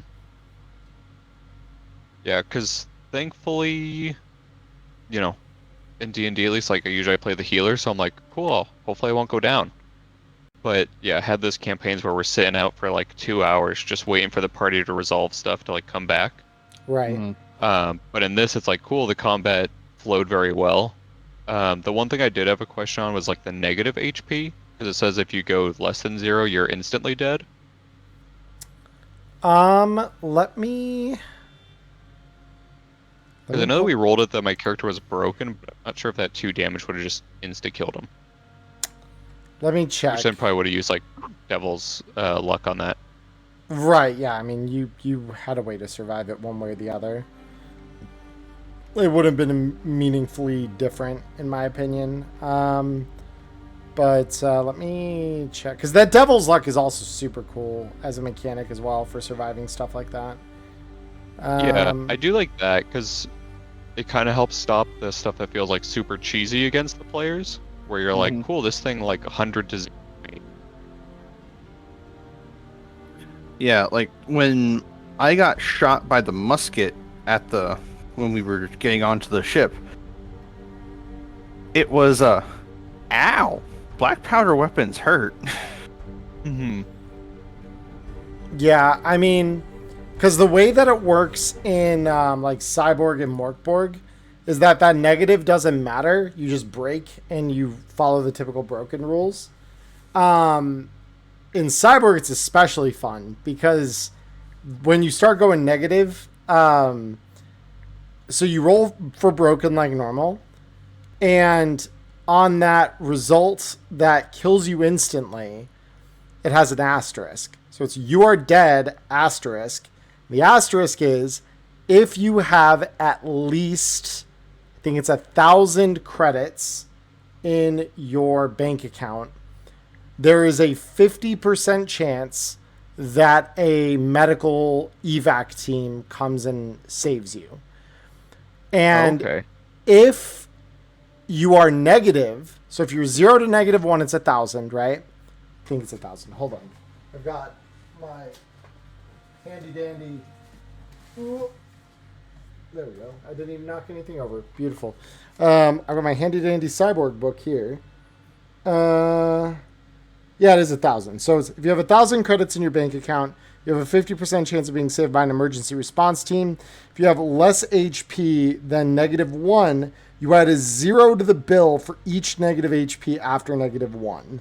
And you spend D6 days in intensive care for each negative. It's D6 for each negative that you have. So you're not dead in that. So that's kind of where I rule, like, going negative is you break. You're not gonna... Okay. Like, I would say this. Like, if you go negative in a single hit like you did, you break.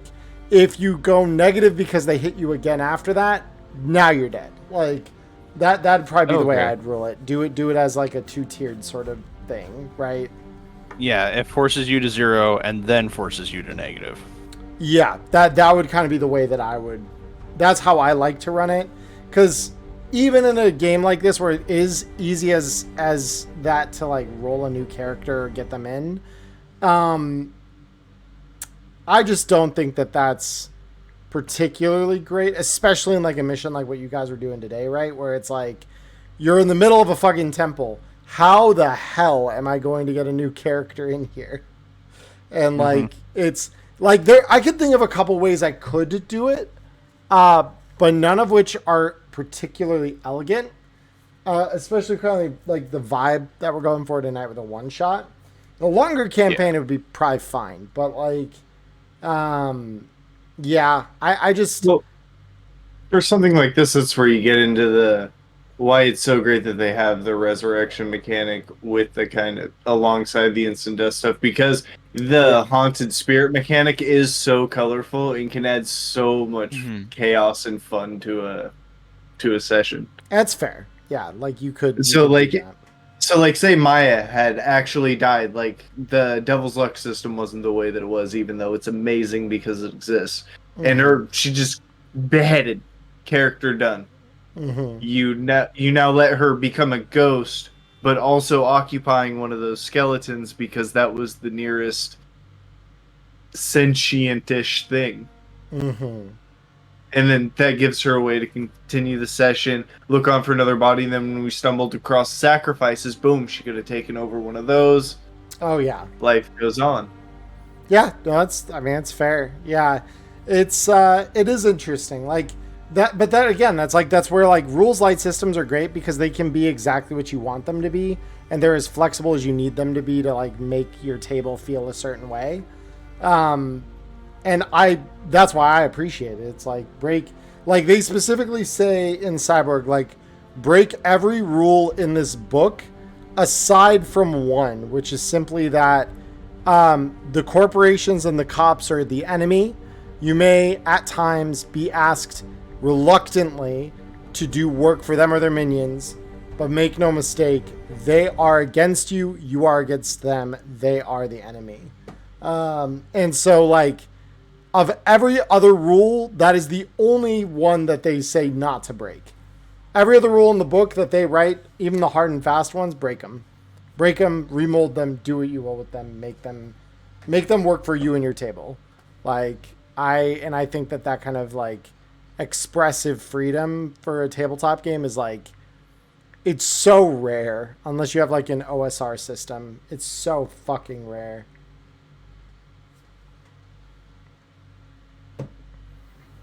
Or at least rare to have it work without potentially breaking something.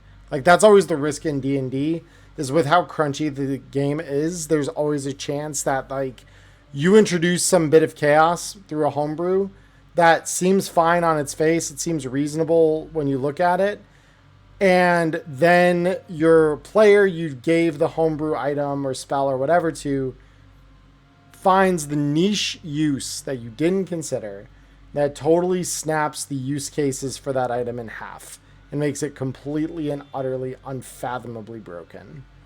And that sucks. I hate when that happens, because you're like, man, now all the shit is trivialized and all my hard work is just fucking gone. And then, like, you have rule systems like this where it's like, yeah, you could probably break half these rules and the rule system would probably still work out just fine. Like, this thing will work no matter what you do to it.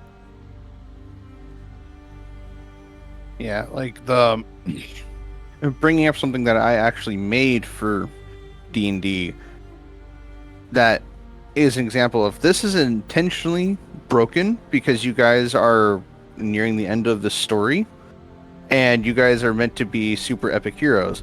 I let a barbarian be able to rage while casting cleric spells. Oh, that's cute. Yeah. But yeah, again, like, So to your point, it's an appropriate place in the story to have that happen now. Yeah, so he can divine smite on a reckless attack with his gigantic great axe. It's just like, bro, how much damage do you do to a single thing if you hit it? Yes, I do yes Oh. damage. Yeah. And that was the entire point. But if you run into people that do the intentional thing that, like the Polar Master plus Sentinel bullshit, Yeah. that's like, okay, you can get that at like level 2 or 3 or something. Like, Yeah. it's ridiculous and it ruins the fun.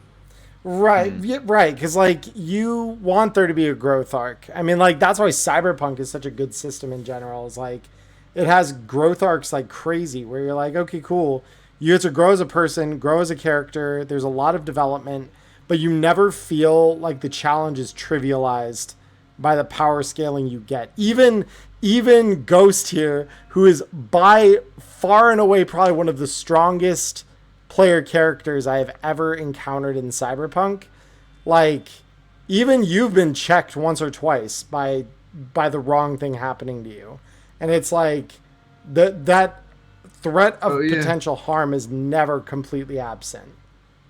Oh yeah, even Way has gone through like multiple like upgrade phases of refitting Chrome and like upgrading stats and thinking about what stats I'm focusing on, and like He got built, very purpose built, and there were still situations like when the raid went wrong in the elevator room and when the lights got cut out. That was the first. I'll still never forget that, because that was just such a pompous, oh, this is the like post gig cleanup. We're just gonna do a quick thing that's gonna tie into a little bit of story. We're probably gonna pick up something that'll tell us about something. Let's go mop the floor with these guys. So I walk in ready to test out my new big ass sword into the bottom floor of a parking garage. Lights cut to ribbons. Fucking ribbons. The only reason I made it out of there alive is because half the crew got burned by a fucking incendiary grenade. And you were able to dodge through it to safety. Like, Yep. The dodge from that pushed me out of the range that they could catch back up to me with the melee that would have killed me. So it, no joke, saved my life. yeah, that would have been the end of Way. Holy shit. it is really like that. That's the thing. Like that is part of the reason why I have such a hard time like enjoying D&D these days is because it's like, what stakes am I contending with if I like research a meta build for my character? And it's like, I don't want to do that, but at the same time, if everyone else at the table will be doing some variation of that, then like it's either be left in the dust if your table is gonna, you know, allow that meta to take shape on like what they play and how they play it, or like all of you play something relatively suboptimal, which then it does get fun because you're like, okay, well, like now the challenges are actual challenges. Now the growth is real. It feels like real growth. But then DMs are always left with that weird question of like, okay, well, like, how do you like surgically ban certain elements of the game from your table to make that experience happen and, you know, consistently happen? Yeah, like that's a lot of the reason why I've learned it is never the best time to just rush in. Like the one time when I think it was just me, Typhoon, and what was the third character? I should know this. I'm pretty sure it was Zeke, but I want to say another name. I should know this. It's too late for me, I guess. No, because which gig was it specifically? It was the 3-man gig that we had to run where we got attacked by the poison bots, and I took a human shielding. Yeah. No, that was Zeke. It was Zeke, Typhoon, and you. Yep. Yep. And they got fucked up by the poison bots while we were still outside before we even stepped foot in this facility that we were supposed to be raiding for some like server thing. And I was like, you know what? I got an idea, because we had one survivor that we were basically holding prisoner to ask questions, and I took him in there and traded his ass for a server, and it turned out that they were being framed or shit, and it turned out to be the right play, all by just not walking in there trying to make an aggressive play and make some actual like social plays and avoid combat at all costs. Mm-hmm. Mm-hmm. Yeah, that creativity can pay off. I mean, like, and that's like the big part of systems like that is like just how they allow for that expression and allow for that growth to feel meaningful, right?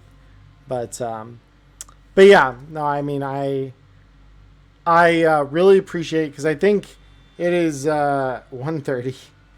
I require sleep. Because I have plans with Robert tomorrow. We're gonna go see the new Transformers movie. I am Angry Robot Smash. Very excited. As a young child, I watched Beast Wars and had a like giant Tupperware bin full of Beast Wars, like action figures. So like, I am legitimately, my little nerd heart is so excited for tomorrow. Just be like, I'm going to see big smashy beast robots. It's going to be fun. It's like my inner 4-year-old is just screaming out in joy. But so that is where we're going to call the stream, I think. For YouTube, we may or may not leave in this last section. So if we do, you'll get to hear our thoughts. I kind of need to evaluate, because I still technically have a review embargo. The actual play was approved, so you'll get that part of it at the very least. But for the rest of this is mostly just us discussing our thoughts. It's not meant to be a comprehensive review.